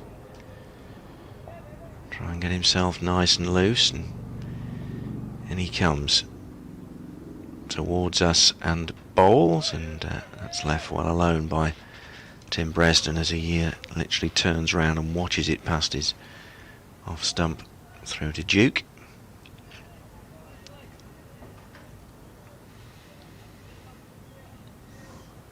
Yeah, broke a partnership, didn't he, in the first innings? Bowled well also last week in the match at Scarborough, 2 for 12. As this next delivery is pushed by Bresnan up to mid-off, and there's no run. In 2 for 12 in the first innings of Somerset. Took a wicket as well in the second innings. Swung the ball both ways. Trapped Tim Bresnan LBW for 4 in Warwickshire's first knock. In comes Hill, and that's driven very well indeed by Bresnan. Twirl of the wrists through to the cover fence for 4 runs. On to 22, the total 128 for 7, so the lead 175. Yeah, I suppose the problem you've got, swings the ball both ways, like I say, but if if he gets it wrong at his pace and against somebody of the experience of Tim Bresnan, then he could go. He's sort of mid-70s. And he just gave him too much room, didn't he, outside off stump. And of course, a couple of boundaries in recent overs. They wouldn't want to concede too many at this stage, wouldn't want to concede any more at this stage. 175 now, that lead, which feels big. At 47 first innings lead, having just missed Yorkshire for 108, just about 15 minutes or so into today's play. And 128 for 7, Warwickshire's second knock. They've blocked up that point boundary now with a sweeper. As Hill comes in and bowls, and easy for Bresnan to let that pass outside the off stump. Yep, still getting loose, still trying to find a bit of rhythm. Only bowled the 4 balls so far. Only gone for that one boundary. End of this over will bring Katie back in as I update the West Midlands listeners, as Hill is in again and bowls to Bresnan. And Bresnan guides that out towards the cover boundary, but Ben Code is out there doing the fielding, so they will take just one. Moves Bresnan on to 23, and the total to 129 for 7. 176 in front.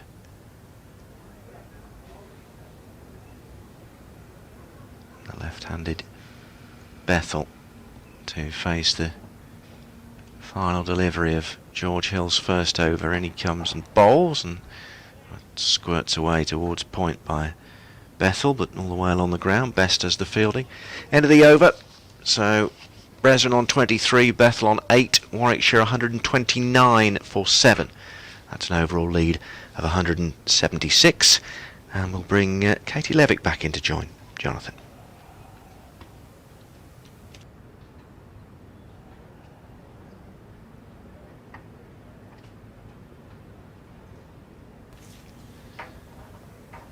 So Fisher, he's going to continue at the Kirkstall Lane end of the ground then. Bresnan on strike. They've just gone, as you'd imagine now, with this lead on the board, a little bit more defensive of late. Third man's been out. Cordon's gone down to 2. They've got a long leg out as well as they've had for much of the innings. Katie rattling her brains as she sits down beside us as Fisher is into Bresnan, and he drops that into the leg side, no run. Welcome back, Lev. Thanks for having me. Was the rattle audible when I sat down? Well, at least you got some brains. I think that's the key, isn't it? So if they were rattling. So Brezzy 23 here, big in the context of the match, and he's making the men for whom he won county championships work very hard for his wicket this time around. Fisher up there. Bresnan opens the face, runs it out to that vacant area backward of point. Third man coming into field, and they get through for another one. Quite happy here, Katie, just to tick them off one by one. The lead 177.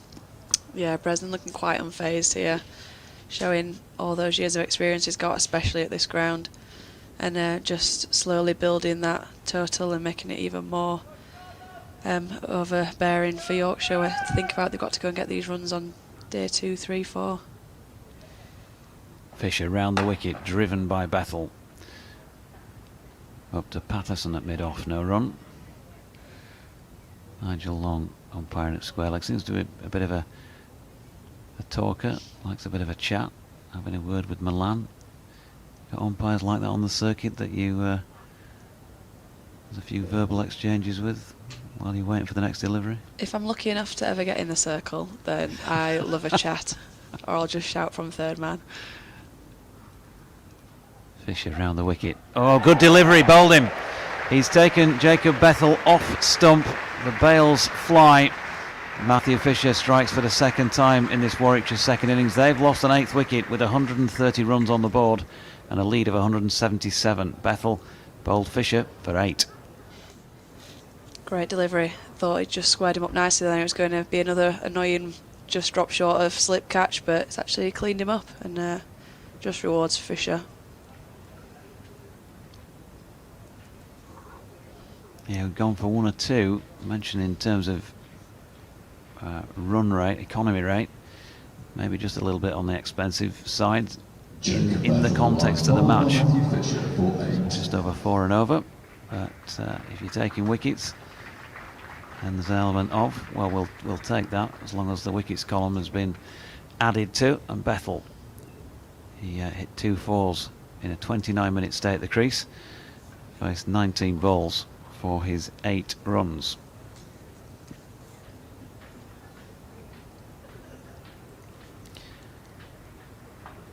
Still Katie in the balance. Can he call it from here? I think you have to just give Warwickshire the edge. There is still so much time left in this game that if they can, Yorkshire can try and skittle them rather relatively cheaply here. There's still a chance. We've still got a good batting line-up. They'll be wanting to prove themselves after disappointing in the first innings.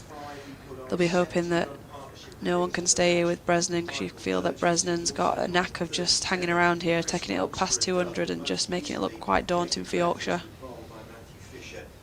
Craig Miles, who of course bowled well in the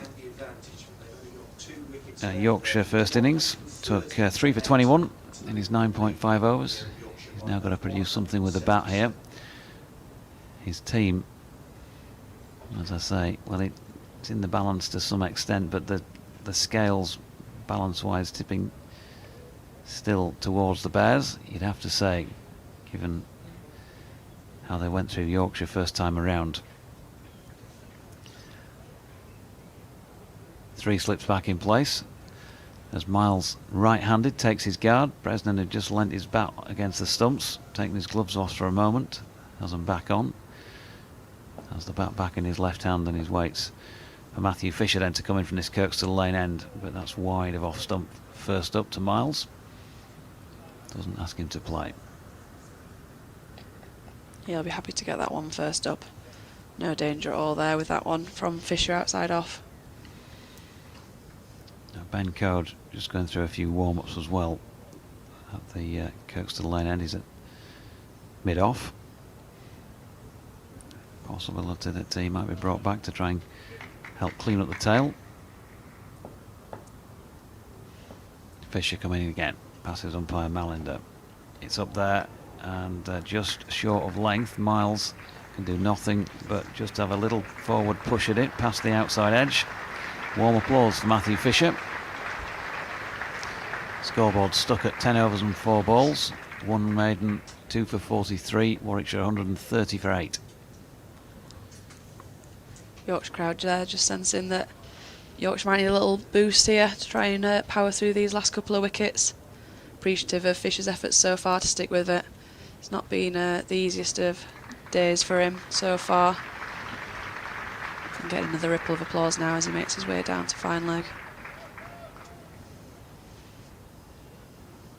So Code is coming back on, being brought on at the Emerald stand end of the ground, and Rob standing by, so I'll have another few words from Katie and I shall vacate for a little while. 1 and done for George Hill. Sensing that Code's probably the man to try and finish this for him. He's been arguably the better of the 2 opening bowlers for Yorkshire. Looked more threatening up top. Had Sibley in a bit of bother. Maybe needs some magic like that now to try and get rid of Bresnan, or work over Miles and the tail enders at the other end.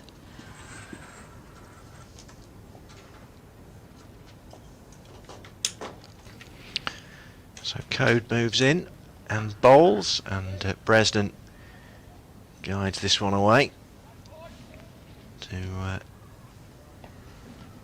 Best down there, just in front of the cover boundary, and they take a single, and Craig Miles taking his guard. Was caught behind by Harry Duke off Ben Code in the first innings without scoring. Here comes Code again, and Miles just allows that to travel outside the off stump. Even if these last 2 wickets were to go down now, 180 or thereabouts is going to take some going. Yeah, it seems quite a formidable total already, considering the scores in the previous innings. Well, John Logan's emailed in just to say that we thought it was a drop by Adam Lyth in the slips off Patterson. Bethel was on 4. He says that it dropped short of him and he stopped it on the half volley. So thank you, John, for that. I did think that when I watched the replay back, but I didn't want to be a backseat commentator and shout from the back of the box. You should have done, Katie, honestly.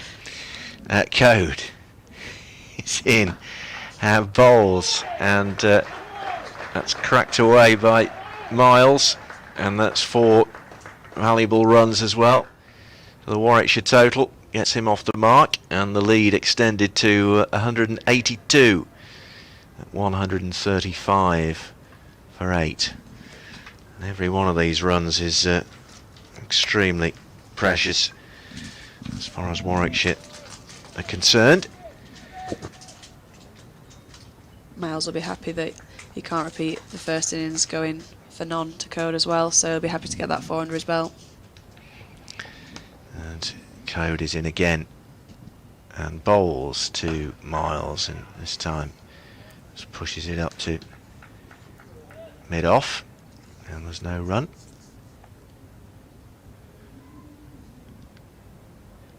Ben Code towards the end of his 12th over, 4 maidens, no wicket for 22.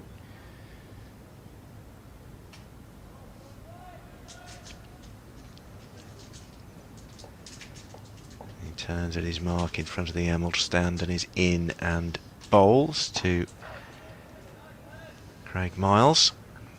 Miles just content to push that one into the offside, and that brings to an end the 48th over of the innings. 135 for 8. Still 10 more overs to go before the tea interval. Bresnan on 25, and Miles having got off the mark with 4.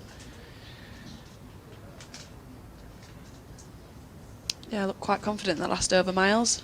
I think it'll probably put Bresnan's mind at ease a bit that he might have someone here to stick around with him for a bit and just push it up over towards those 200 runs and really put the screws into Yorkshire. So Fisher to continue from the Kirkstall Lane end. He's in again and bowls, and cracked by Bresnan. But diving stop there by Jordan Thompson. Always a live wire around the covers, and saved 1 or 2 runs there, certainly, didn't he? Yeah, Bresnan not afraid to put his hands through that one, give it an expansive waft, hoping to get that through the covers. Fisher in again past the umpire and bowls. Oh, and that skips away past Harry Duke as he dived away to his left, and it's gone all the way to the fence for 4 runs there. Not what the bowler wants to see, or the wicket-keeper for that matter.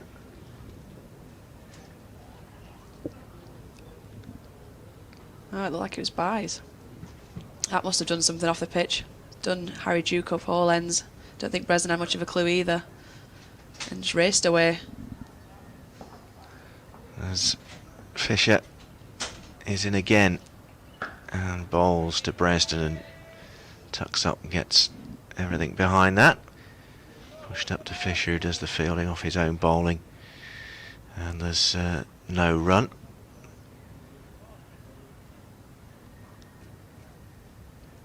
And Fisher drawing the ball on the front of his shirt. 2 for 43 he has. He's in and bowls, and Bresnan turns that backward of square on the offside for a single. Takes him on to 25, 139 for 8, 26 rather, 140 for 8, the leader 187.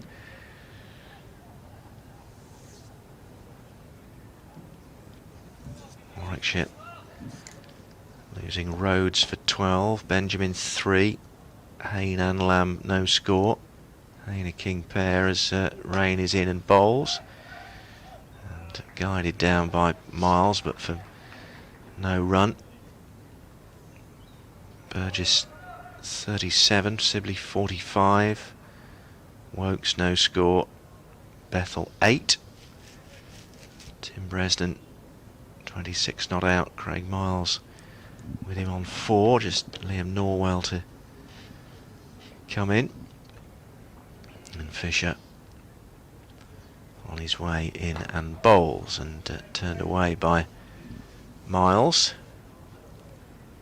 And to fine leg where successfully complete a single, 141 for 8, and the lead now 188 at the end of that Matthew Fisher over. 12 overs, 1 maiden, 2 for 45 he has at the end of that over.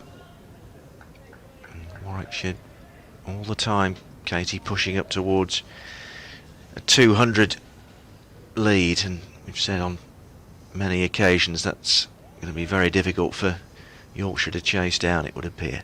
Yeah, that seemed a very imposing total. You just saw Pato there having a chat with Fisher at the end of that over. You wonder if a change is coming to try and force something to happen here.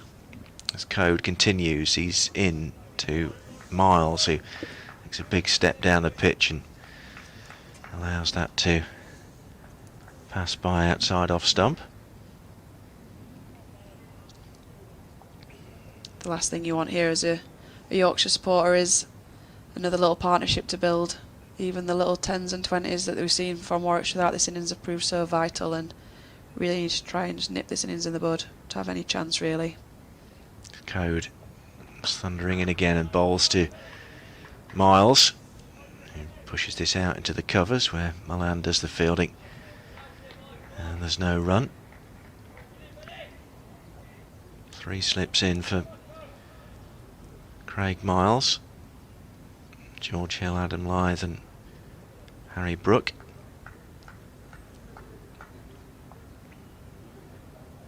Patterson, captain, tossing the ball back to Code, who comes in again and bowls to Miles. He's upon his toes but manages to guide that down Don Bess, and there's no run. Still got 8 overs after this one to go before tea. Long second session. Started after lunch with Warwickshire on 40 for 4. Since progressed to 141 for 8. And he gets Miles Code to have a bit of a nibble at that one. Rising delivery, but didn't get the shoulder of the bat to it. On its way through to Duke, but good ball from Code. Yeah, it's encouraging to see. He's looked quite solid up until then. Miles quite unfazed, happy to get out there on the front foot. And nice to see a little bit, must have done a bit of nibble from Code to find something. And he comes again towards us and bowls. It's a straightforward leave by Miles outside the off stump. Played 9 matches, and this his 10th match of the season, his 15th innings. Has now 127 runs to his name. High score of 25. As Code comes in and bowls. Miles up to mid-off, and that's the end of the over. So 188 the Warwickshire lead. At 141 for 8. Tim Bresson on 26. and Craig Miles on 5, and this a nagging little partnership from a Yorkshire perspective, Katie Levick, isn't it? Yeah, it's a really important little passage of play here. I think Yorkshire will be hoping to take at least another one into the tea break with them, if not completely balling them out at this stage and trying to nip it in the bud. Every run is so vital here, and with someone like Bresnan at the other end who's done this 1,000 times, you don't want them to get any more of a lead. So 8 overs scheduled before tea as Fisher's in and bowls, and straightforward leave by Bresnan. Outside the off stump through to Duke. It's only his 9th match of the season and his 14th innings. High score of 68 not out. He's now scored, my calculations, exactly 300 runs this season, Bresnan, as Fisher is in and bowls to him. And there's going to be more here. Code manages to cut off a potential boundary. And come through for 2. So Bresnan moving on to 28 and the score to 143 for 8, the lead of 190. So edging all the time towards that psychologically important 200 mark.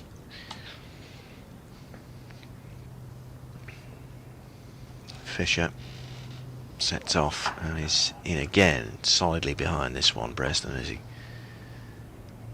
pushes it back down the pitch for no run.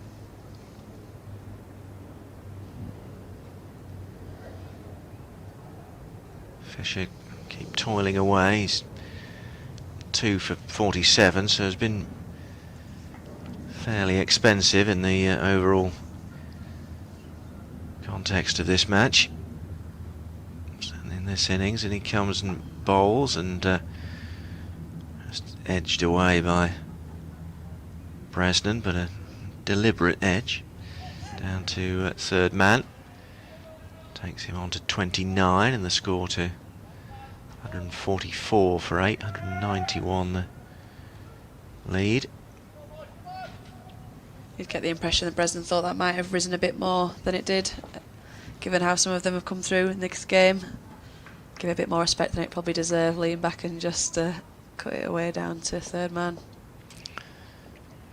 Fisher 1 for 38 in the first innings. In and bowls and through to Duke. The odd stroke by Bresnan there. But the edge of the bat was nowhere near it, so no harm done from a Warwickshire perspective. I think Miles was just showing his tail-enders capabilities there, just having a little wild waft. Not needed at this stage of the game, just assist Bresnan and keep ticking. It's Miles facing Fisher, who comes in now and bowls, and he's had a nibble at that one. It kept a little bit low on its way through to Duke, but doesn't get the edge of Craig Miles's bat. And we've reached the end of another over, the 51st of the Warwickshire second innings. 39 left in the day.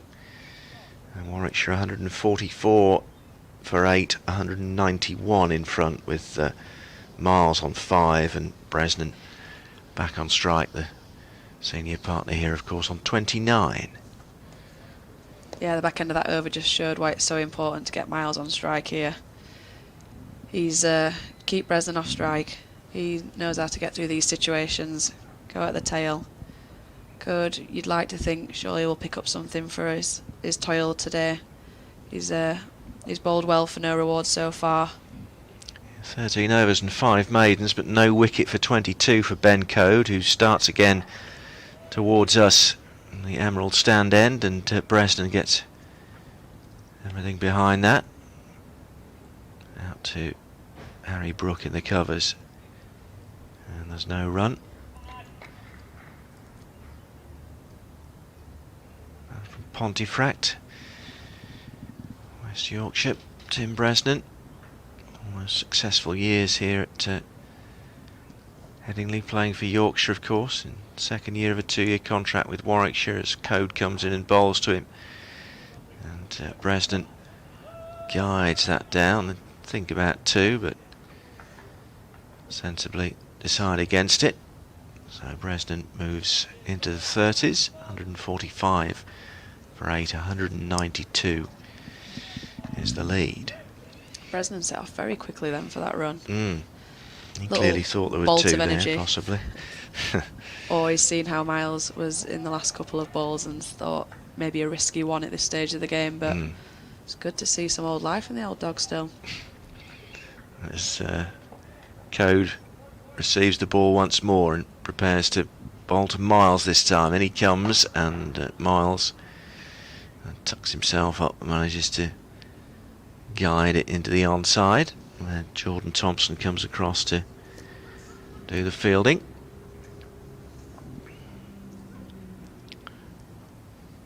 Code just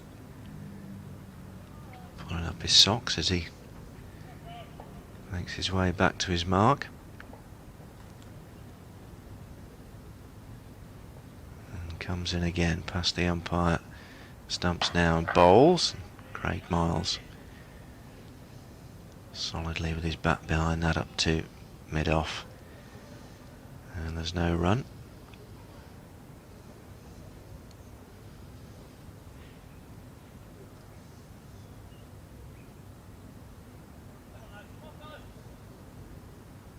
Two shouts of encouragement just to try and drive Yorkshire towards these last 2 wickets as Code comes in again. And Miles thinking about a single as he prods that into the covers, but soon changed his mind. Another dot ball in the book. You can imagine there's just a little bit of chat from the slip cord in here. Miles has gone quite hard, lunging forward every time he's wanted to get some bat on ball, and you just got to think that they're in the game here. Probably give him a little bit of chat, looking for that edge from Code. Who's in again, Ben Code, and bowls, and Miles successfully negotiate a single, take him on to 6, and the total to 146 for 8, closing in on T on the second day. Sorry, Katie, go on. No, it's interesting that they took that single so readily. You wondered if Bresnan might just want to try and steer this through to T, harbour most of the strike, and do what he's done so many occasions, but seems happy for Miles to take the strike there, backs himself. Looks like Yorkshire are bringing on a bowling change here, and Thompson, who's so often forced the breakthrough and the momentum shift, now got the tail end batter on strike for him. Yeah, so Matthew Fisher having a rest. Jordan Thompson had to start his 13th over. From the Kirkstall Lane end, Jordan Thompson. Bowled 3 maidens and taken 4 for 41 so far.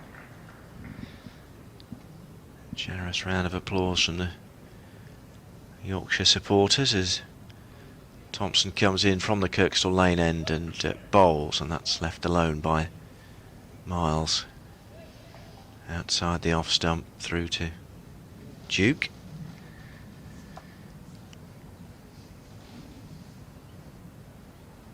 All very well today.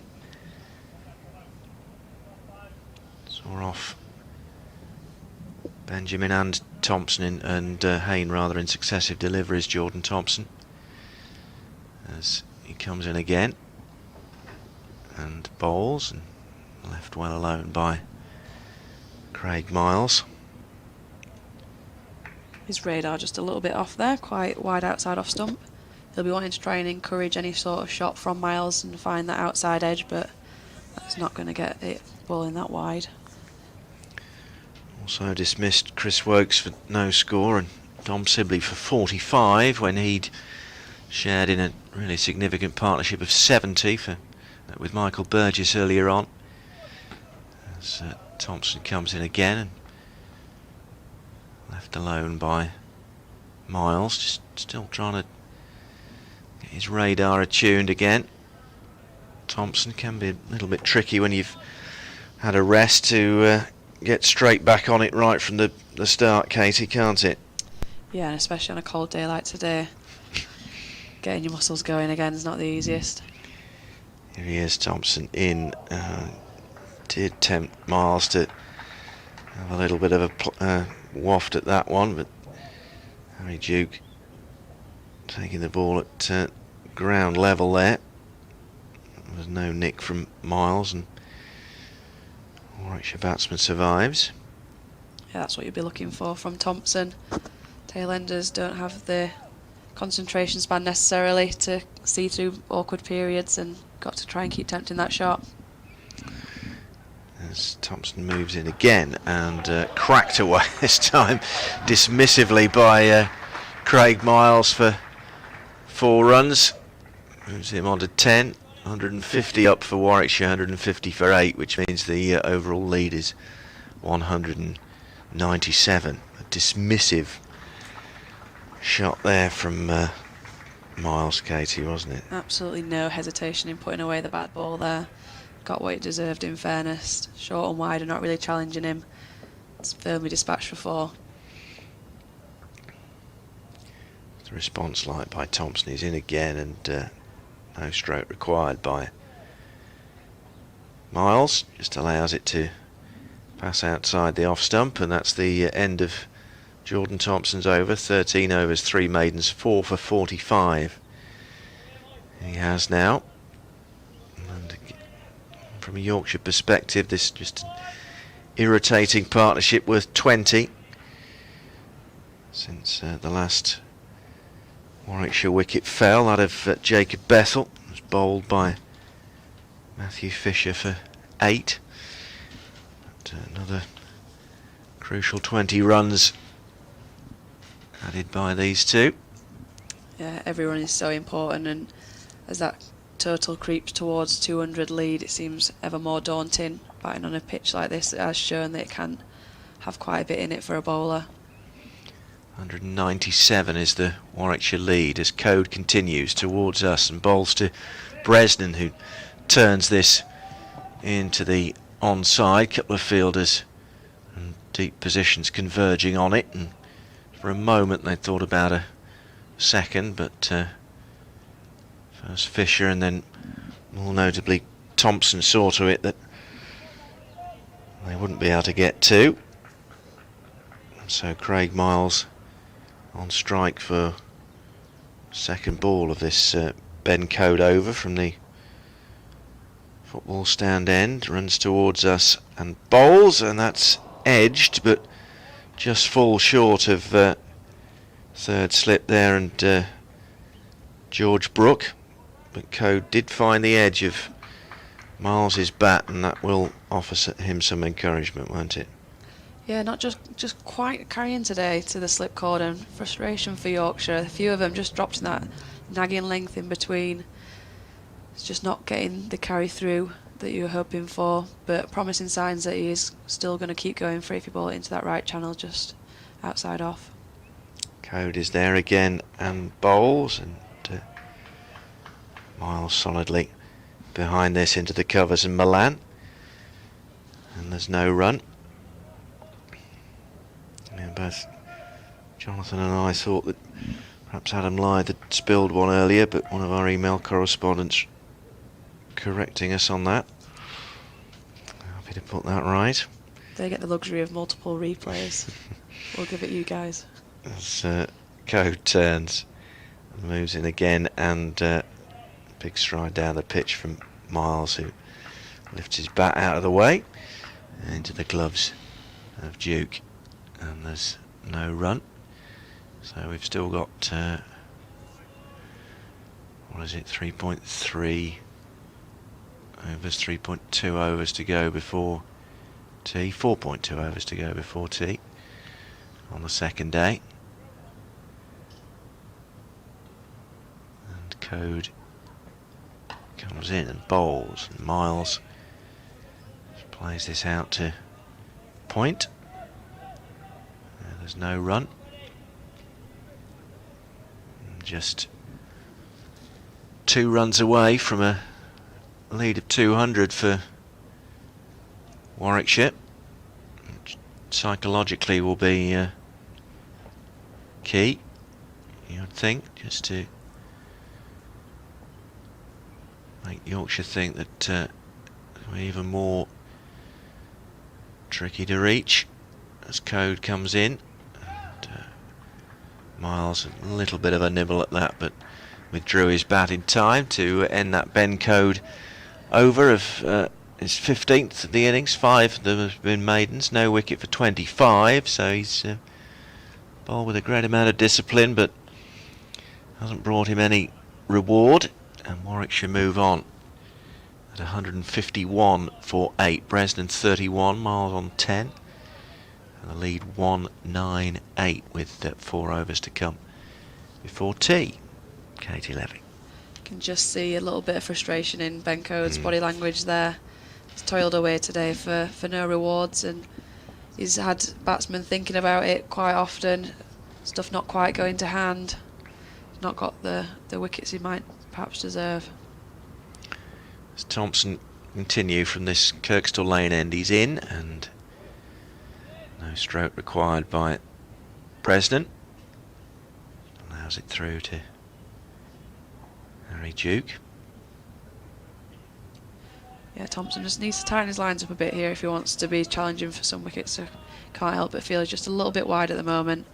Bresnan and Miles would be happy to not have to offer a shot and get through till tea.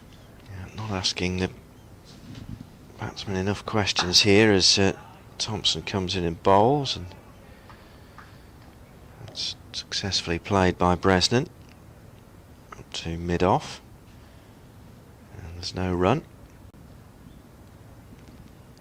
These two want to stay together until the tea interval, so just eking out every single run they possibly can to keep up the pressure on Yorkshire. Thompson in, and Bresnan allows this to pass outside the off stump. So yeah, just needs to angle it in a bit more, Jordan Thompson, at least make the batsman play a shot. As Katie's saying, too many have been sort of fairly straightforward leaves for Bresnan, who's vastly experienced in this kind of situation. And that one, he does play a shot, but it's straight up to Code at mid-off, and there's no run. Just bringing up the field now, looking to keep Bresnan down that end. Thompson comes towards the end of the over. A couple of balls left in it. He turns again, second time, and he's on his way in and bowls.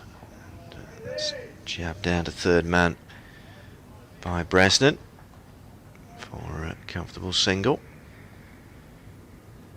moving him on to 32, 152 for 8, so 199 is the lead. So Yorkshire would need to score exactly 200 if these two wickets fall without any further addition.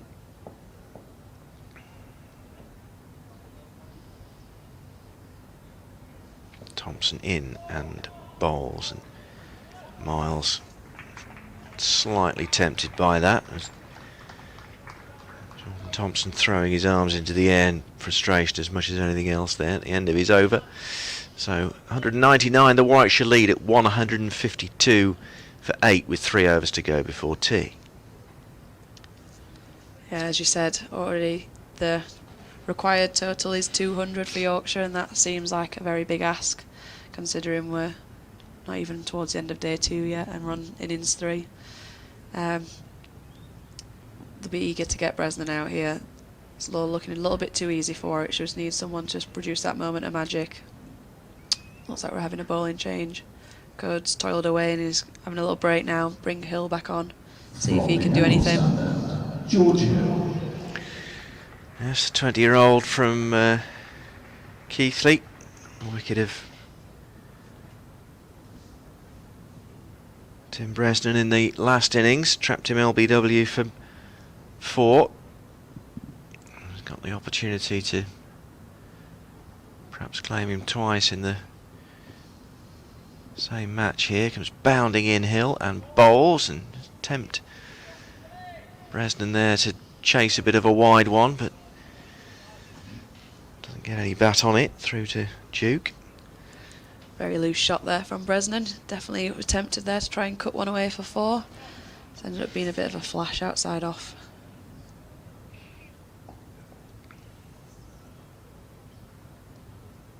Hill is in again and bowls. And Bresnan a better shot this time, but Gary Balance does the fielding. And about, well, it's gully more on point really, and there's still no run. He wanders back towards the point region now. And Hill on his way towards us and bowls, and that's turned away into a vacant area on the onside for Bresnan to come back for 2, and good running between the wickets there, particularly for Craig Miles, who was running to the danger end, but it wasn't a particularly accurate throw from the outfield, so no alarms there. And the Warwickshire lead over 200 now at 154 for 8. Hill on his way again, and Bresnan guides that down to Bess at third man. A comfortable single. 35 to Bresnan. 155 for 8. 202 the lead.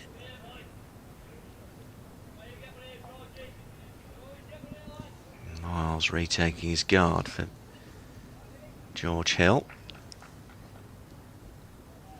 who's bringing the man in off the mid-wicket boundary. In comes Hill and bowls, and Miles angle that down. Bess coming in, they're going for 2, and again very good running between Tim Bresnan and Craig Miles. It was almost a third there for overthrows, but they turn that down potentially. Some good sharp running here between the wickets in this over, adding to Yorkshire's frustration, Katie. Yeah, Miles is just very quick off the mark there, getting back down this danger end straight away, just adding to Yorkshire's frustrations. As Hill comes in and easily allowed to pass outside off stump by Craig Miles. So 2 overs before tea, and Warwickshire 157 for 8, which is a lead of 204. This partnership worth 27, which will nag away at Stephen Patterson and the Yorkshire players.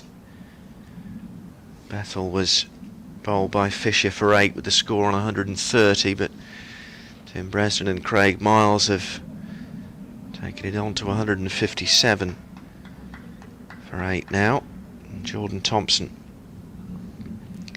going to continue from this pavilion end, the Kirkstall Lane end.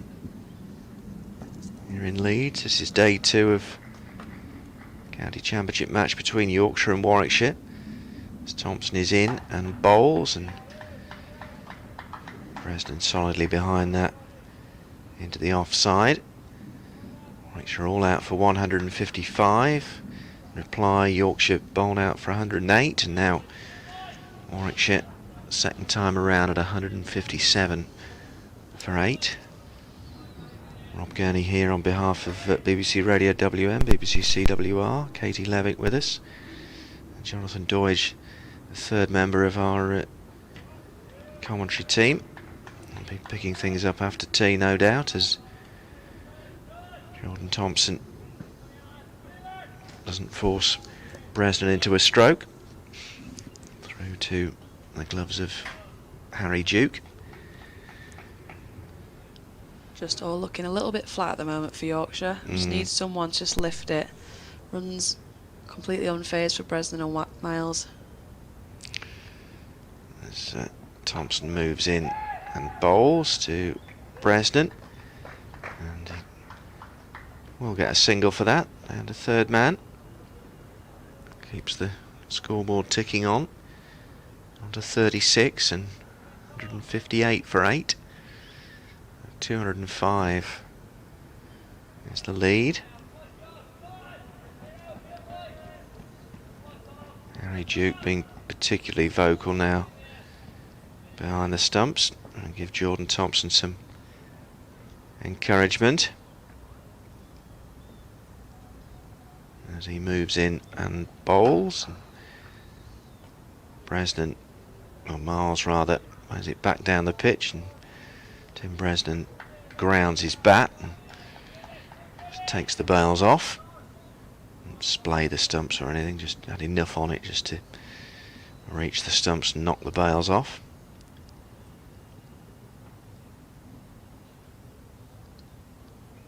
Two more deliveries of this Jordan Thompson over to come. His 15th of the innings. On his way in again and bowls, and that's played away down to fine leg by Craig Miles. Takes him on to 13, 159 for 8. Warwickshire total, that's 206 in front.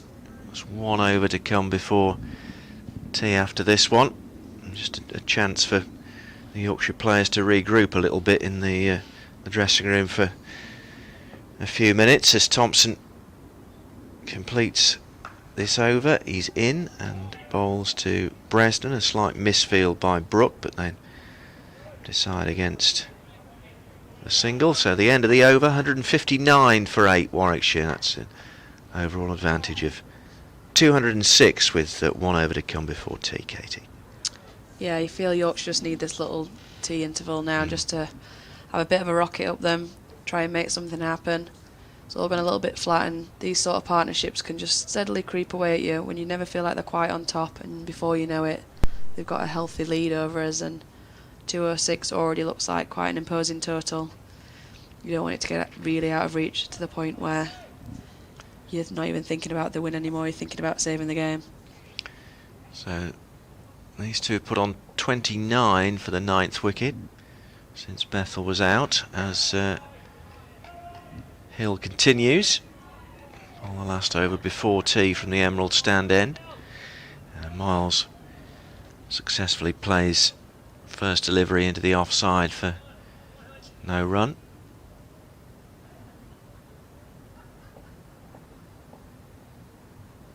No wicket for 10 for George Hill so far, and Miles just able to step away. And too many of those balls, haven't they, during this session from Yorkshire? We've said already, not forcing the batsman into a shot, Katie. Yeah, happily at the stage of the game where if they don't have to offer a shot, they won't, and we're not challenging the stumps enough for my liking. Hill comes in, and Miles plays that up to mid-off, and there's no run. Even the ones that have forced a shot, the edges aren't quite reaching the slips, so it's a tricky period of play. Got to try and create something out of what looks like it's a pitch that's not giving you much anymore. Well, they have had their moments this afternoon, Yorkshire, as Hill comes in and does the fielding off his own bowling on the first bounce from Craig Miles' shot. Certainly at 40 for 4 at lunch, lead of 87. Yorkshire were very much in contention as Hill comes in and bowls. Miles has it back up to mid-off. Certainly when they broke that 70-run stand between Sibley and Burgess, got rid of Sibley for 45 and Burgess for 37. Wokes went without scoring. Bethel went for 8, 130 for 8. There was still a competitive lead for Warwickshire, but they've just let it stray a little bit, Yorkshire, in these closing overs before tea. And George Hill's Giving a few more away here. It's a long chase down to the boundary and a vain chase. It's going to be 4 runs for Craig Miles. Takes him on to 17, 163 for 8. A lead of 210, and that is tea on the second day. So Warwickshire, for all that they've lost 8 wickets in this second innings, are in a commanding position. Tim Bresnan on 36, Craig Miles on 17, and Warwickshire lead Yorkshire here, Katie Levick, by 210 runs. Yeah, they needed that interval break. I feel Yorkshire just slipping away from them slowly there. Everything happened so far in this game in little flurries, little moments of magic where they've picked up 2-3 wickets in a row, and then periods where Warwickshire have really dug in and built partnerships, and we just need another little flurry to try and finish this innings off as quickly as possible and give ourselves a chance. 33 runs from 68 balls for the 9th wicket so far between Bresnan and Miles. So Warwickshire 210 in front of Yorkshire here at Headingley with 2 wickets still in hand. Rejoin Jonathan Doidge, myself, Rob Gurney and Katie Levick in a few minutes' time after the tea interval.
Stephen Patterson leading out Yorkshire.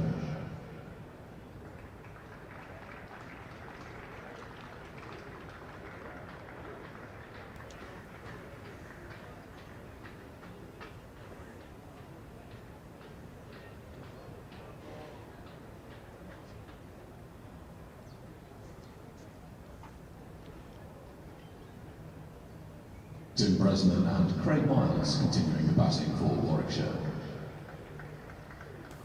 Welcome back from Emerald Headingley. Katie Levick alongside myself, Jonathan Doidge, for this first part of the final session on day 2, with Warwickshire in a commanding lead in this match, with Messrs Bresnan and Miles walking back out to resume their 9th wicket partnership, which has so far yielded 33 runs. Bresnan 36, Miles 17. That lead now 210 with those 2 second innings wickets standing for Warwickshire, and in the context of what we've seen in this match, that looks a huge lead and will take a lot of rubbing off, and it hasn't perhaps ended yet with 2 wickets still in hand, unless the Tykes can wrap up these 2 further final wickets without further loss. Are you backing him to do that, Lev? I mean, it's a big ask, but hopefully we can try and wrap it up rather quickly here. Cody having a change of ends to try and see if he's got a change in fortunes, and try and get through Bresnan early doors. None for 25 off 15 so far. He comes in then from the coastal lane end. Big appeal gone. He has got one straight away. Ben Code, the change has worked, and Brezzy has to go. LBW Code for 36, 163 for 9 after 58 overs and 1 ball of their second innings, and the Warwickshire lead remains 210 with 1 wicket left. Well, he certainly deserved that, Code, and we just said before, and I feel quite proud of that he might bring round a change of fortune for him. And that tea break did wonders, obviously. Rocket up the bum that they needed to try and get that breakthrough. Bresnan's walking back now, and if Yorkshire's to stand any chance in this game, they need to wrap this up as quickly as possible. Yeah, Bresnan. Warm applause from the home support, who has become very good pals with, and a hero too over the years. 90 minutes he was out there, 61 deliveries he faced, and he hit 4 fours in that 36. But his old teammate Ben Code has seen the back of him. He got it right on the money first up, and got to say, it looked a very good shout from the angle that we are at. Haven't seen the replay. 1 or 2 other people have seen the replays of those catches, or non-catches as they turn out to be earlier in the day. Quite a few people questioning our eyesight. I've got to say, you're right to do that, because I've been wearing spectacles since about 1989, I think it is. And it is incredibly dark here today. We'll claim that as well. Shadows everywhere. You can't tell where it's pitched. Thanks. The fiver's in the post. Sally M says, my father's got tickets for tomorrow, his first visit to Headingley in over 2 years. I'm wondering how much cricket he'll actually get to see. He'll be unhappy if it's all over today, and also if he doesn't get value for money tomorrow, if it's all over early on. Well, it's in the lap of the gods at the moment, isn't it? If Yorkshire bat well, he'll definitely see some cricket tomorrow. But if Warwickshire bowl as well as they did in the first innings, then you might not see that much. Last man then, Liam Norwell, who's bowled so well in this match. Ben Code coming in to bowl to him, and he pushes out into the offside first up. There's no run. And Sally then goes on, in reference to my previous tweet, bad weather. Oh dear, the odds really are against my father seeing much cricket. It's not a great forecast for tomorrow. Certainly it is England, of course, so things may change pretty quickly. Take much of a breeze, does it, as Code is in, and Miles and Norwell, apologies, has a flash at that, gets it away down to 3rd man for 1. He's off the mark, lead up to 211, and Warwickshire 164 for 9. Yeah, Sally's having a bit of a shocker there, isn't she? She wants loads of cricket and sunshine. It's not looking in her favour either way at the moment. Well, that was from earlier in the day, which I don't think I'd previously mentioned. Code coming in then to bowl to Miles, who is pushing forward at 1. leaving him outside off stump. And there's no run. There we go, David Bates saying something wrong with the eyesight for both of you. That ball never carried to line. It bounced about 9 inches in front of him. I thought he was just signalling to get a roof, saying put a roof on if the forecast rain tomorrow. Code again, with Miles pushing forward on 17 into the offside, no run. Bertie Kennedy's messaged in as well. Both the George Hill and Lyth chances definitely dropped short, not drops, frustrating nonetheless. Chubbs says, Jonathan Doidge, another interesting fact, my dad, who was a Burley fellow, used to play cricket with your brother Matthew at Pudsey Kongs. Matthew fined my dad for running in quicksand, quote unquote. As Miles walks into this next delivery by Ben Code and gropes at thin air. End of the over, 59 now bowled. Warwickshire 164 for 9. Chubbs goes on. Matthew fined my dad for running in quicksand. My dad politely told him to do one. Those were the days.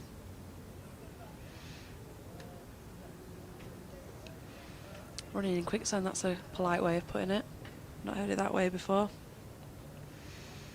Ben Gray says, I suppose the positive of this partnership is that it shows you that you can get runs, and Yorkshire have a chance of chasing 220, 230. Will be a very nice time for Lyth to find a bit of form. Yeah, we were just talking about that a little while ago in the press box. What a great time for him to come back to form, especially as those who have been opening, Will Frayne and Tom Kohler-Cadmore at various points in their first-class careers, have got hundreds today at Scarborough in the second team.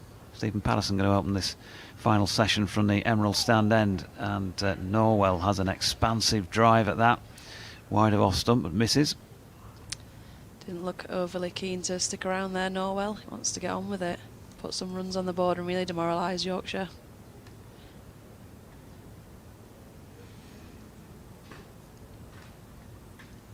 You can get in touch on at Jonathan Doidge, at Katie_Lev, at Sport BBC WM. Patterson in again and blocked solidly this time by Norwell. Rob.Gurney at bbc.co.uk or BBC West Yorkshire Sport at gmail.com are your email addresses. That's your preferred method of contact. Roy White was talking about the catch or the supposed chances earlier on. Says watching on a large screen on YouTube, and it was about 2 foot short. Patterson's next delivery again blocked. That's Roy down in Wombwell. It's growing every time, this distance. It was, I think, 9 inches to start, now we're on to 2 feet. Well, you know about stories and exaggeration, Katie. I reckon the next email says they didn't even edge it. It's just a wide to slip. Graham Goodall says, Jonathan, stay positive from a sunny Peterborough. If Yorkshire are to be county champions, then we should be able to knock these runs off, even if the conditions are against us. Well done, Brezzy, by the way. Intriguing game, and thanks for the coverage. Here's Patterson in and bowling to Norwell, who's hoiked that away wide of mid-on. It's not that far short of being 6 out to the Taverners stand boundary, but bounces just short, and he gets a 4. And he immediately looks at the toe of his bat. Absolutely no respect there. Dispatch Pato back over 1 bounce 4 and seems to insinuate he'd even find the middle. And so, Horse having bolted, long on is now dropped out quite wide, and Patterson decides to go wide of off stump himself, and then just pulls up at the end of his follow through and has a little stretch as if, who knows, maybe a little tightness in the calf, something like that, hamstring. Does it again as he walks back towards his mark and then feels the back of his leg, back of his thigh, so maybe. Ooh. Not wanting to give too much away there, Pato. He's a warrior and will battle through, but he has had a little feel of it a couple of times, a little stretch, and he's doing it again now at the top of his mark. Fair to say as well, this is about as bright as it's been all day at the moment. Floodlights are still on, but definitely natural light taking over. Now then, Stephen Patterson's pulled up in his run up here. So with 1 ball left in his 13th over, he's saying he's not fit to finish the over, and Harry Brook is going to come on at that end and bowl the last ball There is only one Warwickshire wicket left to take in this match, but how significant might that be during this last couple of matches, as Yorkshire's still hopeful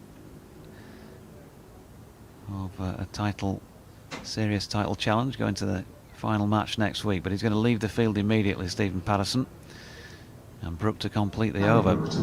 Bad news, Katie, from a Yorkshire point of view.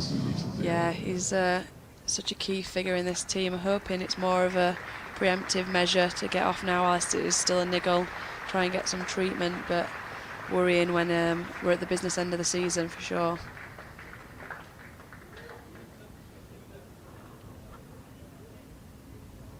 So Harry Brook, who has taken wickets in this form of the game this season, is wide of off stump first up and has been smashed away by a dismissive Liam Norwell off drive.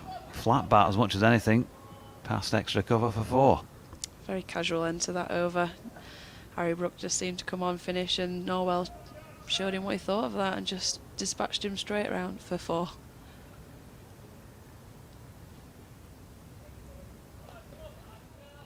End of the over then. 60 bowled, significantly longer this innings than either of the two previous to it in the match, and that served Warwickshire well in building a big lead. 219 runs now. Yorkshire going to need at least 220 to win it. Warwickshire 172 for 9. Norwell on to 9 with that slapped 4, and Miles 17 back on strike. Ben Code going to continue. Jordan Thompson wings the arms around. Looks like he might be getting the nod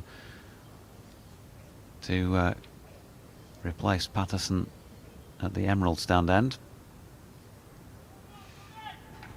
So 2 slips in place. Long leg, third man, point, cover, mid off, mid on, mid wicket, and 1 wicket to take for Yorkshire to bat again. Code in and stepping back. Miles plays a nice enough push up to Jordan Thompson at mid off, no run. Feel a little bit warmer, and definitely KT is about as good a conditions as we've had in the match so far for batting in. Yeah, it's the closest we've seen to the sun peeking out all day. Seems to be less snakes on the pitch now. Code in, and Miles happy to watch that one go through. And if these tail-enders are anything to go by, you can seem to trust your shots a bit more. They seem happy to put their hands through, less risk of finding that little bit of sideways movement and an outside edge.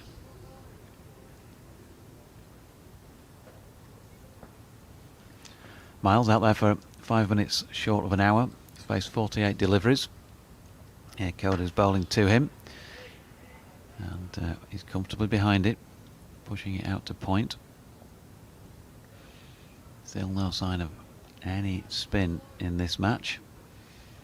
It's been seam all the way, and it's proved pretty successful, hasn't it, for the respective fielding side in taking wickets. Yeah, it just makes for an interesting setup where you think, could have Yorkshire have done with that extra batter now in context of this game, seeing as Bess is not being used for his primary skill. Code in to Miles, who had a swing at that one to try and pull it away through the leg side but missed.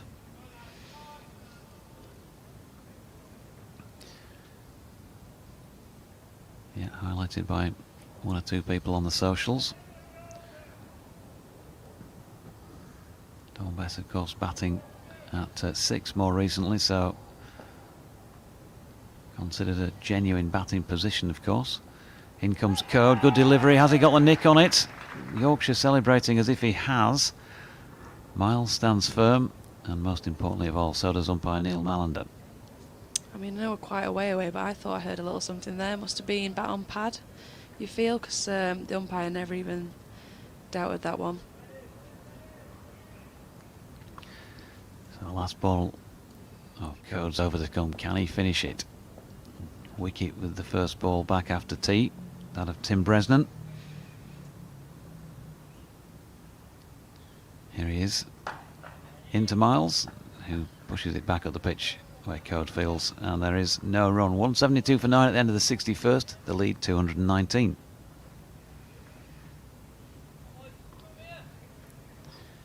So, well, we've got the opportunity between overs. I should take the time to do a little update for BBC tease, which probably goes something like this. Yorkshire in a tricky position here in this county championship match at Headingley against Warwickshire, because the visiting side 172 for 9 in their second innings, with Craig Miles on 17 and Liam Norwell not out on 9, have a lead now of 219 runs. Both sides have bowled well in bowler-friendly conditions during this match. Warwickshire the better of the two, though, and on a pitch and in conditions where scoring runs has very much proved difficult, Yorkshire are going to have one heck of a chase if they are to keep themselves in the championship hunt. Jordan Thompson then back into the attack from the Emerald stand end of the ground, and driven away by Norwell, who likes to just put the foot down the pitch and slap them away through the offside clearly. That's twice he's done that now in successive overs from the Emerald stand end. 4 more. A firmly stand and deliver shot. Plant that front dog and just put your hands through it. No respect for Thompson, who's bowled so well today. Picked up 4 for so far. He'll want to finish his innings, get that 5 for. And every run's crucial here. You don't want to let them slip away, and 17 and 13 from the lower order is good going on this pitch so far and in the context of this game. What has he got then as a riposte, Jordan Thompson? Well, he goes short of length this time, says drive that. And Norwell can't. He's in search of a Michelle here, of course. Jordan Thompson, 4 for 52 at the moment. Yeah, you could sense that bit of aggression was going to come from Thompson. He won't have liked that. Such dismissive 4 straight back down the ground earlier. Norwell 13, partnership 13. 176 for 9. Thompson in, good delivery this time, which leaves Norwell playing down Bakerloo. I think it was Metropolitan where it went by. Much better from Thompson. That's the ball's asking the questions. Got to keep getting it in that area, especially to the lower order.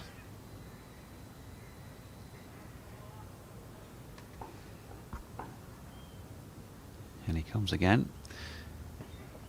Up there and hit high in the air and loops up and is caught by Milan. Just edging backwards at deep mid-off. That is the end of Warwickshire's second innings then. Norwell has gone, caught Milan, bowled Thompson for 13. Jordan Thompson finishes with a 5 for 52 from 15 overs and 4 balls, including 3 maidens. 176 all out. Norwell has gone for 13 from 12 deliveries. And so, of course, they've taken the lead off the board now at that point. I think it was 2-2-3. 2-2-3, I think you might be right. We're getting a great shot of Liam Norwell. Either way, it is wrapped up. They have worked hard there, Yorkshire. They've been made to work hard to take those Warwickshire 10 wickets. And there you go, 176 all out. Warwickshire's lead 223, so 224 needed by Yorkshire to earn what would be a pretty notable victory in the circumstances of a relatively low scoring match. We'll see how they fare in a few minutes time, because we'll take the mid-innings break as well.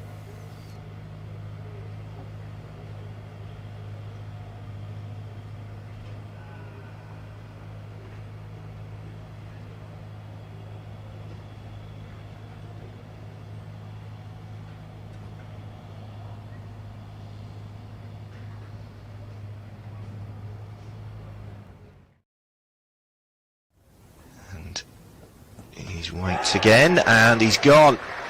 Patterson has got rid of Will Rhodes, and that's the first breakthrough for Yorkshire, and they needed it. Warwickshire second time around are 23 for 1, and Stephen Patterson, the wisest decision in the circumstances, and he's gone. Thompson gets the breakthrough, and Chris Benjamin fishing at that, and caught in the slips. 26 for 2 are Warwickshire. So another win to bowl to Hayne, and it is a king pair for Sam Hayne. He nibbled at that and he's caught behind, and Warwickshire suddenly from 23 for no wicket are 26 for 3 now. Lunch really as Patterson comes in and bowls to Lamb. There's a big shout, the finger goes up. This time Lamb is out, LBW, and that's the 4th Warwickshire wicket to go down. 27 for 4. Into Sibley, and he gets a sneak this time, and he's gone. He has gone, and it's Harry Duke takes a good catch, diving across towards George Hill at first slip, and Sibley finally departs for 45 from with Somerset, who are clearly the out of form team here. But he's got another wicket. Jordan Thompson. A ball that Wokes had a little push at on the rise. A much simpler catch this time for Harry Duke than that which he took earlier in the over. And on the cover boundary, Fisher in. And a drive and a wicket. First ball for Matthew Fisher, and that move of Harry Brook from extra cover to point has proved to be a masterstroke in the moment. Fisher strikes and Burgess gone for 37 in the contest. Fisher round the wicket. Oh, good delivery, bowled him. He's taken Jacob Bethel off stump. The bails fly. Matthew Fisher strikes for the second time in this Warwickshire second innings. They've lost an 8th wicket with 130 runs on the board and a lead of 15 so far. He comes in then from the curve to lane end. Big appeal gone. He has got one straight away. Ben Code, the change has worked, and Brezzy has to go. LBW Code for 36, 163 for 9 after 58 overs. Up there and hit high in the air and loops up and is caught by Milan, just edging backwards at deep mid-off. That is the end of Warwickshire's second innings then. Norwell has gone, caught Milan, bowled Thompson for 13. Jordan Thompson finished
So welcome back as umpires Neil Mallender and Nigel Long make their way back out to the middle. Warwickshire 176 all out. Nigel Long and Neil Mallender. Let's just wrap up that Warwickshire second innings card. Then Will Rhodes bowled Patterson for 12. Dom Sibley caught Duke, bowled Thompson for 45. And Chris Benjamin caught Lyth, bowled Thompson for 3. Sam Hain is the second of his king pair, caught by Duke of Thompson, with Matty Lamb surviving for 9 balls before being bowled by Stephen Patterson without scoring. Michael Burgess did well again, caught Brook, bowled Fisher for 37. Chris Wokes caught Duke, bowled Thompson without scoring. Tim Bresnan against his old county proved to be a bit of a thorn in their side. LBW eventually to Ben Code, first ball after tea for 36. Jacob Bethel bowled Matthew Fisher for 8. And Liam Norwell, last man out, caught by Milan off Thompson for 13. And Craig Miles undefeated on 17. 176 all out in 61.4 overs. The longest innings of the 3 played in the match so far. And that lead of 223 then. Yorkshire need 224 to win. The Yorkshire bowling figures in that Warwickshire second innings. Jordan Thompson leading the way with his second 5-wicket haul in first-class cricket. 5 for 52 off 15.4 overs, including 3 maidens. 2 wickets for Matthew Fisher for 48 from 13 overs and a maiden. Stephen Patterson, 12.5 overs. He went off injured after that. 3 maidens, 2 for 27. Ben Code, 17 overs, 6 maidens, 1 for 26. George Hill, 3 overs for 14. And Harry Brook, just 1 delivery for 4 runs. Sun shining. Unusual, very unusual in this match so far. Yorkshire will be pleased about that. The floodlights remain on, but are having no effect, and the shadows cast at the moment are by the sun. Adam Lyth and George Hill to start things off here. And Adam Lyth, well, we know what a fantastic start to this season he had, but it's been scratchy, hasn't it? Let's be honest about it. Recently he's searching for runs, and this would be a very good time, Katie Levick, facing up to Chris Wokes, for him to score a few. Yeah, cometh the hour, cometh the man. It's an imposing total, but it's not totally out of reach of Yorkshire, and it'd be a great moment now for Lyth to recapture that early season form. They're going big on the cordon. 4 of them in place then. Wokes in, first ball of the Yorkshire second innings. It's a good delivery. Adam Lyth pushing forward down the original line. Never easy, is it, this job? That got to be the hardest job in the game. Opening the batting in red ball cricket, and that's particularly in the conditions we've seen in this match. And at the moment, you wouldn't have a major problem at all with the conditions, apart from the fact that it's now last innings of the match, and there's that sort of scoreboard pressure on as Burgess dives to his right to take this next delivery, which swung after Adam Lyth had let it go through.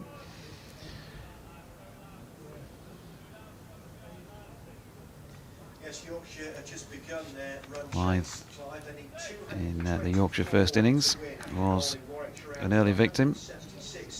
LBW for 1. Update time.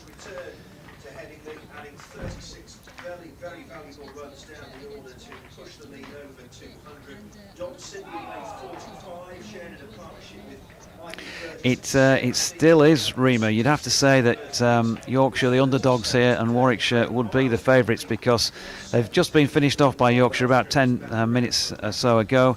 The last 4 wickets fell since I last spoke to you.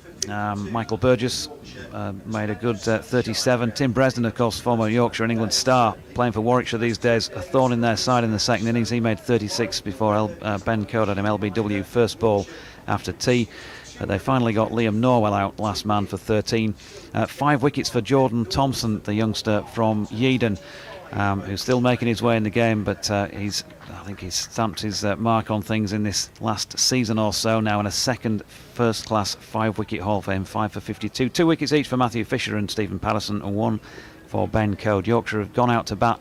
They're in the first over of their second innings at the moment. They need 224 runs to win this game. That would be the highest score of the 4 innings so far, if they're good enough to do it. Batting conditions not too bad at the moment by comparison to what we've seen so far, but Rima, this is a big ask.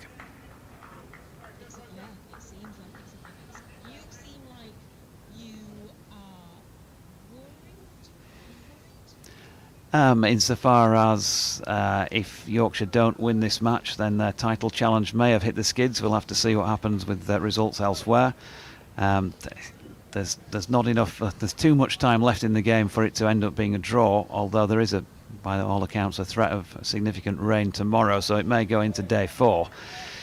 But yeah, they'd much prefer to be batting in the sunshine as they are at the moment, and hopefully the ball won't be moving around quite as much as far as they're concerned. But as I say, they have got a lot of work to do if they're going to win this game, and it would be a notable success if they're able to achieve it.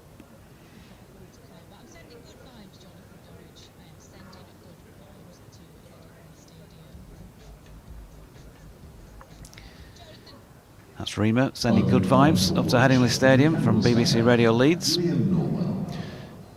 And Liam Norwell going to open up from the Emerald stand end.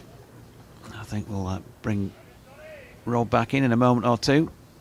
Might just be sorting himself out, I think, following his update, so maybe give it an over.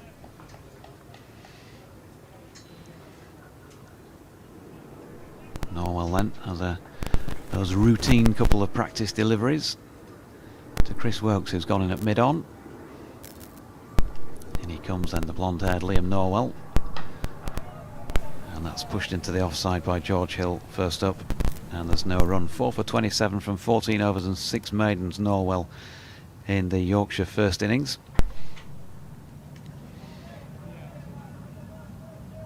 And he just kept on asking questions, didn't he? Yeah, he bowled very well, in particular this morning as well, just to finish off that Yorkshire innings without a threat of us getting anywhere near their total. Turns at the end of his run. Coming in again to Hill, who drops this into the mid-wicket region, where it's fielded by Miles. And there's no run, still 4 slips in place as well for Norwell. And why wouldn't you when you're in Warwickshire's position?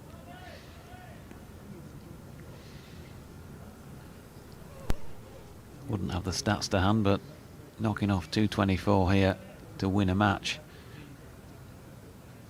It's a big ask. Yeah. Norwell turns again then, scurrying in, leaving the Emerald stand behind him, and that is a straight delivery. And he'd be pretty well served to keep it straight and keep the batsman honest. He turns it to mid-wicket, George Hill. No run. He was the first victim for Yorkshire in their first innings. LBW to Chris Wokes for 4 in the third over. Lyth following him back to the changing room just 4 balls later. And they'll certainly want a significantly better start than that to try and set them on the road to a potentially unlikely success. But if he keeps wafting at deliveries like he's just done at Liam Norwell, he might end up in a pretty precarious position, George Hill. That one started wide of off stump, looked like it might have gone a little bit wider past the outside edge. There's so much time left in that game. It's just not quite required to be playing such tricky shots like that.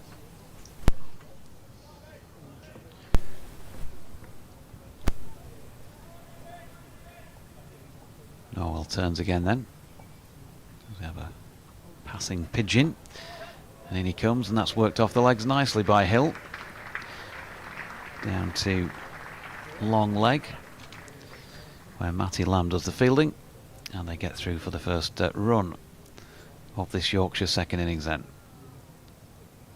Count them down, 223 needed to win.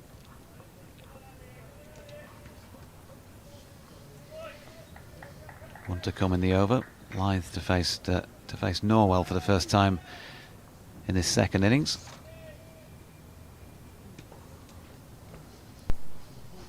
Switches to round the wicket, comes in then and bowls to the Yorkshire left-hander, who drops it down by his feet. And that completes over number 2 then. Yorkshire 1 without loss. Lyth yet to score. Hill on 1. Few words from Katie and then Rob. Yeah, an appreciative round of applause there from the Yorkshire crowd as they get off the mark. It's still a long way to go in this game. Still only in day 2. It's important to remember, and Yorkshire have got a big task ahead of them. But if they want to have any hopes of some silverware this year, time to dig in now and see what they can do. The sun's shining. It's the better of the batting conditions we've had so far in these 2 days. And hopefully we can get through this tricky period to the end of the day. Yeah, good to see the sun out. It's a bit watery, but better that than none at all, which is the case yesterday and today. And Chris Wokes of England from the Kirkstall Lane end is in and bowls, and that's left alone by George Hill. Outside is off stump. So Warwickshire all out for 176, 224 the Yorkshire target here.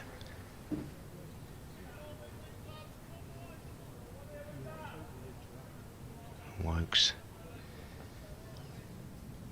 back to his mark and in past the umpire and bowls, and George Hill with a step down the pitch, but again not required to play a stroke at that.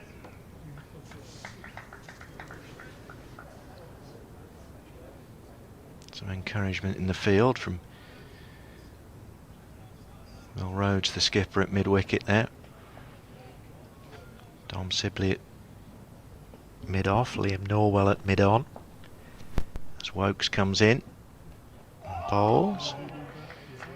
Hill allows that to pass over the stumps, but by the reaction of the slip cordon, it was perhaps a little bit too close for comfort there.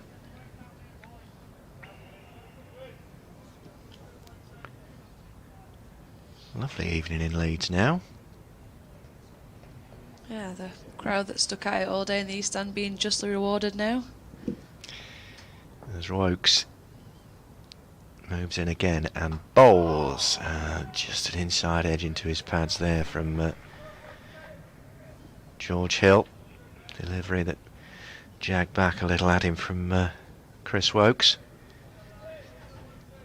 Took 3 for 40 in the first innings yesterday from 12 overs and 3 maidens, playing his first red ball match for Warwickshire for 3 years. Only because the test the other side of the Pennines was called off, and edged and caught at first slip. George Hill has gone and Chris Wokes has struck, and the first Yorkshire wicket goes, and George Hill out for 1, caught by Tim Bresnan. That slip off the bowling of Wokes, and Yorkshire, in pursuit of 224 to win, are 1 for 1. Yeah, that's not what you want to see as a Yorkshire fan so early doors. Quite a few opportunities for Yorkshire, didn't quite carry to slips, and that one absolutely in no danger of getting through there. So thick outside edge from Hill as he's pushed at it. And Wokes straight back into the business again, showing why he's such a quality player. Yeah, trapped George Hill LBW for 4 in the first innings, and has had him caught in the slips for 1 in the second. And David Milan coming out to the crease now. So this could be quite an interesting duel between 2 England colleagues, Wokes and Milan. Wokes having had him caught by Jacob Bethel for 9 in the first innings. Be hoping to repeat the dose in the second. Hopefully we get to see a high quality battle here between these 2 England players that we shouldn't have had the privilege of seeing if it should have been at the Test at Old Trafford. So hopefully Milan can dig in for Yorkshire, and if you're going to have someone at the crease, it's an England international that's currently in nice form. And it's Wokes that's just slightly adjusting the position of the slip cordon as he starts his run on this Kirkstall Lane end and in, and there's a big shout there, but strangled appeal in the end against Milan. A lively over from Chris Wokes. Yorkshire 1 for 1, needing 224 to win here at Headingley. Yeah, an appreciative clap there from the crowd. I think they're just enjoying any good cricket at the moment with how it's gone over the last 2 days. It's so great to see Chris Wokes back in action in the county setup. It's a rarity, as you said, 3 years since he last played a red ball game for Warwickshire, so just enjoying the cricketers on display. Well, Warwickshire very much in the box seat here. George Hill already out for 1, and Liam Norwell to continue from the football stand end. He's in and bowls to Adam Lyth, and Lyth plays that back down the pitch, misses out the bowler. Fielding successfully completed. Welcome back to 5 Live Sports Extra listeners, with the news that Yorkshire, in pursuit of 224 to win, are 1 for 1 here against Warwickshire, with George Hill out caught at slip by Tim Bresnan off the bowling of England's Chris Wokes, as Liam Norwell comes steaming in, and Adam Lyth, left-hander, shouldering arms outside off stump there. In watery but nevertheless significant evening sunshine now at Headingley, and some blue sky overhead, which is good to report. Certainly the best by far of the weather conditions that we've seen in the opening 2 days. Lots of cloud cover and significant artificial light yesterday, and again for most of today, but not now, as Norwell comes in again and bowls to Lyth, and he plays it up to mid-on, and there's no run. Rob Gurney from BBC Radio WM, BBC CWR, and Katie Levick with us from the Diamonds, watching on as Warwickshire trying to press home this considerable advantage that they've got, with Norwell in and bowls to Lyth, but he's found a gap there on the offside, and that will race away, beautifully timed by Lyth. That goes all the way for 4 runs, gets him off the mark, and takes Yorkshire to 5 for 1. Katie. That'll be a wonderful confidence booster for Lyth. That's the Adam Lyth everyone's come and known to love. He's so confidently just leaned into that shot, and it's flown away on this Headingley outfield, as the sun seems to peek out just a little bit more, and it feels less like November. Well, it's been very September up to this point, but a bit more like August now, maybe, as the next delivery from Norwell, and Lyth shoulders arms outside off stump, and there's no run. Attacking field from Warwickshire, as you'd expect, with 4 slips in. Bresnan, who's already pouched one to see the back of George Hill. First slip, Hayne at second, Benjamin at third, and skipper Will Rhodes in the 4th slip area, as Norwell hurtles in again and bowls to Lyth, and a very good delivery.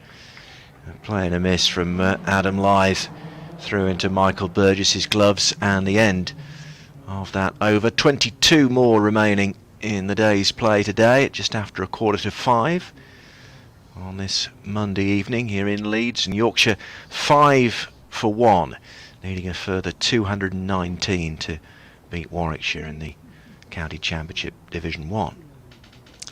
Yeah, plenty of gardening going off by Malan and Lyth here. I think they need to get through this new ball period, try and get it to a bit more batter friendly stage, and have any hopes of taking it deep into day 3 tomorrow. As Wokes moves in from the Kirkstall Lane end, bowls. There's a big shout for LBW, although the wicket keeper and slips were up first, and Wokes thought he'd join in fractionally later, and the umpire remains unmoved, and 1 or 2 groans from the Yorkshire supporters underneath us here about that appeal, but of course Warwickshire are going to have a shout for everything in this situation. Corden didn't seem happy there. They seemed to think that if it wasn't LB, then it's definitely out caught. It stood the ground firmly there for a while. As Wokes comes in again and bowls, and that's a straightforward leave by Malan this time. Outside off stump.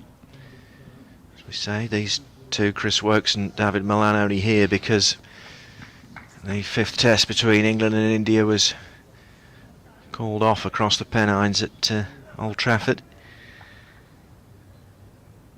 Wokes now determined, having spoken to him last night, to make the most of this situation. He bounds in again, but Malan just lifts his bat out of the way on its way through into the gloves of Michael Burgess. 32 years of age now, Chris Wokes, but saying yesterday getting better and better, bat and ball, as his career progresses. And he's in again and bowls, and that's flashed away to point by Milan, Jacob Bethel. At the end of his career, 17 years of age, the prodigious talent, a rugby school scholarship, having been born in Barbados. Haven't seen him have a bowl though, no spin at all in this match so far. It's been an all-seam attack.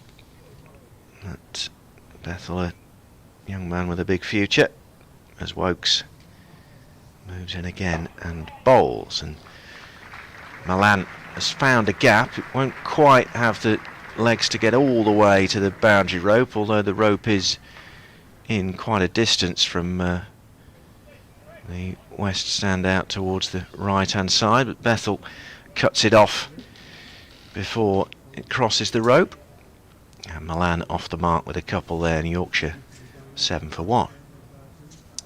Yeah, it's so nice to watch Chris Wokes in action. He's not played consistently enough in this last year or so in various COVID scenarios and bubble life, and been unfortunate to miss out in tests due to close contacts, so it's a privilege to have him here at Headingley with us. And here he comes, Wokes, in and bowls to Milan, who just had a little tickle in the direction of that. Didn't get the nick, and that's the end of the Wokes over, his third. And two of them have been maidens, 1 for 2, his figures. And Liam Norwell, and these two bowled in tandem very impressively yesterday. Ended up with 3 wickets each at the end of play yesterday, and Liam Norwell went on to take a 4th at the beginning of play today to finish with 4 for 27 in the first innings. Here he comes, bowling to Adam Lyth, and a straightforward leave by Lyth over the top of his stumps and an outside off. Very nice carry through to the keeper there. He took it quite high up in the chest, so he's still getting it through there, Norwell, and these two have both looked really threatening top up. It'd be a difficult period for Lyth and Milan to get through. Well, 20 overs plus these to come as Norwell comes in and bowls to Lyth, and a bat on that into pad, which is why the appeal from the slip cordon was stifled in the end. The forecast, I've been saying, for tomorrow isn't the best, so might well go into a 4th day on Wednesday. Warwickshire will want to make life as difficult for Yorkshire in these 20 overs remaining tonight in the favourable conditions as they can. And Lyth playing this next Norwell delivery back down the pitch. On the first bounce, the bowler does the fielding himself, and there's no run. Looked at his bat a couple of times, Lyth, this over, insinuating he might not be quite fine in the middle yet, not happy with how it's coming off the bat. Just be looking to try and find some of that form we know he's got in him. Well, Norwell trapped him in front for 1 in the first innings, and that one moved a lot. Almost ended up jagging back into his stumps, but not quite for Adam Lyth, but a lovely delivery, wasn't it, nevertheless, from Liam Norwell there. Yeah, he's really asking some questions here, Norwell, and it's a challenging period to try and get through, and I think it'll be a battle to get through it if he can manage it. He's back at his mark. And comes thundering in again and bowls to Lyth, and Lyth with a very good leave on this occasion. But that's the line for Liam Norwell, just around about 4th stump, just maybe tempting Adam Lyth into a shot.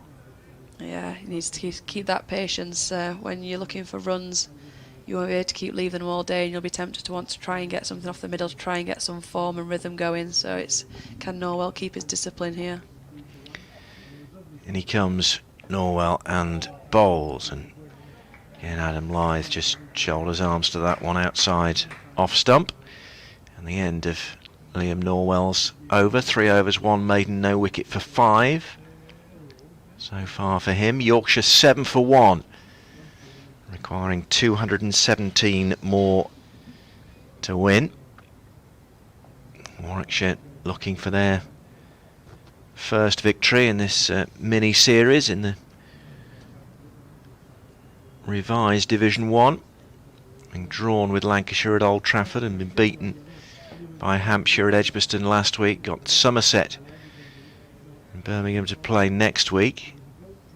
Final round of matches. Yorkshire on their way to Trent Bridge to play Nottinghamshire next week as Wokes comes in, starts a new over and bowls to David Milan, who's solidly behind this into the offside, and there's no run. Fantastic competitive game of cricket. Low scores for throughout. 155 Warwickshire first time round, 108 for Yorkshire, 176 for Warwickshire second time round. As Wokes comes in and bowls, Milan plays this to Jacob Bethel at point. Really competitive game of cricket, and still very much to play for, notwithstanding the result of this match. But going into the final round of championship matches next week, a great deal still on the line, and that's how we wanted, of course, as Wokes comes in and bowls, and Milan with a bit of a false shot there, slightly wide delivery from Wokes, but playing it into the deck, and it ballooned through to Michael Burgess behind the stump. 7 for 1 still Yorkshire. Yeah, rogue little ball from Wokes there, outside off stump. He's been really disciplined so far and really challenging. It's been a proper contest between bat and ball, and a bit of a loosener from both him and Milan. As Wokes moves in again and bowls, and that's left alone by Milan, who just kind of shuffles back touch just to move his knees and his pads out of the way. On its way through to Burgess behind the stumps. So Yorkshire were 1 for 1 when George Hill was out, caught by Bresnan off Wokes. Moved on to 7 for 1 now. Wokes on his way in again and bowls to Milan, who's tucked up but still manages to turn it into the onside.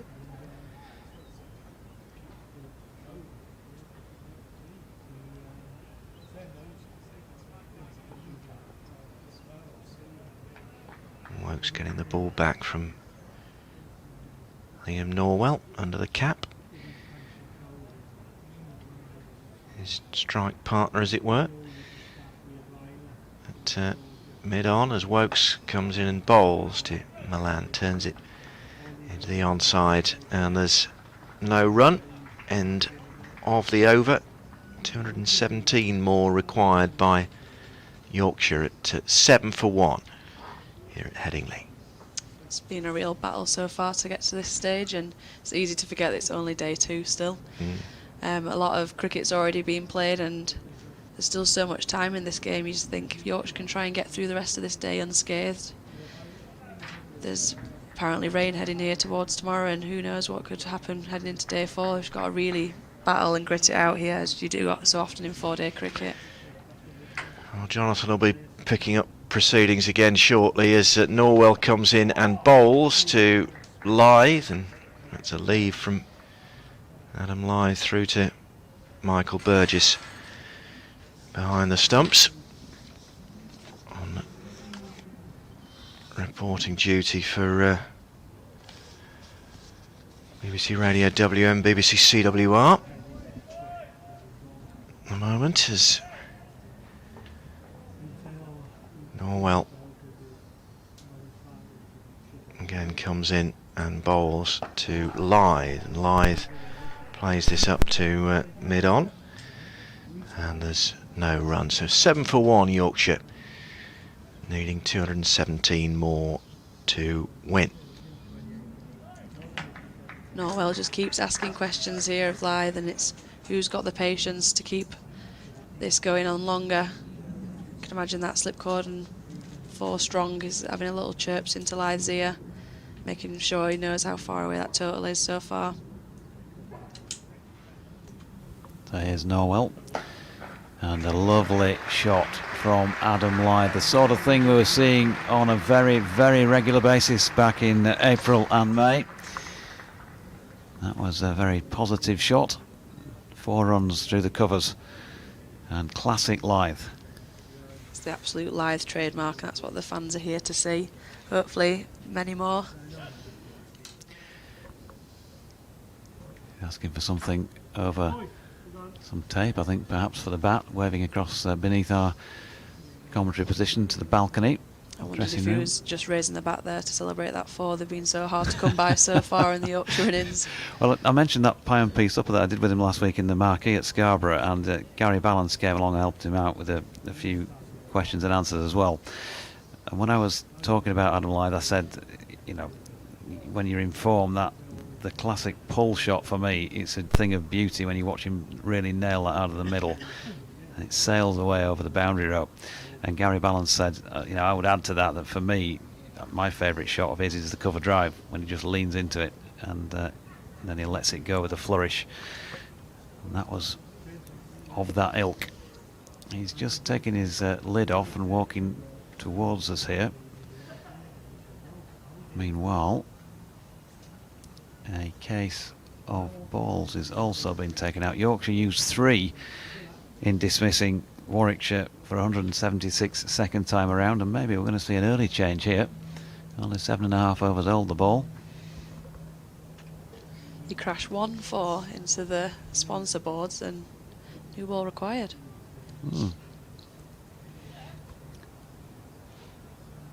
Not entirely sure Adam Lythe's made it clear precisely what he wants, because he's still in verbal communication with whoever's beneath us, out of shot. He's definitely not been happy with that bat throughout his innings. He's been looking at it quite a few times, I think blaming it for not finding the middle so far. So isn't something up with it? Yeah, Matthew Waite's taken something out there. Whatever it is between the 2 men, so we can't see it. Maybe a bit of bat tape, possibly.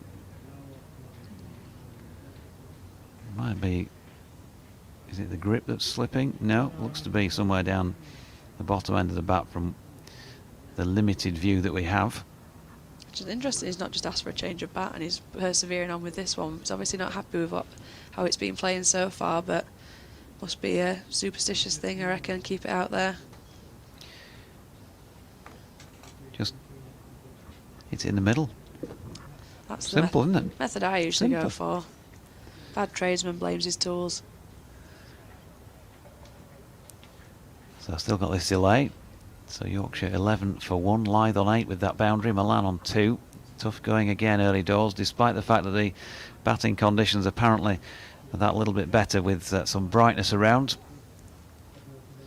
That gloom that has been around Headingley for much of the match so far has lifted recently, although no sun just at this moment in time, but certainly, you know, absolutely no problem with this light.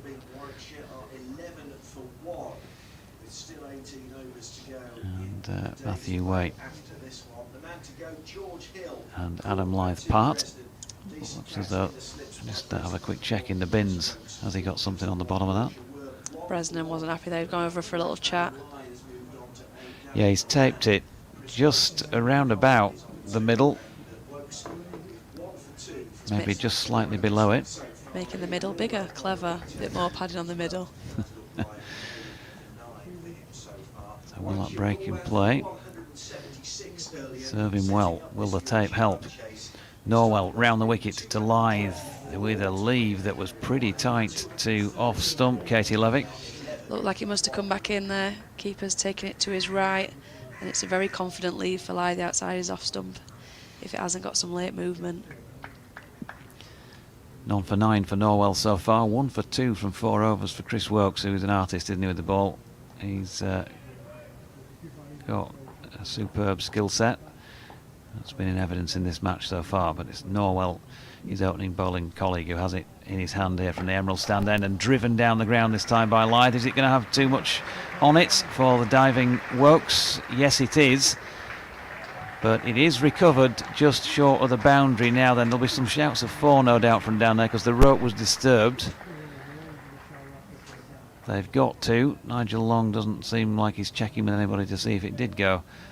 Oh, there was any contact with the rope while the ball was in contact with the fielder, and so it is a 2 to Lyth, who's into double figures. And after recent innings, this has been his highest score for a little while now. He'll be feeling a little bit better already, you would have thought. Norwell in. Lyth drops it out into the offside end of the over then. 8 of them gone. 13 for 1 Yorkshire. Lyth on 10 and Milan on 2. We'll let you have a little breather, Katie, and we'll bring Rob back in.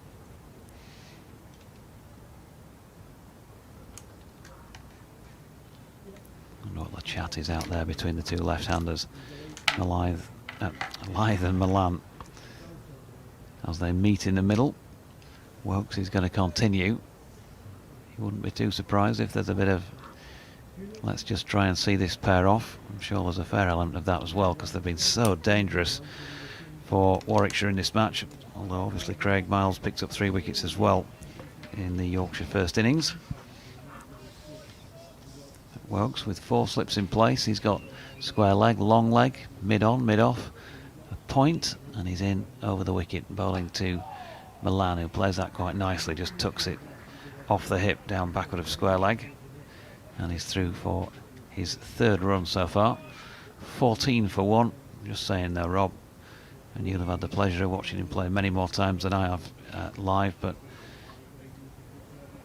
proper artist with the ball, isn't he, Chris Wilkes? Oh yes, terrific. Superb skills. Yeah, I'd say yesterday, and again to Katie just now, he's kind of getting better and better with bat and ball as his career progresses internationally, certainly. Here he is to Lyth, who's shouldering arms, and it's just there's rarely, you don't get sort of a loose over. You might get the odd loose delivery, but he's very, very consistent. No, he doesn't spray it about. He's normally very, very metronomic, really, with his line and length, but also varies it when he needs to. He has got all the skills.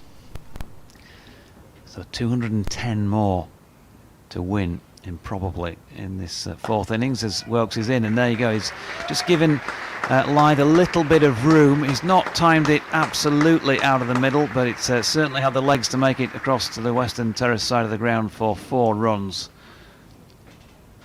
He's got a little bit of a start here, Adam Lyth, but I don't think anybody, not least himself, will be getting too carried away at this moment in time. 14 on the board he has. Yorkshire 18 for 1. 206 needed. Saying he was full of runs early on in the season, but has struggled a wee bit the longer the season's progressed. Yeah, Wilkes looked for a moment like he might change the bowling round the wicket, but he's stayed over. Lyth was squared up by that latest Wilkes delivery. Played it into the offside where Sibley fielded. There was no run. Yeah, he was, very, very fluent early on. Absolutely joy to watch. And you thought, testimonial year, it looked written he was going to get yes, vast amounts of runs, and of course vast quantities he did get in that early part of the season, but yeah, it's been a difficult time since. Wilkes in, Lyth waits, and then shoulders arms again. Just 1 left in this 5th Wilkes over. He's only gone for the 7 so far, including that boundary. That's how metronomic, as Rob Gurney says, he's been. And when I say that there might have been that word between the batsmen of let's see this pairing off, wouldn't have been surprised at all. Here's Wilkes again. Good delivery. Looks like it's shaping in on Lyth, who just gets the bat down in time to jam that into the leg side. End of the 9th over then. Wokes 1 for 7 off 5 overs and 3 maidens. And with Lythe 14 and Milan 3, Yorkshire 18 for 1, needing 206 more to win. Yeah, 17 overs left in the day, so we're going to be here beyond 6 o'clock, but absorbing day's play. I say doubtful that there's going to be a great deal of cricket for those who are coming to watch tomorrow, but then potentially a very exciting 4th day finish here. But Warwickshire will want to take a few more Yorkshire wickets before we're done tonight. There's Norwell. He's back at his mark in front of the Emerald stand.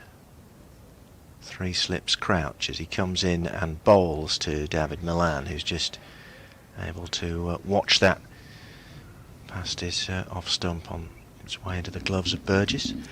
It goes without saying, Rob, that every partnership vital for Yorkshire, but I think few more vital than this one. If Adam Lythe can get back into some form, if David Milan can play like he can, if they can, put a decent stand on for this 2nd wicket, then the team and the spectators will maybe start to really believe that they can do this. As Norwell's in and bowls, and Milan is tucked up but still able to play it out to the covers where Will Rhodes does the fielding. And from a Warwickshire point of view, they might be the odd stand, but they just want to keep disappointing Yorkshire, don't they? Chipping away at the wickets column. They'll keep attacking as they are doing.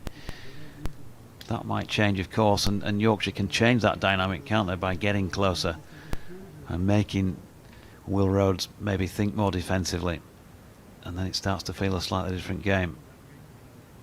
And Norwell comes in again and bowls to Milan, and there's everything behind that back down the pitch, and there's no run. Sun's found its way behind cloud again. Still plenty of blue sky overhead. There is a darkish cloud above the western terrace away to the right at the moment. No imminent threat of the weather as Norwell's in again. That's turned up to mid-on by Milan, and there's no run. 18 for 1 then. 206 more required by Yorkshire. 9 wickets in hand to achieve that. Quick reminder, Warwickshire all out yesterday for 155. Yorkshire bowled out for 108 first thing this morning. And Warwickshire all out for 176, setting up 224 for Yorkshire to win, as Milan allows this next Norwell delivery to pass outside off stump on its way through to Burgess. Yeah, it's going to have to be a fair few disciplined leaves of that variety, you feel. Mighty Mariners has tweeted, "Afternoon all. If the weather stays fine, 218 overs left in the match, just over 1 run and over." That was a while ago. Yeah, that'd be an interesting watch. As Norwell comes in, and Milan edges that one down into the slip area. Sam Hain cuts it off, 2nd slip, and that's the end of Norwell's over. 5 overs, 2 maidens, no wicket for 11. 18 for 1. 10 overs have been bowled so far in this Yorkshire 2nd innings. 16 more remain in the day. So we've got a reasonably early change after his 5 overs for 7. Wokes has had a blast at the Kirkstall Lane end, and Craig Miles, who picked up 3 for 21. And of course, finished off the Yorkshire first innings. He gets an early go from this Kirkstall Lane end now himself. Yeah, again, there's a change in the light, isn't it? It was sunny when Yorkshire went out to bat. It was then bright but not sunny, and he's still plenty bright enough, but just a little greyer now overhead. Floodlights having a little bit more effect as Miles comes in for his first delivery, but it's wide of Lythe's off stump and is not asked to play. Charles Kitchen, afternoon to you, says just back from watching some of day one of the European Cricket Championship just down the road near Malaga. Guess what? We've had our first rain since April, and there's more forecast for tomorrow. I fear we've let Warwickshire get too many runs, but still hoping. And James Green says, so far Yorkshire have had 4 players giving out LBW and Warwickshire have had 4 giving out LBW. Interested to see what happens in Yorkshire's second innings. Miles then, in past umpire Malinder. Nicely played by Lyth. Delivery that was straight, and he's just eased it into the leg side where Sibley fields at mid-wicket, no run. You can get in touch on at Jonathan Doidge for yours truly, or at Sport BBC WM for Rob, or rob.gurney@bbc.co.uk, BBC West Yorkshire Sport @gmail.com, and of course at Katie Levick for our third voice on day 2. Sun begins to poke its way through again as Miles is in and bowling to Lyth, who drops it out into the offside, and there's no run. They'll want as much sunshine as possible, Yorkshire here. Things do often change, and quite quickly, at this ground. In those circumstances, we've seen it already on several occasions this season. Can sometimes look like a different pitch. In comes Miles. It's wide of off stump, and Lyth has a go at it. Tries to get away that flashing cover drive, but cloths it really and pulls it back to the leg. Doesn't get a run. And he rehearses the shot as he really wanted it to be, which by the looks of things would have been to the right of Dom Sibley through the covers for 4. 18 for 1. Lyth on 14. He's got a little bit of a start. He's faced 34 balls now. He's been out there for almost 3/4 of an hour, and he's hit 3 boundaries. Miles trying to send him back to the changing room once again, and he might do with this delivery. He does. He's been caught at first slip by Tim Bresnan, having a flash at one wide of off stump. He tried it at the ball before and clothed it into the leg side, and he'd got a start this time, but that is the end. And a swift one once again for Adam Lyth. 14 caught Bresnan, bowled Miles, and Yorkshire 18 for 2, needing a further 206 more runs to win. And he's gone after 35 deliveries. Yeah, really good breakthrough from Craig Miles in his first over, and a second catch at slip in this innings for Tim Bresnan. Pounched George Hill for 1 earlier, and has now seen the back of Adam Lyth for 14. 3 fours, was looking to be in decent nick. Now Gary Balance coming out, having made 58 Batting number 4 for Yorkshire, Gary Balance. in the first innings, and they need something similar, if not better, from Balance now, Jonathan, don't they? They're going to need somebody to put up. Well, they probably need a couple of half centuries here, realistically, or several players who get themselves into 20s and 30s, something like that, if they're going to get close. But yeah, they really need somebody to stick around and glue things together, and these 2 players very, very well capable of doing that. But they've got that scoreboard pressure, 206 more runs to win. Got plenty of time, but it's just the amount of runs needed in a match where they've not been the easiest to come by.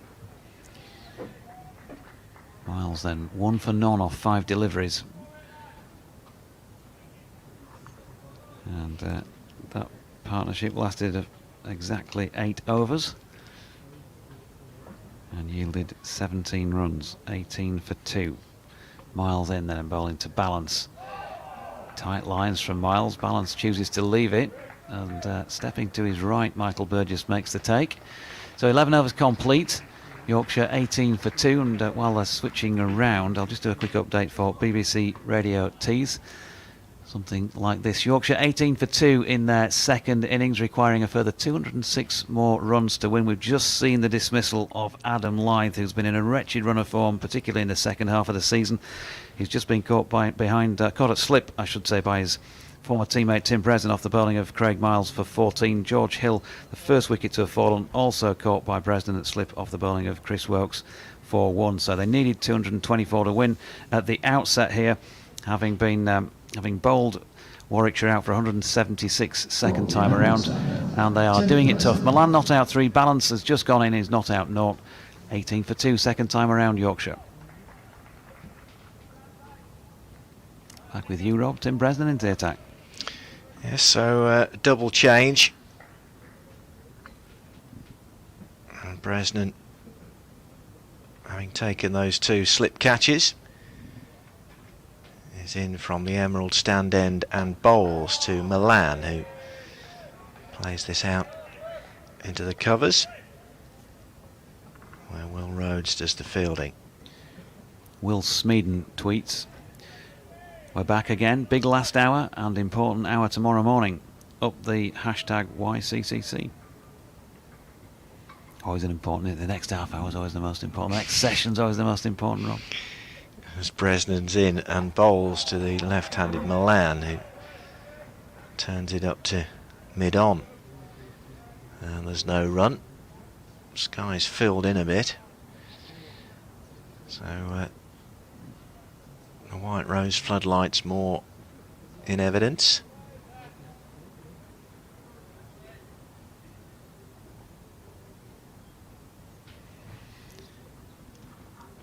And this time it's a little bit of movement. Milan able to pull his bat out of the way and just has a wander away from his stumps and a little bit of prodding.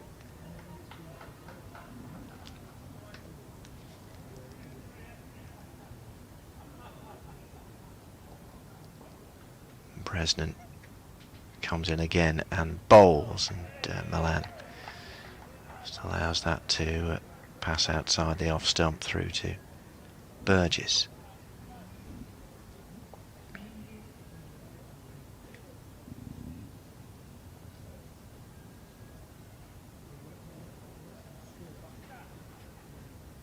Two slips in, Rhodes and Hayne, so it's Sibley it was at short mid wicket, as again Milan just allows this one to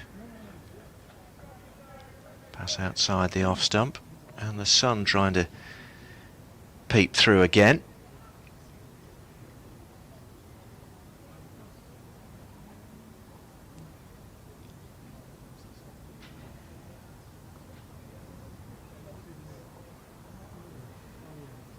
Bresnan's in and bowls, and Milan allows it to travel through to Burgess.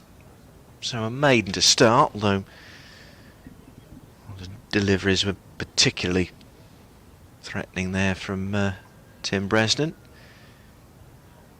Nevertheless, a maiden goes in the book, and 18 for 2. Yorkshire needing 206 more runs to win. Men out, Hill caught Bresnan, bowled Wokes 1, and Lyth caught Bresnan, bowled Miles for 14. Here's Miles to Balance, who just pushes forward inside the line of that one, going across the face of the stumps through to Burgess. There's no run. Just getting a little gloomier, and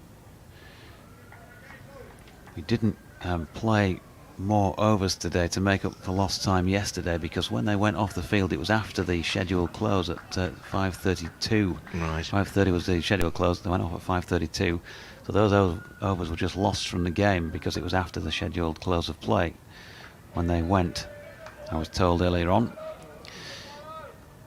That's why we've not had an attempt to play 100 and something today, 104. Miles' latest delivery, by the way, a dot ball. Balance left it.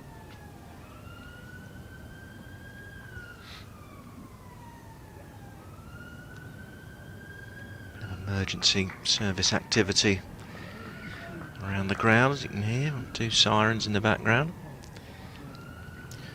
Could do with an emergency cup of tea, I think, at this moment in time. Here's Miles coming in. Balance drives up to mid-off. Wokes does the fielding.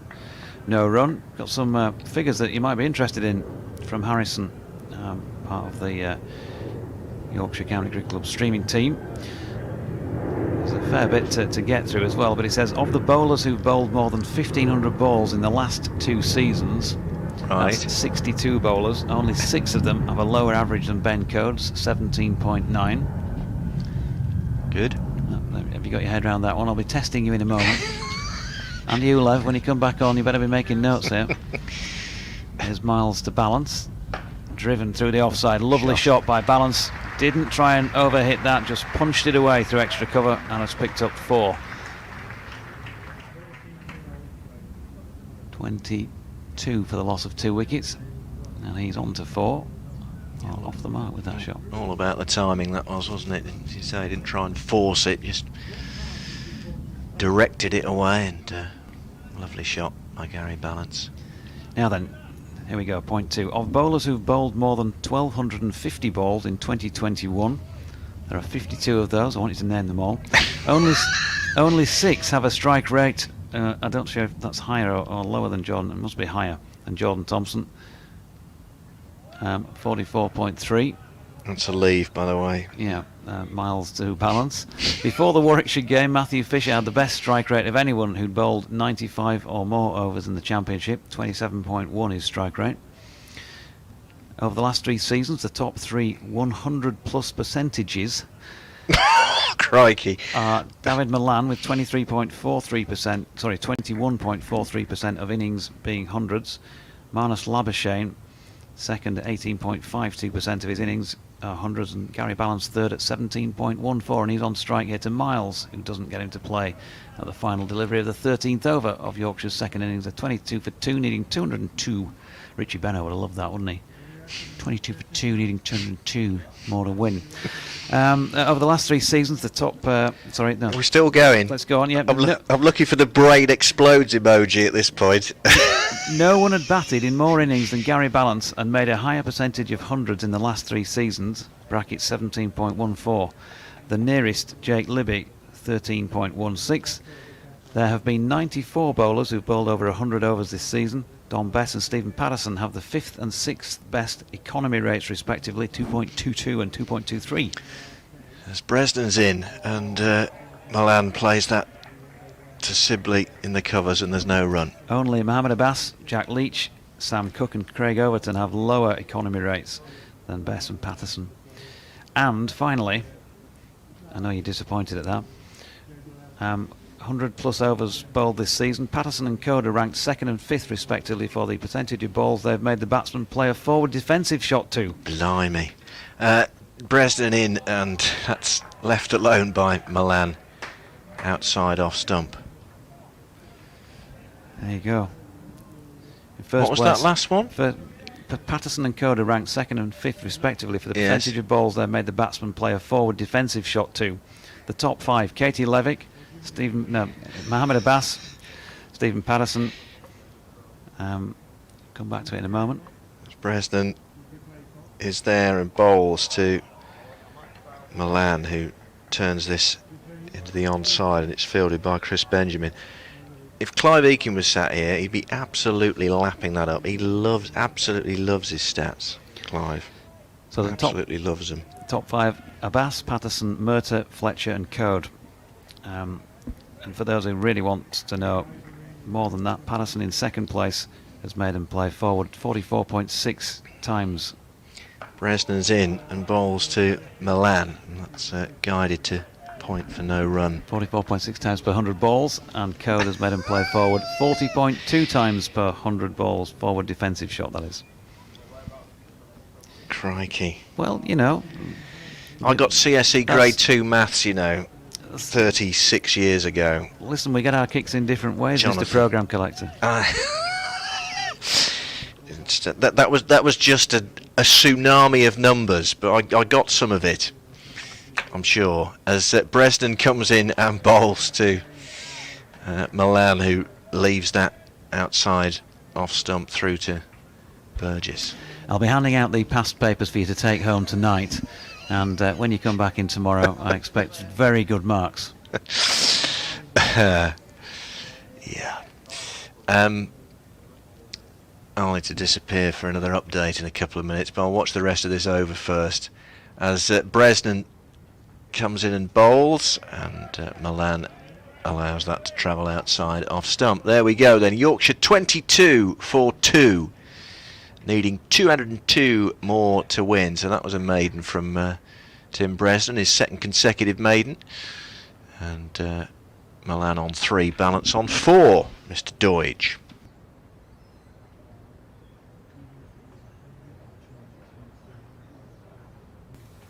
So Craig Miles is going to continue at the Kirkstall Lane end. It's starting to feel gloomy again now. The natural light's not great. It might get a little bit more difficult than it already is out there. As balance holds it together and just runs that out to point, and there's no run. Katie Levick, well, she might have the most wickets in women's cricket, but she's struggling with the hand-eye coordination with getting the little kit together here in the studio. I was still writing down notes from all of Harrison's stats he sent through. He's our lead analyst at the Diamonds, so I know they're usually important, so I thought best pay attention. Going to be some serious tests going on. Miles coming into balance. Good delivery, straight delivery. The Zimbabwean former England test star has to be watchful in pushing that back to the bowler. Stuart McArdle said it would have been nice to see Adam Lyth get 75 along with another, a decent knock, but that wasn't to be today. Andy Lockwood says fingers crossed for a Tykes win. How do Jonathan and fellow commentary crew Katie and Rob? Enjoyed my day at Headingley yesterday, apart from when the Yorkshire wickets started to tumble. Had to leave early to get to Leeds station before the Leeds fans hit the platforms, but listened in on the phone. Good man. As Miles is in, and that's flicked through the leg side by Gary Balance. That's a lovely shot, just lent on it, and it's going to have the legs to get to the boundary for 4 more runs, taking him on to 8. 2 such boundaries so far, 26 for 2, 198 more runs to win. Stand by for the BBC Radio Humberside update in a moment or two, as we also welcome back, or we thought we were welcoming back 5 live listeners, also disappeared. Miles to bowl to Balance, who plays a solid block. So they've got it down to less than 200 to win, but still looking improbable at 26 for 2 with Hill and Lyth back in the pavilion. If any partnership's going to get them somewhere near, you'd be thinking that this one might be one of those that they've got to rely pretty heavily on.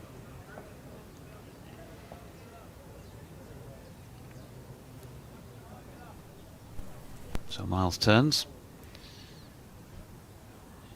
And he comes again, 5th ball of the over to Balance, who drops it into the leg side and just for a moment thinks about having a little dart down the pitch to get an extra run, but Milan not too keen. I think that was the right call.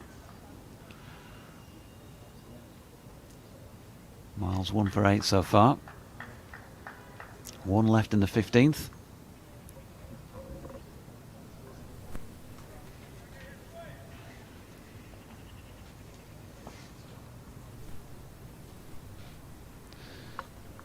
So Miles turns again. He comes past umpire Neil Mallind. A good delivery that has the beating of Gary Balance, nipping away from him through to wicketkeeper Michael Burgess. It's the end of the over, 26 for 2. Milan on 3 and Balance on 8. Just waiting to be cued in by our Humberside newsreader. 11 overs remain in the day, and I think from this point on, really, if this pairing could remain together through to the end of play, that would be considered some sort of little victory from Yorkshire's batting point of view, even if they don't score too many. They're still here tomorrow morning. Still feels like a long way off that 66 deliveries, doesn't it? Bresnan going to continue from the Emerald stand end. He's bowling here to Milan. 2 slips in place this time. And he attacks the stumps. And the former Middlesex man solidly behind that, pushing back to the bowler. Nigel Long just has a wonder. He's almost going back to Tim Bresnan's mark. Here we go with the update.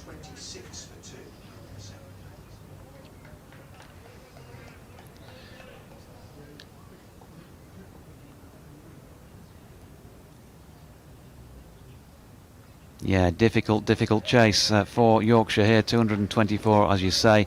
They're 26 for 2 in their second innings. They've already lost the wickets of George Hill, caught by Bresnan, slip off Wokes for 1, and Adam Lyth, who looked like he might be getting going for the first time in recent times, ended up being caught Bresnan as well off the bowling of Craig Miles for 14 off 35 deliveries after a couple of trademark strokes through the covers. Dawid Milan not out 3, Gary Balance not out on 8. As I say, they're 26 for 2. With plenty of time left in the match to knock these off. But it's not been easy at all here at Headingley, and he's going to find it very tricky, I think, to knock off the further 198 more runs they need to win. A couple of dot balls from Bresnan to Milan. And we're back with you for the next 10 minutes or so before the next update. York next time, Lev. Okay. What shall I tell them? Couple of porkies in the middle of that report, do you think, as Bresnan's in, and lovely drive by Milan. That is, I think, my favourite Milan stroke. The way he just eases into those extra cover drives, it's just a push and relies on the timing, and it raced away down to the Taverner's boundary for 4 runs. His first boundary, 7 on the board to him, 30 for 2. Just made that look so easy. Maybe start your York update with that gorgeous cover drive from Milan and Yorkshire on top, and we'll just let them make their own assumptions.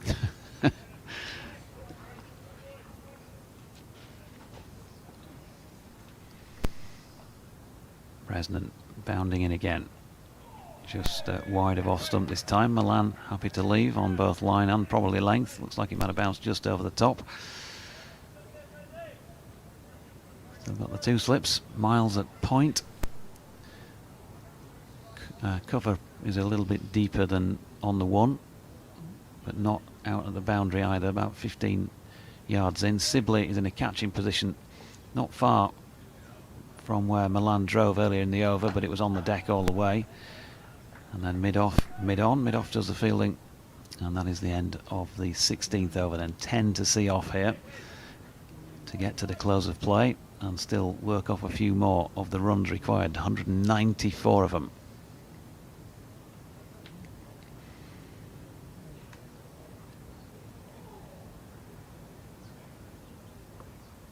Expect to see maybe a little bit more of a burst from the opening partnership again, just at the back end of this evening.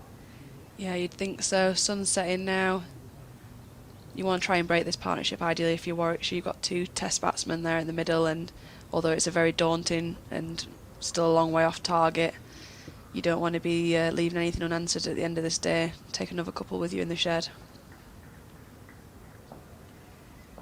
So Miles switches to round the wicket to have a go at Gary Balance here, who's solidly behind that one. No run. James Green says another poor shot from Lyth. Difficult to understand why try a shot like this, especially after a poor shot previous ball. Needs resting. Very few balls so far have been on the wicket from Warwickshire. Same in the first innings. Mighty Mariners, what's happening to Somerset? 199 for 3 in their second innings, he says. And James Green says, I like the stats, Jonathan. Yorkshire do bowl more at the stumps than other teams, which is why it's a surprise we don't get more LBWs.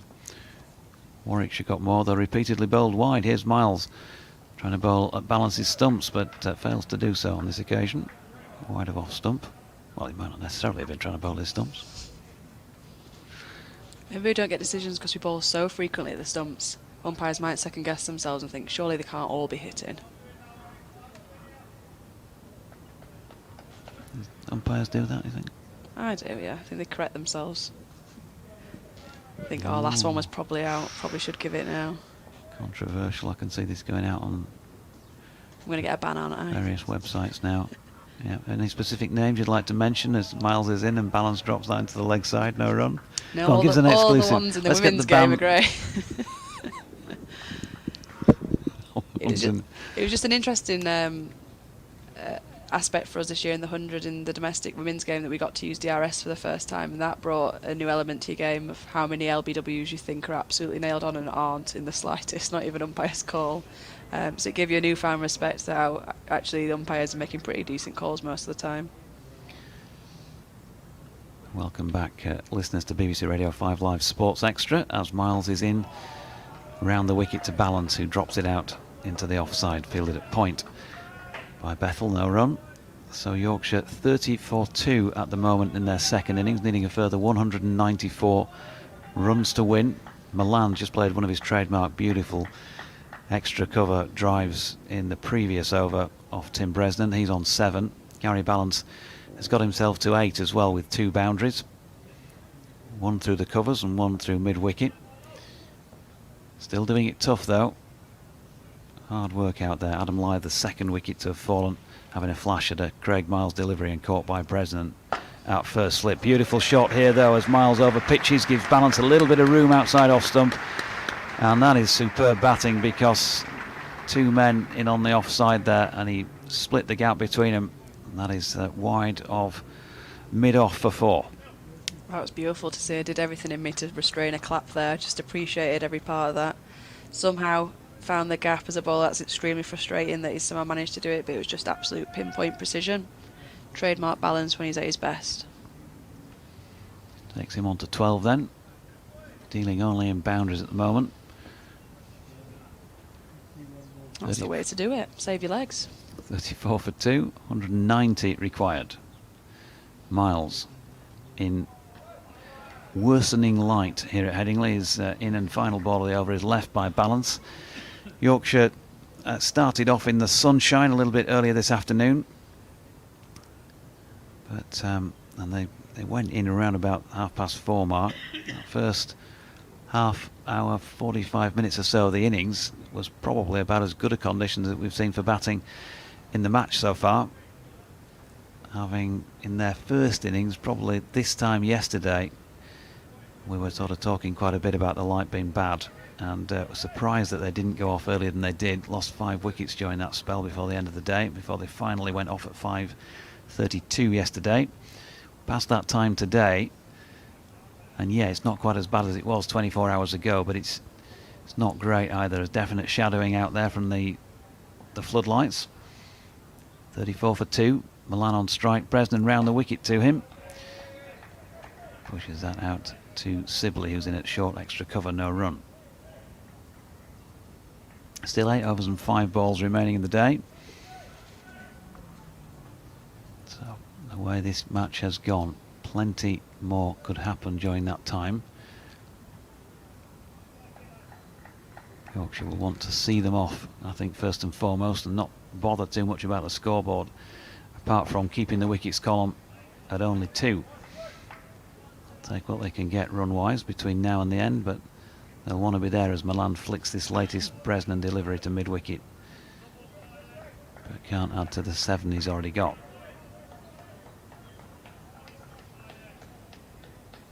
Bresnan gone for just the 4 so far. That Milan cover drive, and he's just about to be halfway through his 4th over. Starts this one wide of off stump, and Milan will be very happy to watch as many of these go by. The ball now 17, well, saying the ball 17 and a half overs old, of course we've already seen a change, haven't we, early on in this Yorkshire second innings. Yorkshire themselves used 3 balls in the Warwickshire second innings to take those 10 wickets. Bresnan in. Now Milan shoulders arms to another delivery wide of off stump. If you missed it earlier on, then, well, the story of the day was that Yorkshire resumed on 95 for 8 this morning, where it eventually rolled for 108. Gary Balance last man to go for 58. Bresnan in bowling to Milan, who drives back to the right hand of Bresnan along the deck, bowler fields. 4 wickets for Liam Norwell, 3 apiece for Chris Woakes and Craig Miles in that Yorkshire first innings. So Warwickshire carried a 47-run lead forward with them. They'd made it to 40 for 4 by lunch. Sam Hain notable for a king pair in that early part of the Warwickshire second innings. Bresnan into Milan, who's opened the face and run that to Miles at point. No run to conclude the 18th over at 34 for 2. By tea, they were 163 for 8.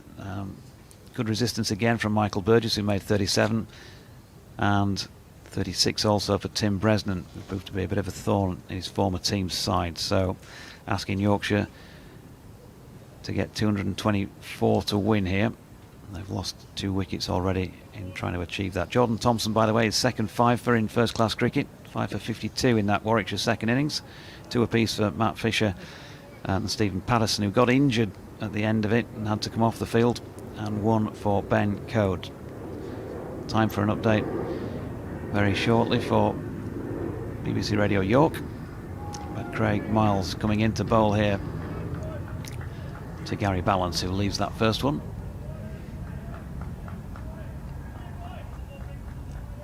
Not sure, Katie, we're going to quite get to the end of the day's play here with the gloom descending again. Yeah, it's very much being held up by the floodlights at the moment, isn't it? There's shadows everywhere. And you just got to hope that Milan and Balance can see this period out.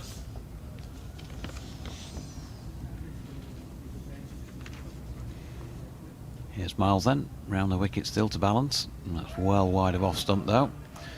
And he's not asked to play. That's what you want to see. Not challenging you in the slightest. I'll happily give that a leave. So good discipline from these two so far.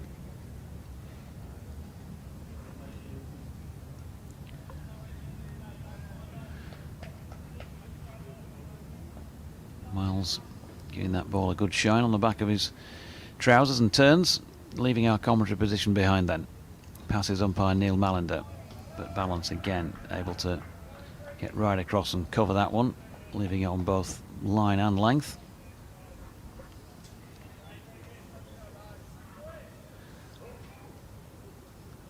Here we go with this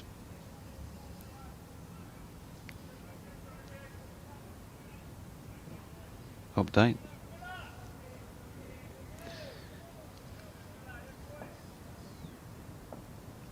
Yeah, very difficult chase for Yorkshire. 224 needed to win in this their second innings, and they're 34 for 2. They've lost so far both the opening pair. George Hill caught by Tim Bresnan off Chris Woakes for 1. Adam Lyth went the same way, caught by Bresnan, but off Craig Miles for 14 after he'd got a bit of a start. And David Milan not out 7, and Gary Balance not out 12 at the moment. Balance, of course, made a half century in Yorkshire's first innings. Much of the Tykes' hopes resting on these two shoulders. Still over 7 overs remaining in today's play. The floodlights are on. Gloom has descended here at Headingley, and they did go off for bad light before the end of the scheduled close of play yesterday. So this pair for Yorkshire at the moment, just well, trying to get to the end of the day's play whenever that may arise, and it may come sooner than the 7 overs and 1 ball left. They need 189 more runs to win, and they are 35 for 2 in their second innings. Just was that given us a leg by, I think, down to fine leg there? Yes. Very confidently. I say confidently. While I was talking, there was some deflection in that general fine leg direction. Yeah, and the individual scores have remained the same. Milan on strike then. Pushes that back to Miles. Last ball of the 19th over. 7 remain in the day. 35 for 2.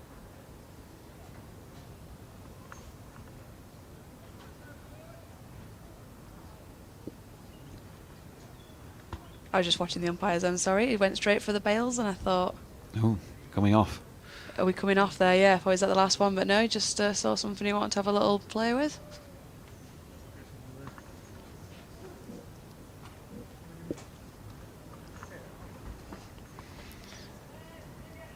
So it's going to be Norwell coming back, as we thought, for a late blast. 5 overs, 2 maidens, none for 11 so far for him.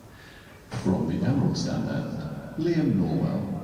Yeah, he looked very impressive in his opening spell. First up, it was a real test for the openers. Hopefully they'll be able to see him off in this later period. Running towards us then, past umpire Nigel Long, round the wicket to Balance, who gets a short ball and he plays that nicely with control, just guides it wide of the cordon, and it was 4 from the moment it left the bat. Shortest boundary on the ground, that down to the northeast stand. Yeah, it just climbed on him, but it never looked like it was in any real danger of troubling him. He just climbed with it and guided it lovely down to third. So another boundary Balance. All 16 have come in 4s. Partnership now worth 21, 39 for 2. Gary Balance has now faced 25 deliveries, been out there over half an hour. Norwell in, Balance back and across, pushes back up the pitch, no run. Again, detect a slight change in the light, and he might have actually improved just ever so slightly in the last few minutes.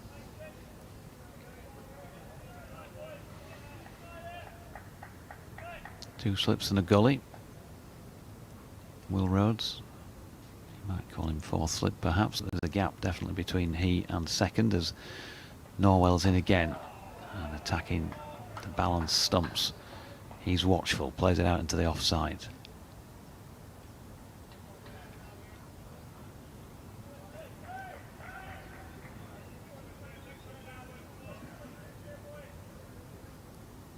If there are going to be any heroics by Yorkshire, you think this partnership has got a big part to play in that.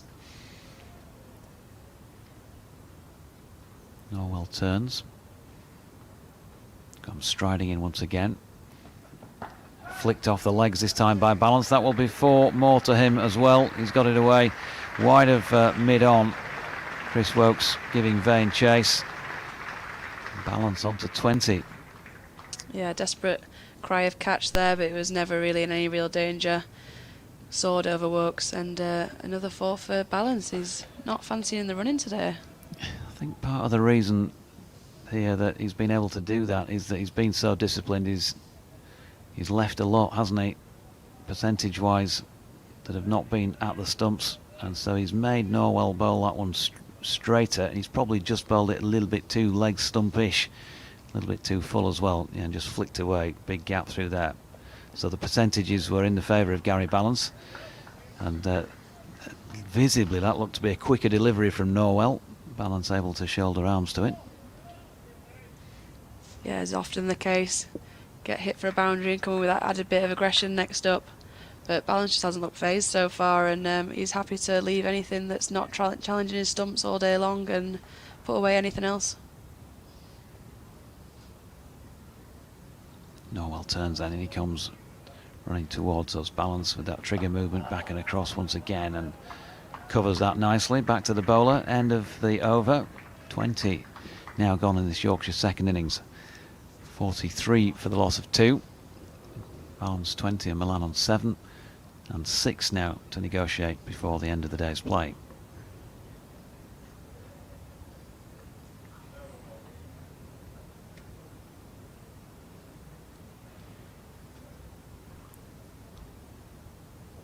Be a change as well at the Kirkstall Lane end of the ground.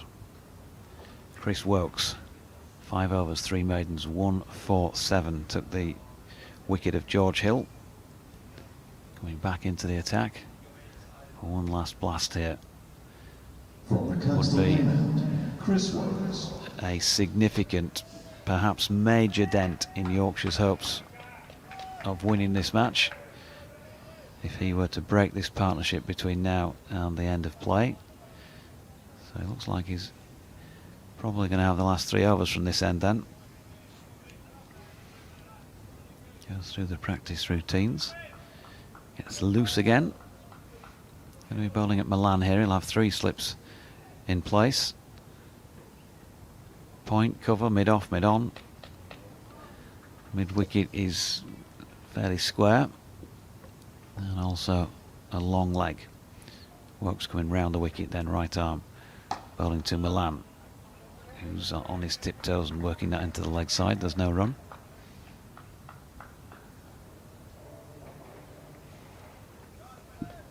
Milan, of course, we saw dismissed with a good catch at point in the first innings. By Jacob Bethel. It was Wokes who did him. Just dropped it a little bit shorter. He took on the shot, just didn't quite get over the top of it enough. He goes a little short of length on this occasion as well. And Milan watches it go through. Yeah, happy to not see him play a shot to that one. Just after you mentioned of how he got dismissed in the first innings, you got to think that this is a real key battle to finish this day. Two high quality test players, and if Yorkshire stand any chance, they need Milan and Balance both there at the end of the day. Here comes Wokes once again round the wicket, and that's dropped out into the point region this time by Milan. So he's seen off 3 in this over. But Wokes, we know he'll just keep on coming at you. He'll keep on nagging. He will ask questions. Yeah, he's just Mr. Consistent, isn't he? You can rely on him to put a spell in, and he's not going to change up too much, and he's going to make you get frustrated and want to do something. Here's Wokes again. Milan this time. It sounded like some bat involved in that as they all go up for LBW appeal. Wokes is right down, standing by where Milan was originally standing. He's walked off 5 yards, but it definitely sounded like there was some bat involved in that to me. Yeah, me too. It would be interesting to see if it was bat first or if it's bat pad, but if he hasn't got any bat involved in that, I think he's a very lucky boy. It didn't get low. Turns more comfortably into the leg side. Difficult on the replay to see what was going on, because at the point it came on my laptop, Wokes was just letting go of the ball for the most recent delivery. Either way, it was not given out. Milan survived, and he's now faced 50 balls for his 7.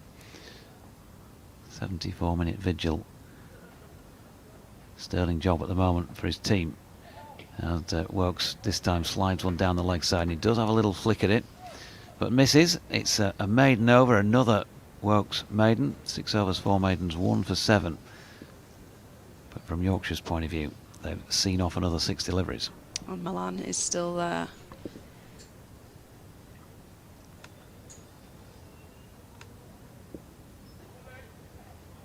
Some dark clouds just seem to be descending on us here at Headingley, making it that little bit gloomier again.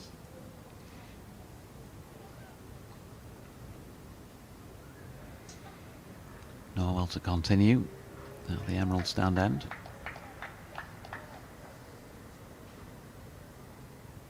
Bowling to Balance, and he just flicks that down to no man's land in the leg side, off the hip, and in fact didn't make contact with the bat, so leg bye.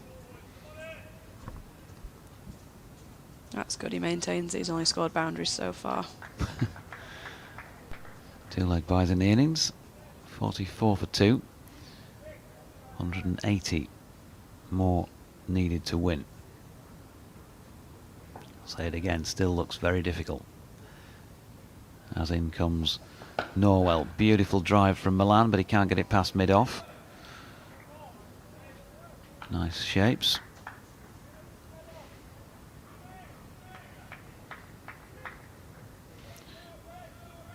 Bit of dot ball. Time traffic on its way through Headingley, away to our right down Kirkstall Lane. As Norwell comes in again to Milan. Nicely played off the hip this time with some bat. There's shy at the stumps, but it always looked like Balance would get home comfortably, and did. Milan on to 8. Balance back on strike on 20, and 45 now for 2.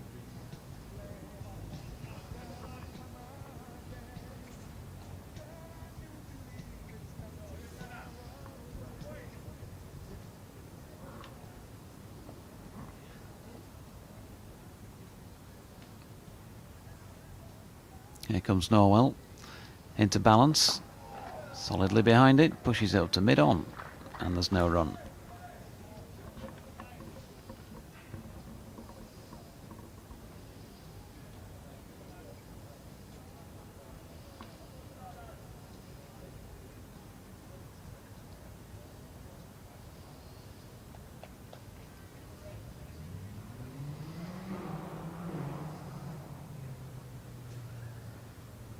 Norwell turns again, in he comes, and Balance trying to flick that one off the hip again.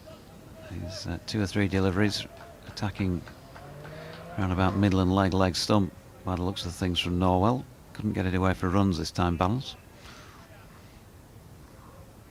Yeah, his line just seems to have veered a bit down more leg side. It's not as threatening the outside edge like he was in an opening spell. And I think Balance would be happy to just keep fending him away from his hips. Norwell, and again, Balance solidly behind it. It's a useful over from Norwell, but also useful from Yorkshire's point of view, because they've seen off another 6 deliveries, 7 overs for 20, 2 maidens in and among for Liam Norwell. And now just the 24 deliveries for Yorkshire to safely negotiate before the end of day 2.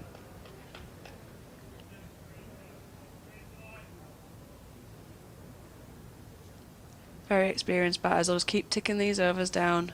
First target's be to get to the end of the day. And it is a big, imposing total, but it's not completely out of the realms. Who knows what day 3 brings, or even day 4 if the weather's set in for us tomorrow like we think it is. Here's Wokes bowling to Milan, who drops that out into the offside, where Sibley is in from cover to do the fielding. There's no run.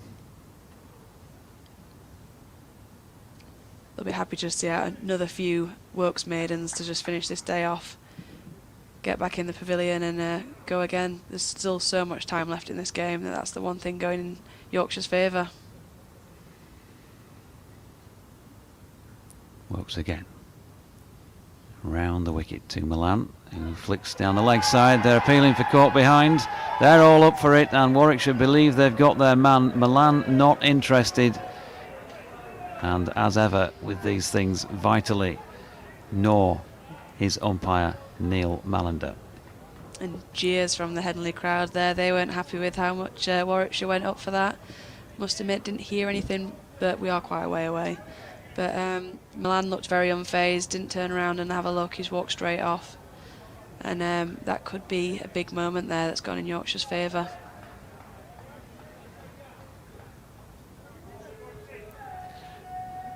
Well, if we can't tell whether there's a catch being taken when it's bounced 2 feet, 2 yards short of a fielder, not sure we're going to pick out on the replay whether or not Milan got anything on that. And he's pushing half forward into the offside with this next Works delivery. Sibley doing the fielding. 27 runs this partnership is worth. Still a big ask, 179 runs, but maybe just the first sign that Warwickshire might have a little bit of concern that these two are still there, given the vociferous and sustained nature of that appeal. Yeah, as if they were desperate for something to happen before the end of the day. They very much knew that that's a massive wicket if they get one of these, and especially Milan, who has properly dug in. They knew that was a big time, so everyone in together for the appeal. Wokes in, and Milan solid this time, dropping it out once again to Sibley. 3-man game at times. Still looking so calm and collected. Milan, you wouldn't know there's such a big target ahead of him. He's very much just in it for the long run here, and happy to just go about this all day by the looks of how he's gone about it so far.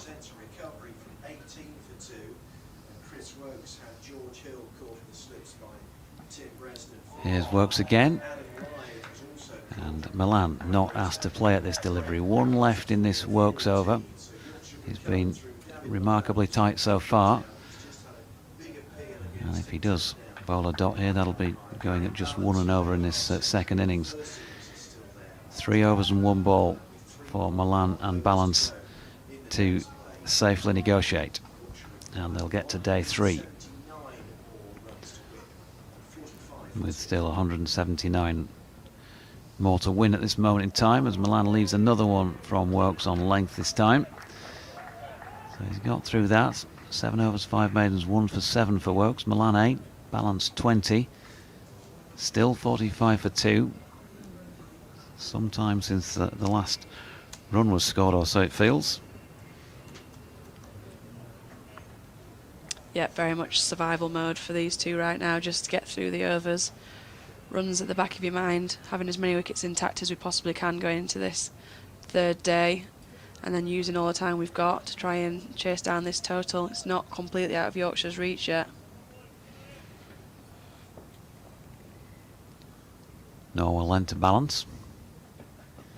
Good delivery. There's a big appeal again for LBW this time, but it was less vociferous and excited than the one on Milan in the previous over. And not out, says Nigel Long. Yeah, Nigel Long seemed very quickly to turn that down there.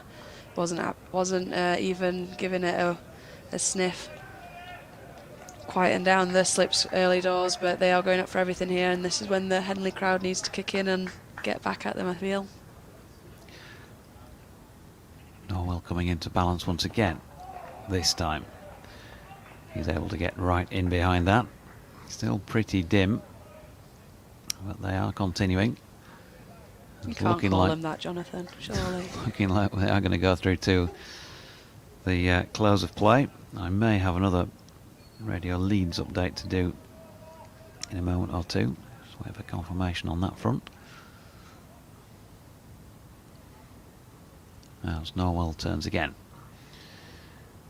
Back and across Balance, and almost as if he was saying, bowl it just about there please, and Norwell accepted the invitation, got right behind it and blocked it.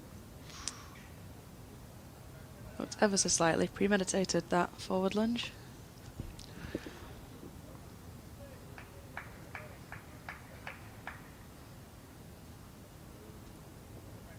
Not too many have left Headingley. They don't, I guess they'd probably, most of them don't want to walk a wicket. Norwell's in, driven by Balance. Norwell has a dive at that before it makes its way up to mid-off.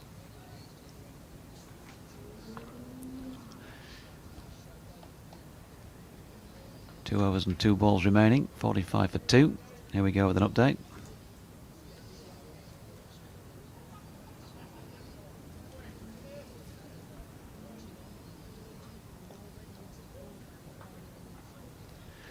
Yeah, it's certainly moved at pace, Jamie. Good evening to you. And yeah, Yorkshire, well, under the cosh, but battling hard here. They need 179 more runs to win this match, having been set 224 to win originally when they wrapped up Warwickshire's second innings for 176 earlier on this afternoon.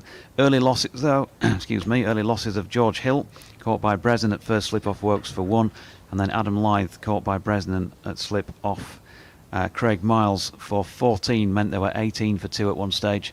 Dawid Milan, he's been very patient out there. There was a big shout on him from a delivery by Chris Wokes in the previous over that we've seen from the Kirkstall Lane end, but he survived that. Also an appeal on Gary Balance from Liam Norwell, who's just finished his penultimate over of the day. Balance has dealt only in boundaries so far. He's 20 not out, 5 fours. And they're 45 for 2 second time around. This partnership worth 27, and for quite some time they've been looking like they're playing for the end of the day, maybe hoping they get taken off for the light again a little bit earlier like they did yesterday, but that doesn't appear to have even been an issue with the two umpires. It doesn't appear to have been a conversation taking place, and so they've got 12 more deliveries to face today, and that would just be a little tick in the box towards, what is a big ask for a win. But Yorkshire clearly going to give everything they've got to try and get over the line in this one, with that match at Trent Bridge, the only one left in the season to come in the championship at least. Well, I think you still have to back the visiting side, wouldn't you?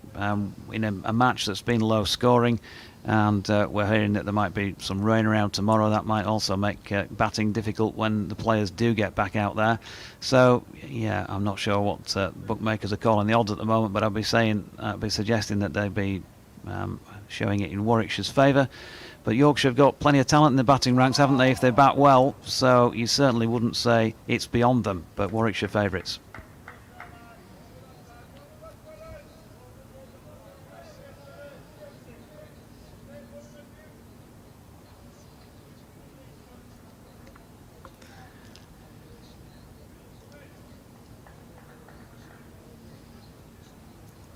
So 45 for 2, another dot ball. Welcome back to listeners from 5 Live Sports Extra. You might have caught me in the middle of an update for BBC Radio Leeds at that moment in time. I can do similar for you as well. 45 for 2, Milan on 8, Balance on 20, partnership worth 27, and just 10 balls remaining on day 2 into the fourth and final innings of this match.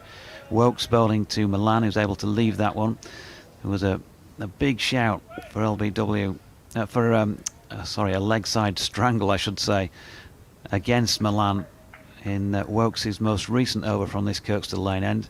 Good diving catch by Michael Burgess away to his right. But everybody went up for it, and big as well.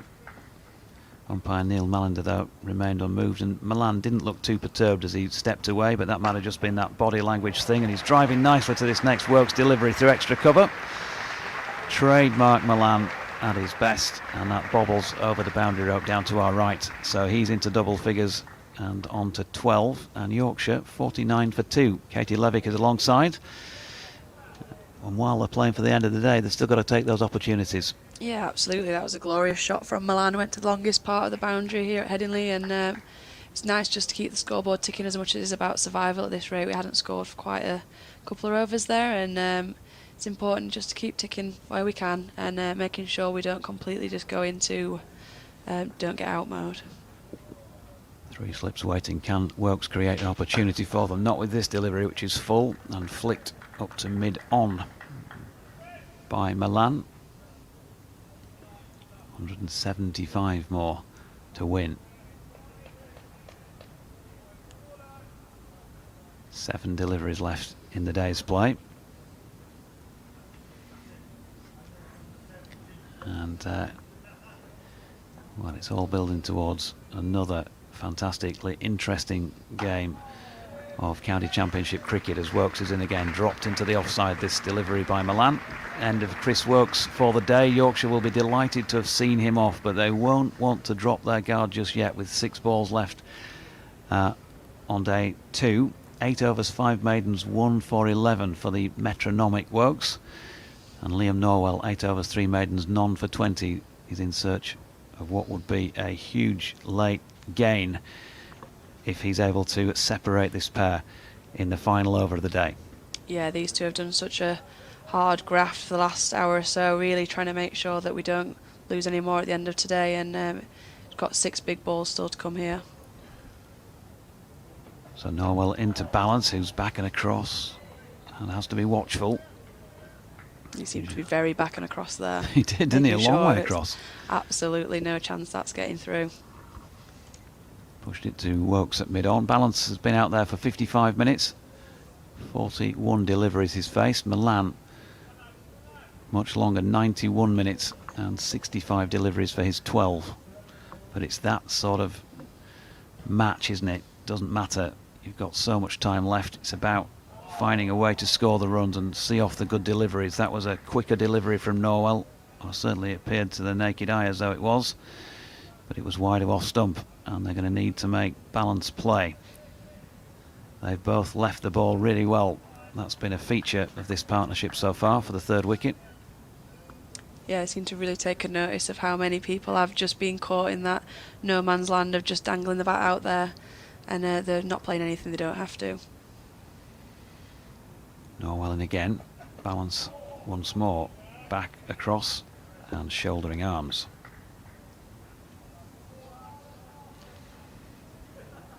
So 3 deliveries remain in the day's play. Fascinating game of cricket. Warwickshire, no question about it, have been the dominant side so far. 155 in that first innings. Always looked like they might have got a few more than they should have done, and it looked like it was a score that was still one that they could work with, and so it proved, bowling Yorkshire out for 108.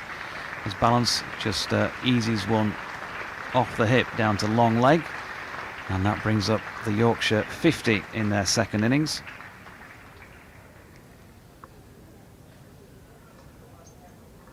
Third wicket partnership so far 32, and the 50 came off in 25 overs and 4 balls, so you can tell just how watchful the Tykes have had to be. 2 to come. Norwell into Milan. Good length ball driven up to mid-off. Sibley Fields. So 1 ball left in the day.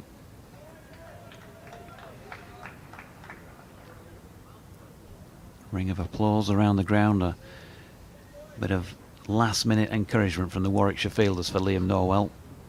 Can he take one with him here? Can Milan see this one out? In comes Norwell from the Emerald stand end then. Good delivery. He's got him. He's got him. He's got him. The last ball on day 2. Bresnan with his 3rd successive catch, and a brilliant catch as well at first slip, and Liam Norwell finds a way to get through. A huge wicket in the context of this game. Milan gone, caught Bresnan, bowled Norwell for 12, and with the last ball on day 2, Yorkshire are 50 for 3 and have got an even stiffer task than they had just a moment or so ago on day 3. I think a collective gasp went up around the stadium there. It was a massive catch from Bresnan, so low down to his right. He moves incredibly quickly. Impressive catch so late on in the day, but it's bitterly disappointing for Yorkshire. They did all the hard work there, battered for over an hour and a half, and to fall on the last ball of the day is just a massive momentum shift for Warwickshire. So Milan, 12 off 67 deliveries. Certainly couldn't accuse him of playing a rash shot at that, but it was just a well-aimed delivery, and it was one that you felt he probably had to play at, angled in towards the left-hander, but that was a stunner by Bresnan, who's also caught George Hill and Adam Lyth previously in this innings, and the players leave the field of play then at the end of day 2. 50 for 3, meaning that Yorkshire need a further 174 runs to win on day 3.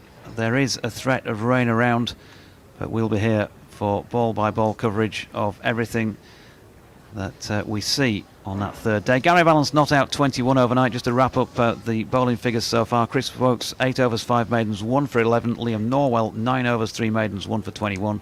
Craig Miles 5 overs 2 maidens 1 for 12. And Tim Bresnan 4 overs 3 maidens none for 4, and 3 catches including a stunner. 50 for 3 after 26 overs from Katie, from myself, Jonathan, and from Rob Gurney. We'll say goodbye at the end of day 2, but please do join us again for what promises to be a very, very intriguing day 3 of County Championship cricket. Good night.